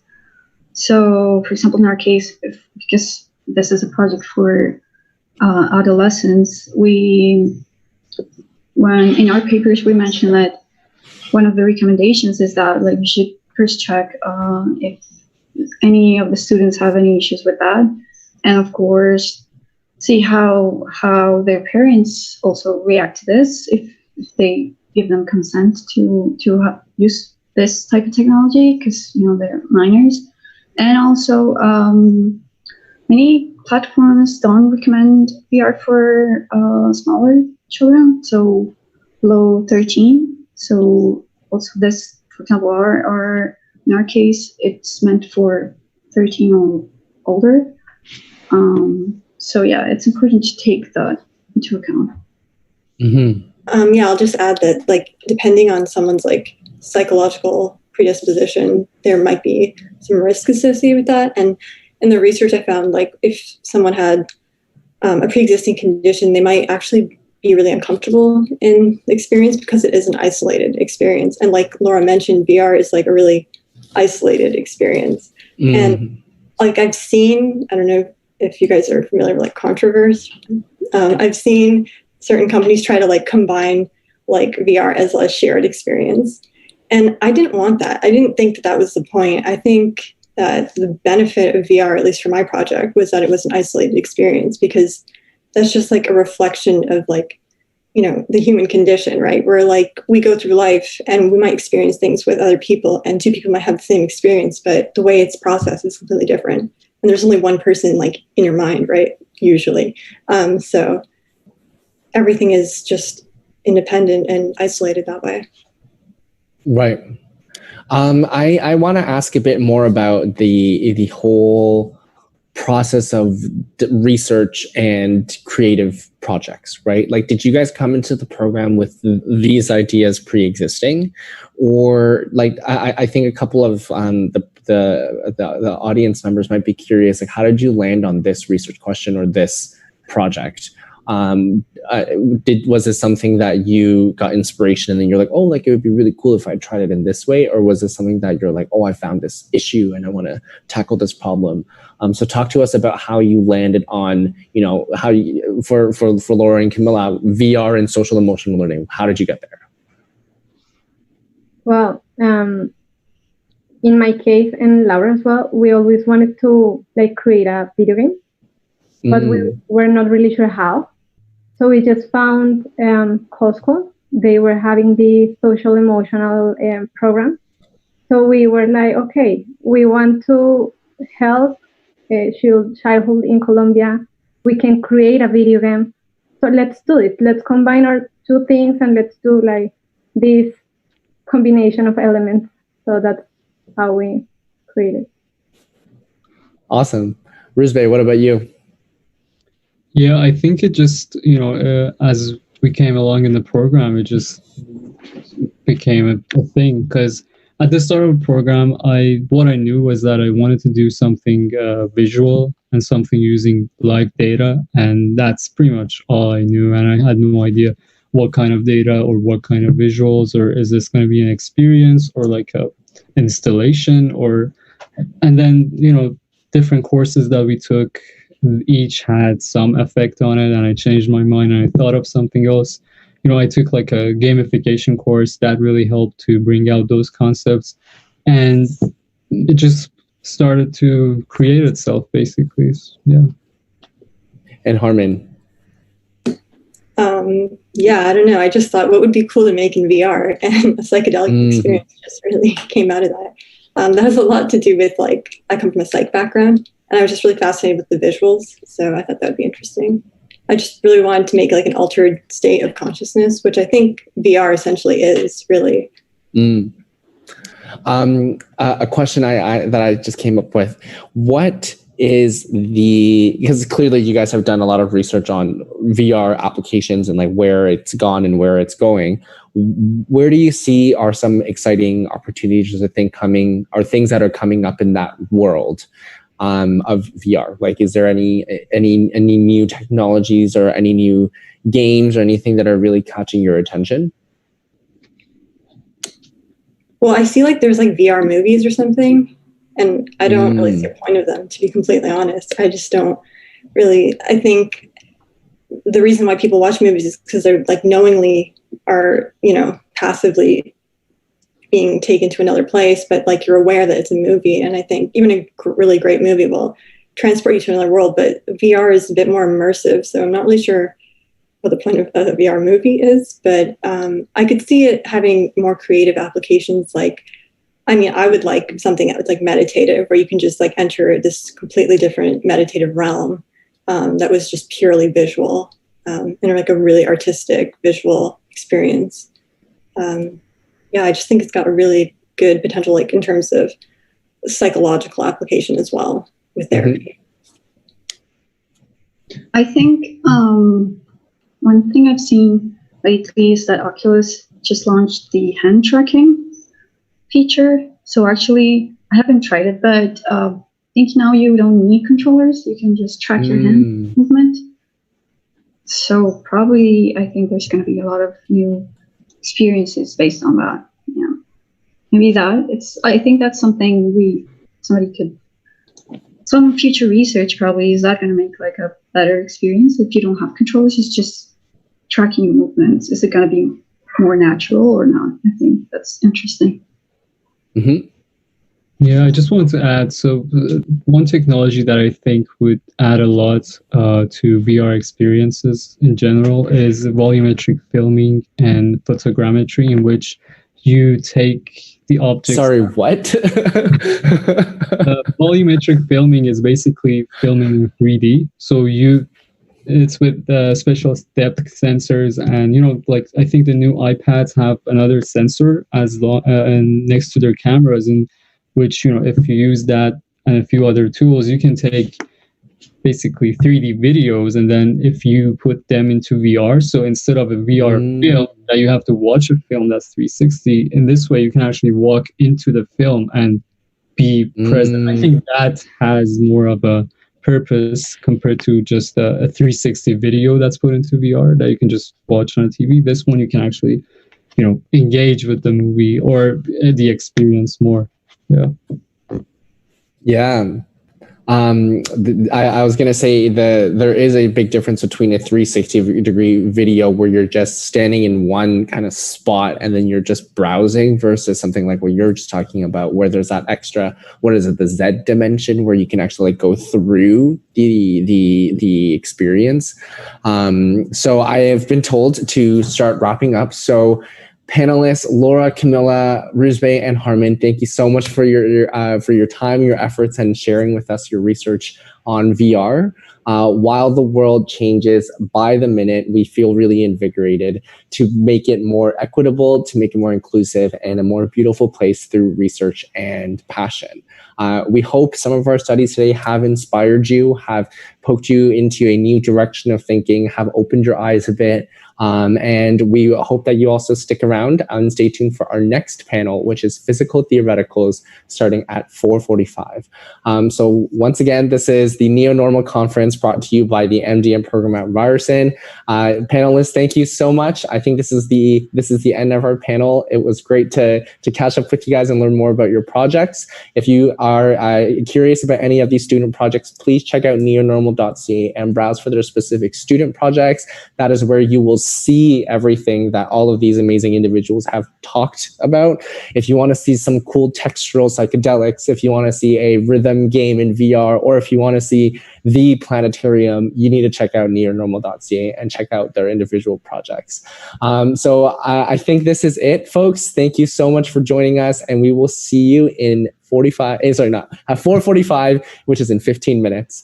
All right, everyone, take care, and we'll talk to you soon. Thank you. Thank you. Bye. Bye.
Hi, everyone, and welcome to the final panel of the NeoNormal conference. This panel consists of researchers in a wide array of domains that seek to innovate, elevate, and introduce new ways of thinking about our digital interactions and our relationships to digital media. My name is Nicole Hack, and I'm part of the MDM 7.0 cohort, and I will be moderating the Physical Theoreticals panel. I've had the pleasure of learning and working along with these panelists, so I'm really excited to get right into the conversation. Before I do, I would like to encourage our audience to submit questions via the YouTube chat. If the YouTube chat is not accessible to you, you can through FCAT and MDM social media handles, and somebody will post that into the YouTube chat shortly. So now I'd like to introduce everybody on our panel today. Alex Chan, want to say hi? Hello. So Alex is a former competitive diver aspiring to reinvigorate the training process using camera technologies. Emily Lee, say hi, Emily. Hi. So Emily is a themed entertainment professional aspiring to innovate for immersive experiences using touchless technology and intuitive designs. Gianluca Gardaman, want to say hi? Hello, everyone. Hi, Gianluca. Gianluca is an avid sports enthusiast, and he is interested in how wearable cameras can help improve the performance of professional soccer players. Similarly, Morgan Jelinas. Do you want to say hi, Morgan? Hi, everybody. Morgan is also a sports enthusiast and has studied the notion of self-efficacy and how, in tandem with wearable technology, professional athletes can improve their performance. Sartek Marwaha is a UX designer. Do you want to say hi, Sartek? Hi. Yeah, so Sartek is a UX designer exploring the ways that tangible technology can be used to improve the design process for immersive experiences. Lastly, Riley Cooper. You want to say hi, Riley? Hi. Riley is a mental wellness advocate and entrepreneur studying the benefits of compact bright light therapy. We also have Sheila Johnson with us, who will be our ASL interpreter for this panel. So I'm just going to jump straight in and ask Riley our first question. So could you tell us a bit about your project and the reasoning behind the idea? Absolutely. So it has been proven that as little as 15 minutes of exposure to bright light therapy can significantly decrease symptoms of depression, enhance focus, or simply elevate your mood. However, what currently exists in bright light therapy technology does not have the accessibility, the portability, the compactability that I would like or that many people would like it to have. For example, the average height of most bright light therapy devices is 10.5 inches. So I wanted to look into how I could create a device that gave the exact effects of bright light therapy as existing devices, however, in a portable, a compact, and a rechargeable manner. And so I created a bright light therapy phone case that looks just like a phone case. However, when you take the back off and you expose the lights, you get your bright light therapy. That's super interesting, Riley. I love that you have your prototype ready. I know that there's been so many obstacles, especially within this group, whose work is inherently tangible. So I want to extend the same question to Emily. Could you tell us a bit about your research and kind of why you chose this direction? Yeah, definitely. So my research and my project really encompasses COVID-19's effect on the themed entertainment industry. And specifically, I worked within interactive experiences in queue design. So unfortunately, we all know COVID-19 really affected the world earlier this summer. And unfortunately, themed entertainment was an industry that was hit really hard when that pandemic started and started affecting North America as well.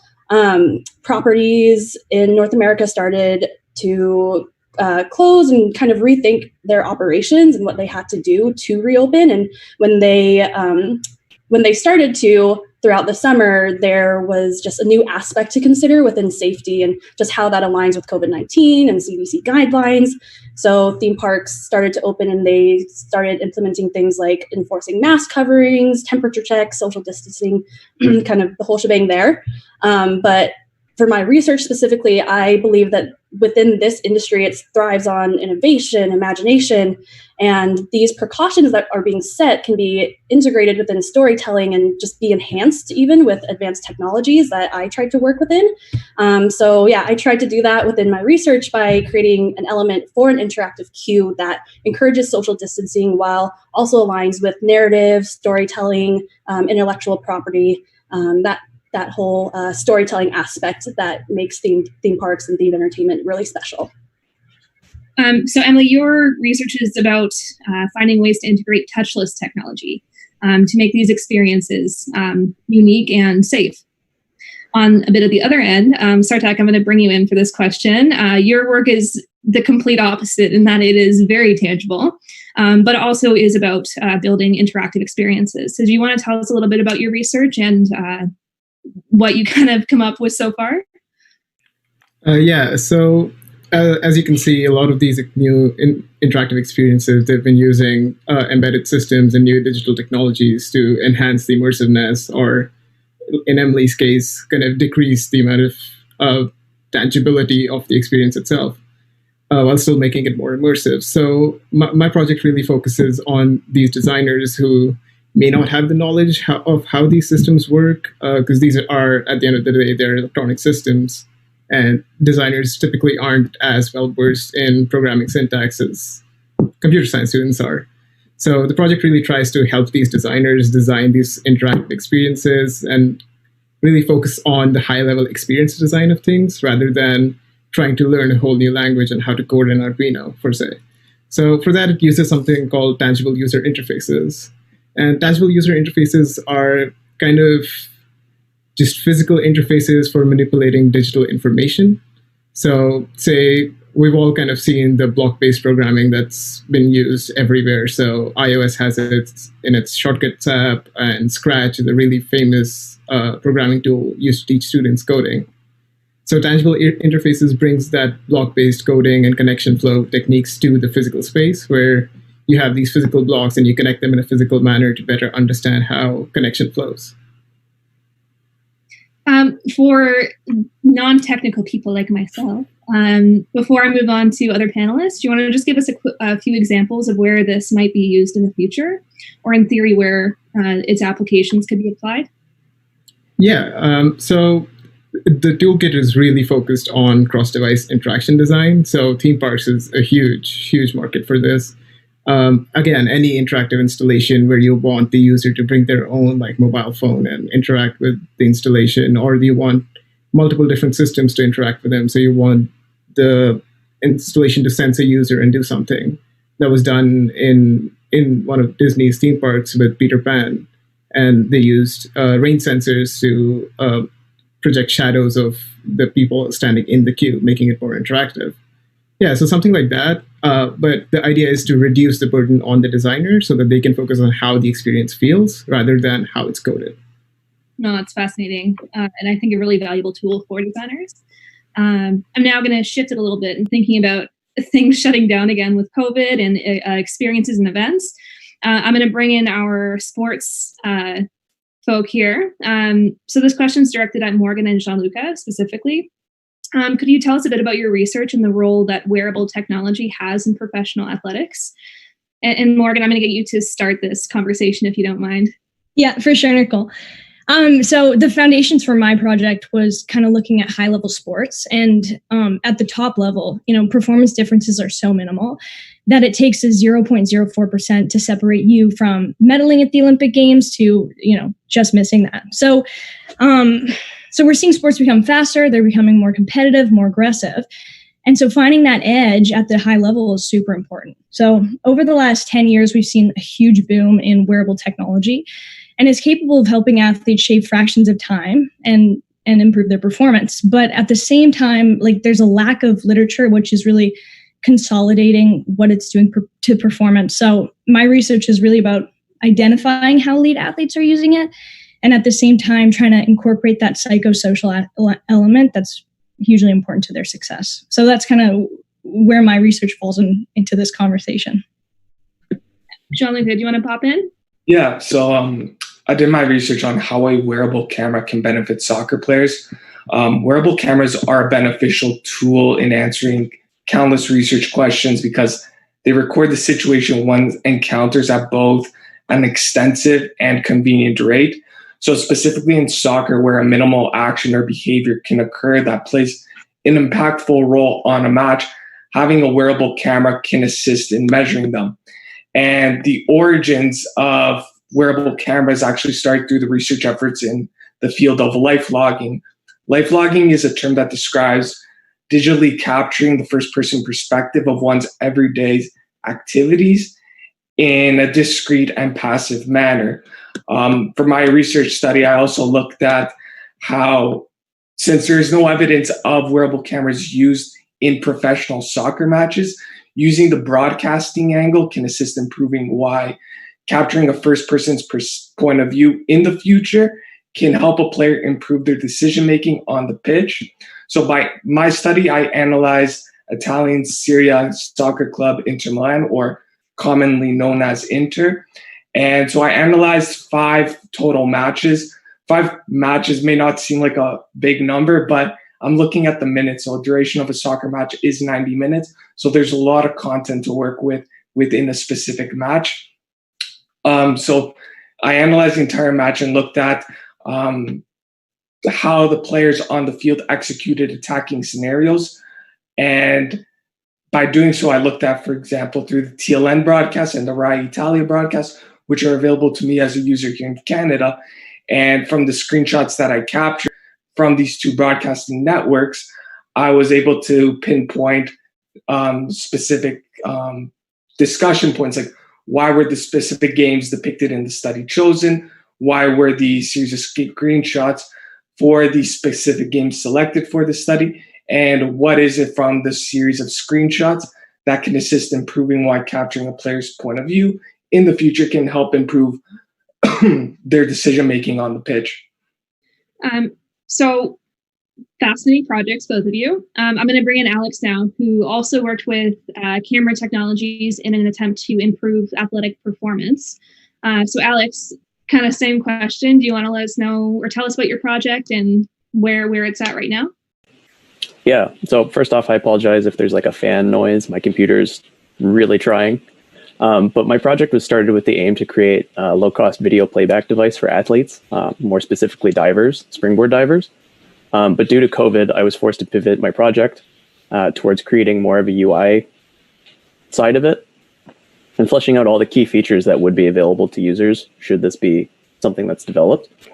And, I felt this was an important thing to create, and more specifically, it was important to the diving community because this is something that currently exists, but in its form, it's either super outdated or it's extremely overpriced for just clubs to purchase. And so it's hard for coaches, to justify that cost to their divers and their clubs as a whole. As some people may know, diving is an extremely visual sport. So when we do analysis, it's either looking at videos of your own dives to just improve it, or you look at top ranking divers and you try to emulate the movements or actions that they make and try to incorporate that into your own performance to kind of push yourself.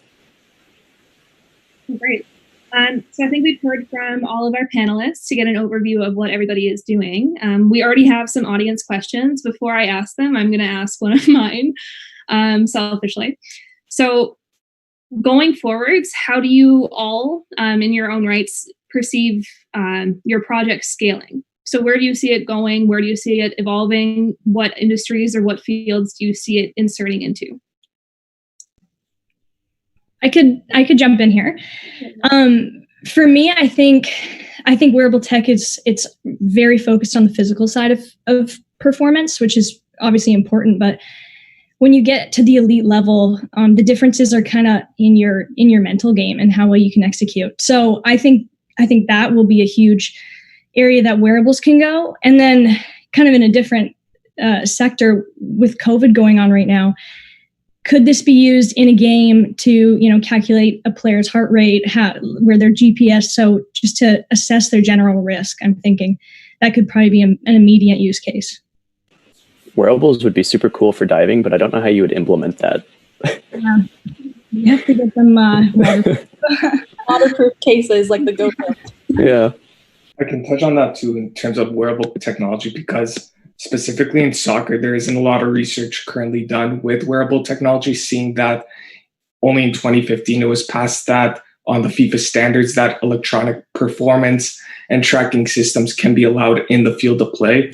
So the next steps would probably be to actually get more testing involved in the sport. So for my project specifically, taking the theory-based approach and basically converting it into a practical examination and actually using players to test it to see whether or not they can take the content that they're seeing from their perspective, and it can help them show whether or not the decisions they're making on the field are helpful and whether or not they need to improve certain things. Yeah, for sure. So now I'm going to ask one of our audience questions, which is for the whole group, but I think it's more relevant to some of you than others. What were some of the challenges of doing design work with hardware remotely? And how did you adapt to kind of make that happen? Riley, I see you're raising your hand. So that was very relevant to me, that question, because I actually ended up creating a prototype, and I had to learn so much for this. So through the help of resources from the schools, such as the Collaboratory at Ryerson, and the help from Jimmy Tran, I had to learn more about electronics. I had to learn about how to attain the 10,000 lux that is necessary for bright light therapy. I had to learn how to 3D model, I had to learn how to 3D print, and I had to make sure this is all working. Because, kind of to go back to the question Nicole said as well, I want to get it onto the market for September 15th. That is when I'm hoping to begin shipping of this product. So I just launched the website about 30 minutes ago. And so I would like to proceed. Thank you, Morgan. I would like to proceed with this product and put it onto the market. I have applied for a patent. And so I had to learn so much for this. So COVID really presented me with a learning opportunity. It definitely presented its challenges at times, but I bought myself a 3D printer and I figured out how to move forward with it. Yeah, I definitely had. Oh, no, go ahead. No. I was just going to say. Jeez. I was just going to say, I really commend Riley for actually building out her product, because that's really where the name of our panel came from, with physical theoreticals, because a lot of us have the intention of building actual products, tangible products, but COVID did throw us a curveball. So congrats to you, Riley, for achieving all that. It's amazing. I wanted to build mine out to a full-scale decorated capacity, but COVID happened and I unfortunately didn't have the resources to. But the silver lining there was that I really, like Riley, I really got to delve deeper into the Arduino code and using the ultrasonic sensor and figuring out exactly the right measurements to put in and really embracing that touchless technology from a hardware perspective, which is not my background at all. I come from a very creative background. So being able to really challenge myself to dive deep into Arduino, sensors, robotics, and all was really a positive for me. And that's the silver lining. I would like to, officially build it, but when the resources and time comes. When the time is right. Just to add to that real quick, the same thing happened with me too. Like this was supposed to be, I was supposed to nerd out over this. I was supposed to build something super high tech, but as soon as COVID struck and I kind of lost access to all the RARs and resources, it became about making the toolkit accessible. And that was a different direction than I originally intended, but I think it was a better move considering the user base for the toolkit. And I think the user study also kind of showed that making it more accessible and less electronic probably helps the users a lot as well. Yeah, and I think what a lot of people have done is the legwork behind good products and good innovation. So hopefully going forwards, all of your stuff can easily, or not easily, it's not going to be easy, but can effectively be converted into a physical form. Alex, did you want to say something? Yeah, I was just going to mention that not necessarily from a design aspect, but just losing all those resources due to COVID, it was really hard for me to figure out how to accurately implement the programs that I was trying to use for my Raspberry Pi, because my project is based on a Raspberry Pi, and I have no background at all doing any of this. So just trying to coordinate with my supervisor, like a method to troubleshoot, like how do I do this? I'm getting this error. It's really difficult, but I think in the end, it really gave me an eye-opening experience to how kind of fun projects like these can be. I think too that I didn't do a physical product at all, but I think this has really shown us all that actually creating something in the digital landscape is hugely important, especially like in the times we're in. Everything, like we need to build these digital communities. Emily, your project going to Disney is so important in facilitating kind of the touchless experience. So I think that's kudos to you guys all. Yeah, and Morgan, I was going to say something similar and optimistic. One good thing that's come out of these projects is the ability to build digital literacy skills and doing remote design work and actually honing those skills and being able to communicate ideas and doing foundational research. So I'm gonna shift things a little bit and just tackle some of our audience questions because they are flooding in. So this question is specifically for our wearable technology folks. So how quickly is wearable technology evolving, and how difficult is it to plan for the future if it is evolving so quickly and rapidly? Yeah, I can touch on that first if you guys don't mind.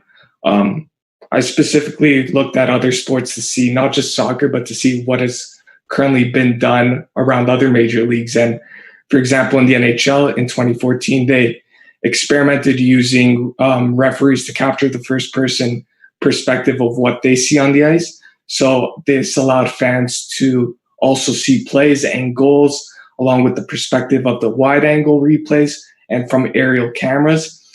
It's actually known as the ref camera, and the camera works by showing officials getting into various positions on the ice and making different calls and providing a new angle on goals.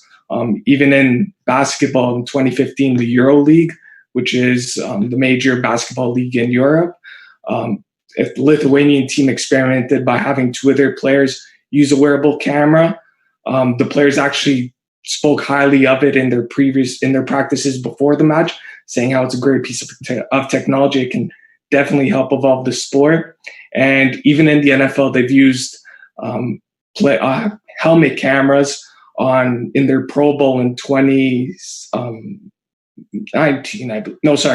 In 2019, they used a camera to put on their helmets, and players such as Russell Wilson of the Seattle Seahawks, Von Miller of the Denver Broncos. And basically the benefit about having these types of cameras is that they'll be able to capture the point of view of the players on the field, whether they're throwing and catching passes, or even when they're playing in defensive positions. And Morgan, do you want to maybe hop in on this? And I'm going to actually tack on another question from the audience into your answer. So not only how difficult is it to plan for the future of wearable technology when it's changing so quickly, but do you also foresee using this type of wearable technology not being an anomaly, but the norm of professional athletics? I definitely think so. I mean, to answer the first question, it's growing so fast in the last 10 years. And I think a lot of the problem is when we're looking at the elite level sports that they don't really want to be testing this out. Like there's really no room for experimenting when you have such marginal differences. You can't afford to fail. And then on top of that, the people who maybe are utilizing this technology maybe don't want to share their results, their secrets. And so there's a lot of factors for why there's not a whole ton of research at the elite level, at least, for wearable technology. And then to your second question, I do think that it'll be kind of brought into sports a lot more often. I think like we're in this quantified movement where like we want to capture every single point of data. And when you're on the court or on the ice or whatever, there's times when you don't know if the puck's crossed the net. Like we need this kind of technology to actually pinpoint these marginal differences, which are. Should ask Emily a question from the audience. So what challenges have you found with integrating interactive tech, especially when social distancing guidelines that we are seeing implemented into queues in theme parks? Yeah, so great question. A huge reason why I chose to focus on queues themselves is, from my perspective, I feel like that is just, a place that social distancing and CDC guidelines in general will have a huge difficulty adapting within to. Right now, theme parks have reopened to an extent, and we're seeing that, they're using floor markers, putting up plexiglass in between barriers, different things like that, which is well and good and really good for an initial implementation of keeping people safe. That is, but my research, I'm optimistic that, COVID, we will figure it out, and hopefully we will live in a post-COVID world one day. But I feel like the fears that come with this pandemic might live on in aftershocks, or even thinking about just like what is the next big thing. And we just want to try to keep people safe as much as possible. But again, with this industry, there's room for so much innovation and so much new technology is being embraced already that we can really utilize that to enhance these spaces. So a challenge that I was trying to figure out with just really implementing interactives themselves within queues is just how to make it, purposeful, how to make it elevate the narrative, or the IP that's being used, because we do already see interactives in queues, kind of like what Sarchik was saying with the Peter Pan ride. There's a lot of different examples in that sort of way, but sometimes they get flack because they either hold up the line or it's like, why is this even in here? I just want to ride the ride at the end of the day. So one of the challenges I was trying to overcome was just making it very purposeful for the guest, to have it integrated within that space. So really, making it elevate that narrative and not just having the tech for tech's sake, which is a saying that Nicole and I both love. For sure. No, that's definitely very, very important of not just creating touchless technology, but seamlessly integrating it into narratives in spaces that are inherently designed from top to bottom to be immersive. So that sounds like, and I know it is, a very inspired project. I'm going to direct my next question to Riley. Do you want to talk a bit about why you chose to pursue bright light therapy? And also, on request, could you give us the link to your website? Just read it out to us. Oh, absolutely. So the link to my website is pomcom.ca. So that's POMCOM.ca. And the first question, why I wanted to get into bright light therapy, one, from personal experience, I personally have a bright light therapy alarm clock. And especially this past year in Toronto, I lived in an apartment and I lived in a room with no windows. And so I relied heavily on my bright light therapy alarm clock. I loved it. I adored it. And I also began researching the effects of bright light therapy and have worked in the mental wellness industry in the past. And I started thinking about people like me who live in small places or people who are on the go. And I really wanted to ensure that this type of therapy was accessible. Now, with COVID, it has become even more vital, which is great for my product. And so it has really grown, and my passion for it has really grown. And that is essentially why I wanted to get into it. No, that's a great breakdown. Thank you for that. So speaking about, helping people, this is kind of stretching it to a different perspective. Sartak, we have an audience question for you. How do you see your project helping novice designers focus on the experiences that they're building? Yeah, that's a great question. So I've never really designed anything for designers, and that was like a particular challenge I had to overcome for this project, because the toolkit isn't really built for end user experiences. And I could give you a bunch of examples of that, but this was really built for designers. So the idea was to take the heavy work off of them, take all the errors that Alex ran into, take all the learning that Emily had to do just to get a prototype working, and really make it into a really simple experience that they're used to. So yeah, and even in my user tests, a lot of my results were it's just a puzzle. So it's really easy to do, which is what it looks like if you look at the prototype. And it's connected using wires, so it's really easy to understand where all the information is going and how the sensor data is used.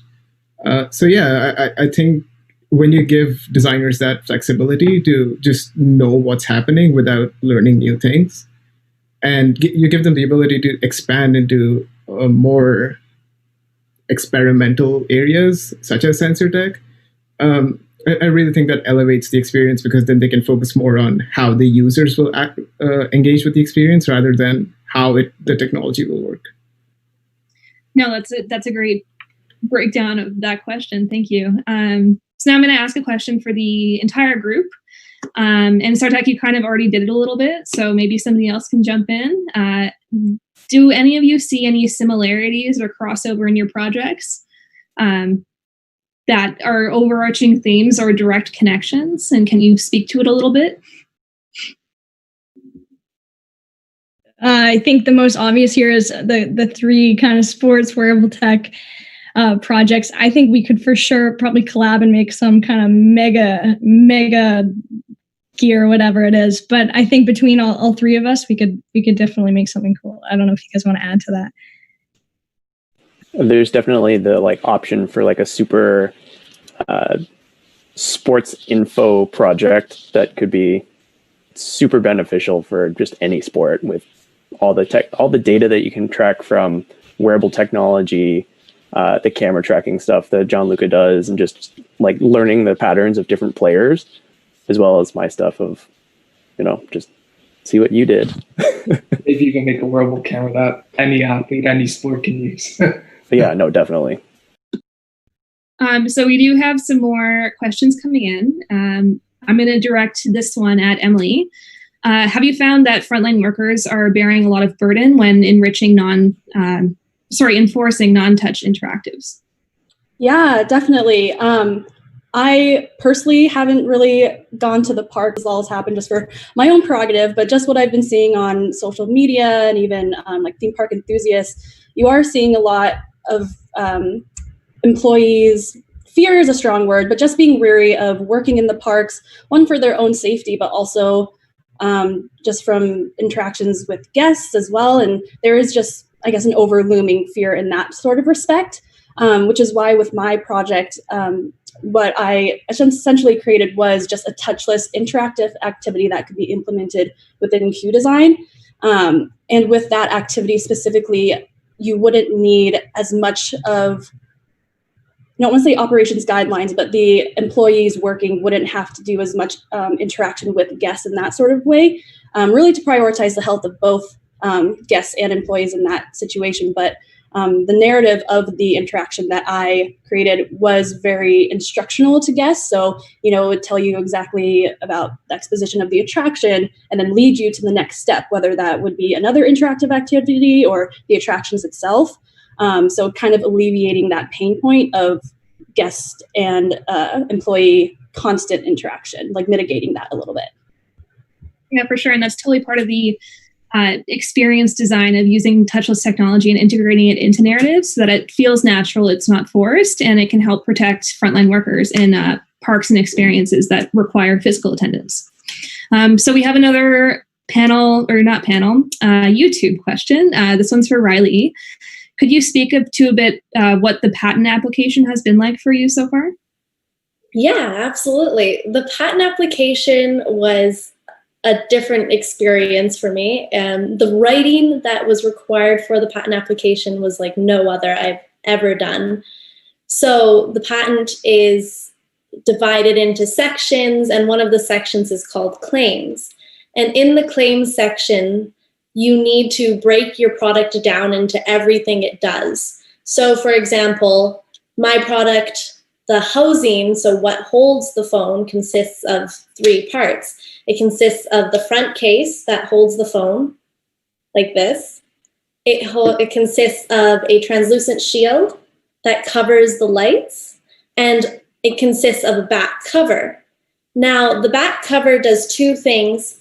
It hides the lights, it protects the lights, and it also snaps on to the translucent shield as such. So I needed to break it down into at least a dozen different ways that my product works. And the way that they wanted me to phrase it, sentences, and as per claim 1, this is what claim 2 does. So it was quite the experience. Riley, I've got a question. Yeah. I think you look beautifully lit right now. Is your phone lighting your face? No, but I can turn it on. Perfect. It would have been a beauty light. Here, I'll put it on. We'll see. Okay, let's see it in action. And does that translucent case, is that like kind of a softbox? So it could be used for kind of that? Yeah, so the translucent case, it does not stop the light from being emitted. It is more transparent than it is translucent. If it does stop the light from coming through, it's barely noticeable.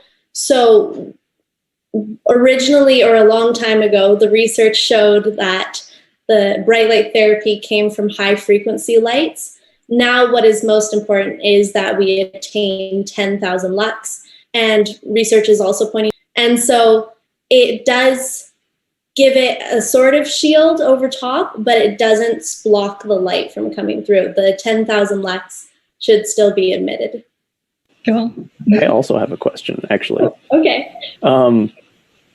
So as part of the, did you use the patent application as part of your MRP, or is that something that you're doing separately from the project for the school?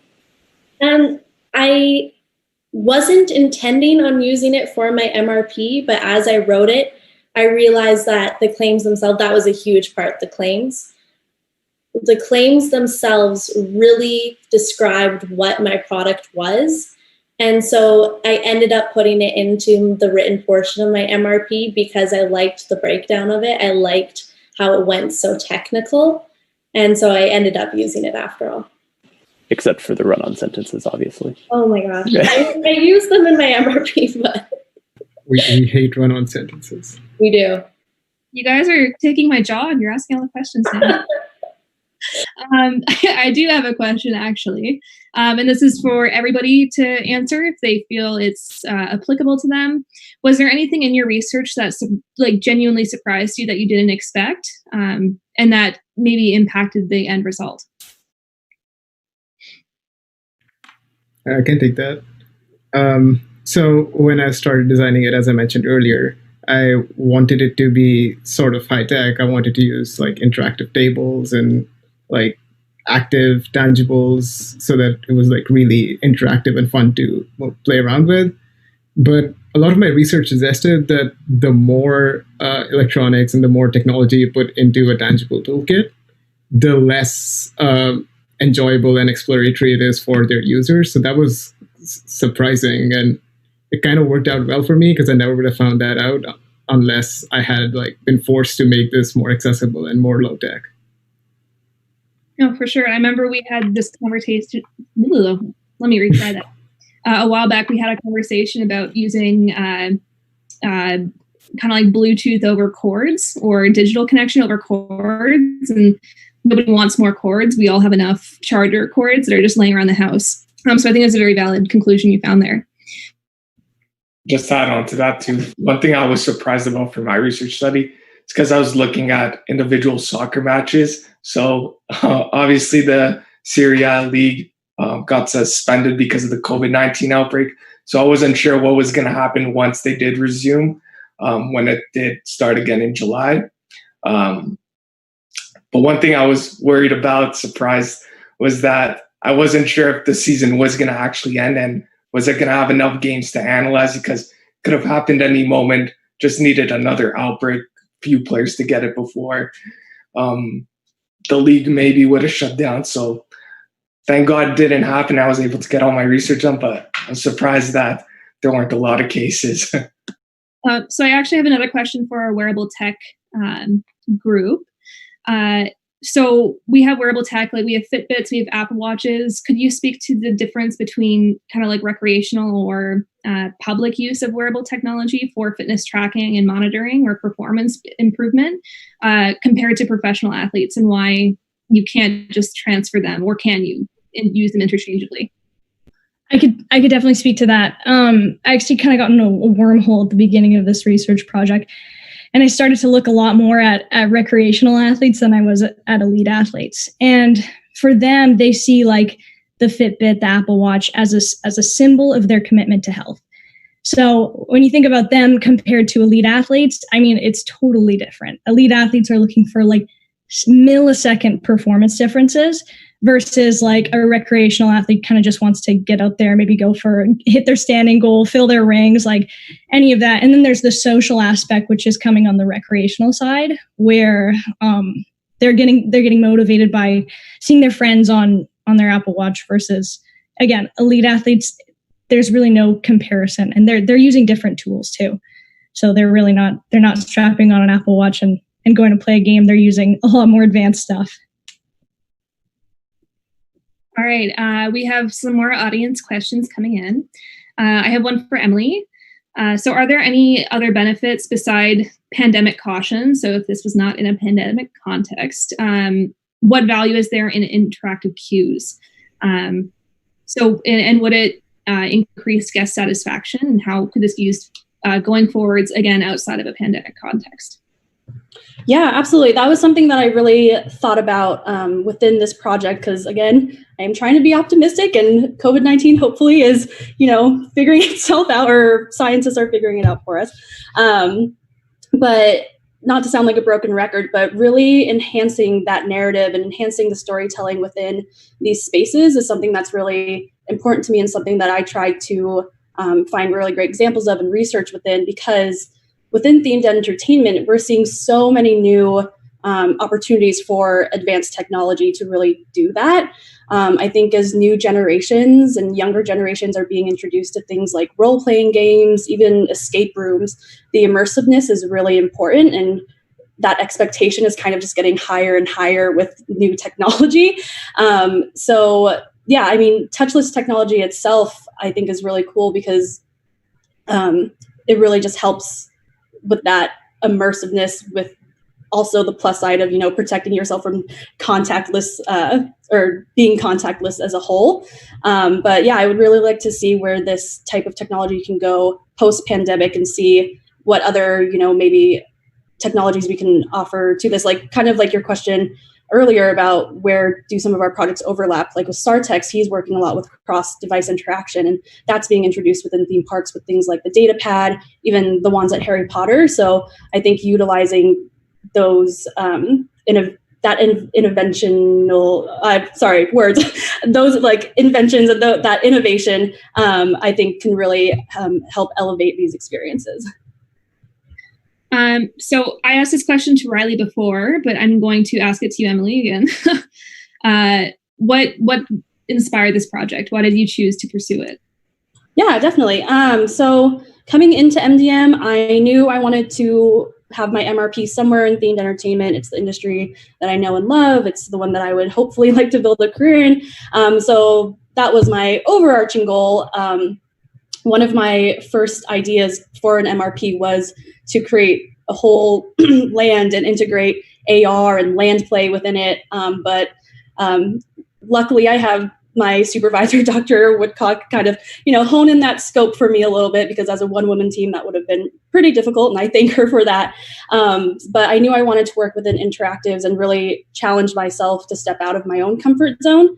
And then I won't say luckily, but COVID hit, in the spring, and I was just seeing this industry that I was really passionate about being affected so heavily, that I really wanted to try to figure out a way to find a remedy of sorts and, figure it out in my own capacity, and then hopefully bring that conversation as well to industry professionals and just broaden that conversation. That's a great answer. I don't think there was a wrong answer, but I thought it was great. Okay, so my next question is for Alex. So I know your project was, like many of the panelists here, quite deeply affected by the university shutting down. So before that, what were some resources that you anticipated on using, or maybe afterwards will go back and use? And what was the hardest part about that? Yeah, so I was originally going to try and use the collab as much as I could. My supervisor, Jimmy Tran, is kind of the head of the collab. So in a way, I almost had like free reign to pick and choose aspects that I wanted to use just because of the connections that I had there. And that definitely would have, I feel, made my project a little more, I don't want to say interesting, but like more interactive. And that definitely was a bit of a bummer, because I came in with this project and I was like, yeah, we're going to do it. And then COVID hit and I was like, oh, well, now I can't do it. I don't remember what the second part of your question was. Well, I'm just going to tack on a different question. Yeah, sure. So same as Emily, like what inspired you to pursue this idea, this project? And I know you have a background in diving, so do you maybe want to speak to your relationship to the diving community and to the merit of this type of a solution coming to the surface? Yeah, so, I was inspired basically just from personal experience. Coming up through the diving world, we always had this device that would play back live video, and you could look at it and you could basically coach yourself. But as I progressed through my career and as I got older, I started to realize that the technology literally hadn't changed from when I started till when I quit. We were still using the exact same device. And it wasn't until later, like right at the very end, where one of my friends was like, hey, this thing is coming out. There's these other devices. And so I thought, oh, well, maybe it would make sense to just look into it. And when I did, it was all these devices were incredibly expensive. And again, coming through my career, I know that diving clubs and athletes just in general don't have a lot of money. And these devices were costing upwards of $1,000, $1,000, $2,000. And that's just insane. Even as like a head coach to justify that cost, it just doesn't make any sense. So really coming into this with that experience and saying, okay, we need this. I know this for a fact. And then just trying to figure out a way that we can create something that would be low cost and would be justifiable to head coaches to say, yes, we can actually spend the money to buy this thing to help our athletes. I think that's a really important aspect in making those types of tools more accessible to help people improve in their sport without the barrier of cost. Morgan, were you going to pop in? I was just going to add, like, along with cost too, I think there's another limitation that's you need to be knowledgeable in order to actually interpret the data. So I think there's a couple of barriers for actually getting it into sports right now. So price at the kind of lower levels, and then knowledge too. You have to be able to interpret it, at least to be able to know what to do with it. And that was something I was going to say, actually, was something I found surprising in my research, was that there was a paper or a book that I found that said, there's almost this aspect of like over information for newer athletes, where you come into the thing and you look at the the video that's been recorded of you, and you don't know how to interpret it. And I'm actually experiencing that right now because I just picked up golf. And I realized that I have grown up using video analysis, that, why don't I try to do that myself? And because golf is so new to me, I don't know what I'm looking at. And so I'm looking at these things and I just have all this information, but I don't know what to do with it. And so that's definitely something that, again, is another barrier that I feel like a lot of new athletes are going to experience if, they use this kind of technology. For sure. It's a data overload. When I was reading the literature, there was like so many different components that I was like, what is this? And like, how do you interpret it? And then there's components that kind of weave into each other. So you definitely need to be knowledgeable to be able to having a coach definitely helps. Oh, for sure. So we actually have an audience question for one of our sports people. And this is for Gianluca. Can your research extend outside of soccer? And if so, should devices be more sports specific? So you're talking about like transferring between different training models for different sports. So can you? Yeah, no, absolutely. Like, as I mentioned before, like it's being experimented. Wearable cameras are being experimented in like hockey, basketball, American football. So the possibilities of using wearable cameras is endless. Obviously, there are sports to consider and probably more difficult like questions that can come up, like sorry, sports like mixed martial arts, boxing. How can you incorporate cameras where there's a lot of contact involved in those sports? But I mean, with low contact, to very few contact, the possibilities of expanding wearable cameras outside of soccer are possible. Even if you want to look at within the sport of soccer, but not the professional aspect, how can, for example, in the future, young aspiring athletes that look up to some of these top soccer players like Messi, Ronaldo, emulate some of their movements? So by having the wearable cameras available to them, they'll be able to understand at a young age, okay, here are the movements that I need to make that he made that obviously are the correct ones. And from there, they're able to develop a better knowledge of the game itself and what it takes to play at a high level. Hope that answered that. Definitely did. So we have another audience question.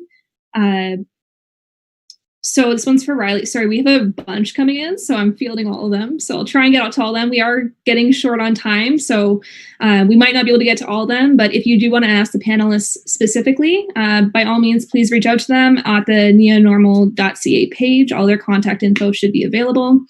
I'm going to direct this question to Riley. Do you think bright light therapy will evolve into an alternative treatment strategy? Yeah, so I can't necessarily speak to that from a medical sense. However, at least from the marketplace, or looking at it from a market sense, the bright light therapy, the industry of bright light therapy is expected to end up being a $1 billion USD industry by the year of 2025. Now, that study was written in 2019, so before the impacts of COVID-19 really hit.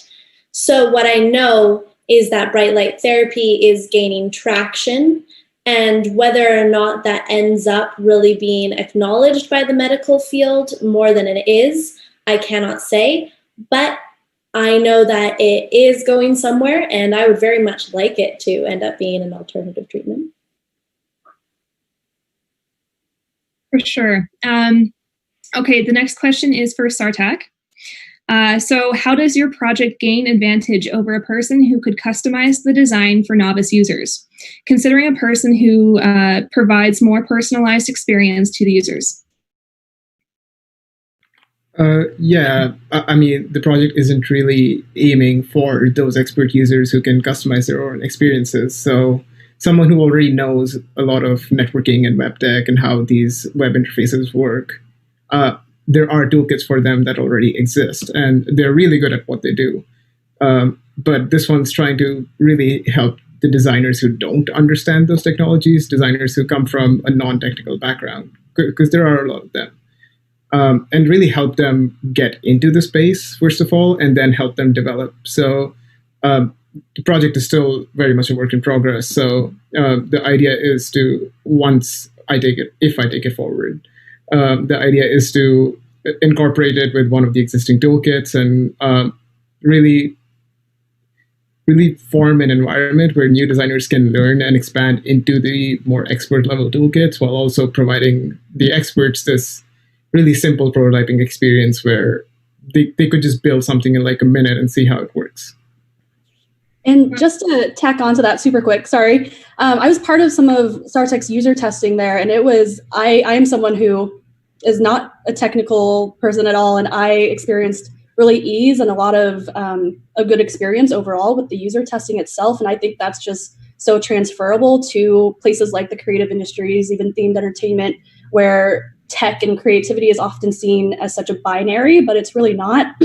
Like creatives and techs very much can work together. And I think with toolkits like StarTech is building, that helps, folks who don't have as much of a background really get at least a baseline understanding so that they are able to kind of wrap their head around what's happening and have those conversations with people who maybe are experts and, and like level that playing field a little bit. So I think it's really important work. Yeah. And Emily, I'll one up you on one of the things you just said there. Not only do creatives and technical people work together, they're inseparable. Often with the line of work that like these panelists are going to work in, do currently work in. And so we're into the last stretch of our panel discussion. So as the last panel of the day, I wanted to leave it on a nostalgic note and ask you guys to speak about your experience in the MDM program. We were just talking about collaboration. So does anybody want to spearhead that conversation? Riley, go ahead. So just to speak to my experience in the MDM, I would not be here if it weren't for this program. I did not know how to program whatsoever before this program. I did not know how to do user testing or UI UX design. And I did not have the idea for my MRP. So that actually came from a project that was proposed to us by one of our professors. And so the MDM really helped me go towards another stage of my life. And so I'm incredibly grateful for that. I'm really proud of you, Riley. Does somebody else want to speak to their experience? Yeah, if not, I'll tackle that one. Kind of just going off of what was just being said, the whole collaboration aspect of the MDM was really something that I didn't realize coming into the program, but I value it so much, a year later. Every one of the people in this panel here, I had a class with, yes, it was mandatory with our group classes in the beginning, but we had our electives in the spring where we got to choose exactly what we wanted to take. And just the collaboration in those spaces was so rewarding. And I don't know, I hope you can tell from this panel that the connection that we feel with each other is very genuine. I consider all of these people my friends and people that I would like to continue working with in the future. And I think it's really cool how the MDM sets us up for that sort of success by bringing in such an interdisciplinary cohort. Like we have creatives, we have people who are more focused in business, or people who are engineers. So I think that really just helped elevate that collaborative process. So Emily, I think that's an excellent place to kind of close that. Unless Sartak, you want to say something really quickly? I was just going to say, yes, same. Hashtag same. All right. So that's all the time that we have today. I would like to thank our audience for joining us today, and to our panelists for sharing their really great insights and incredible work with us. All of their research is available at www.neonormal.ca. So take a look and find out more about their individual projects. This also marks the end of the NeoNormal conference, as well as the conclusion of a 12-month journey for the Master of Digital Media cohort. I would define it as more of a roller coaster, but I'm glad we got here today. So before I pass off the mic, I would like to acknowledge the tireless work that went into this virtual conference over the past few months and all the work that was put in by our cohort. So good job, everybody. I also want to thank FCAD, which is one of the 7 faculties at Ryerson, considered to be the home of creativity and innovation in media design and creative industries. The MDM 7.0's work has been wonderfully reflected and supported by FCAD, so I want to give a big thanks to everybody at FCAD for helping us bring this virtual industry day to life. So I'm now going to pass the stage off to Kristen Bedkar, who has prepared some closing remarks for the MDM 7.0 cohort and as well for our audience members. So thank you everybody so much for joining.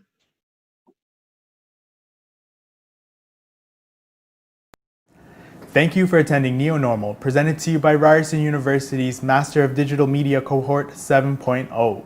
My name is Kristen Bedkar and I'm an instructor in the MDM program. I'm also a graduate from MDM 3.0. This incredibly innovative and interdisciplinary group are resilient and driven to succeed in the face of challenges and astounding change. They prove that entrepreneurship is a mentality that champions collaboration and adaptability. It was truly such an honor to teach and work with these students with different skill sets and backgrounds from all over the world.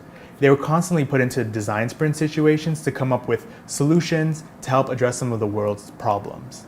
As an example of this, in our last week, the group came up with some amazing solutions to help address some of the problems created by the COVID-19 pandemic. This was all done completely virtually, and if there was a group to do this well, it would definitely be this group.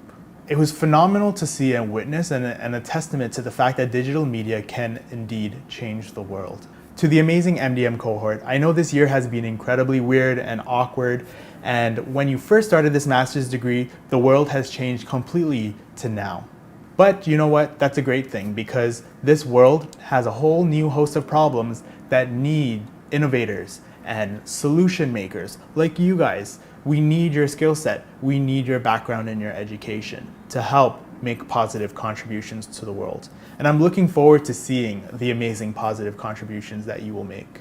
Although NeoNormal has concluded, you can access these amazing students' research and projects at neonormal.ca. Thank you for attending MDM 7.0's year-end showcase, and have an amazing evening.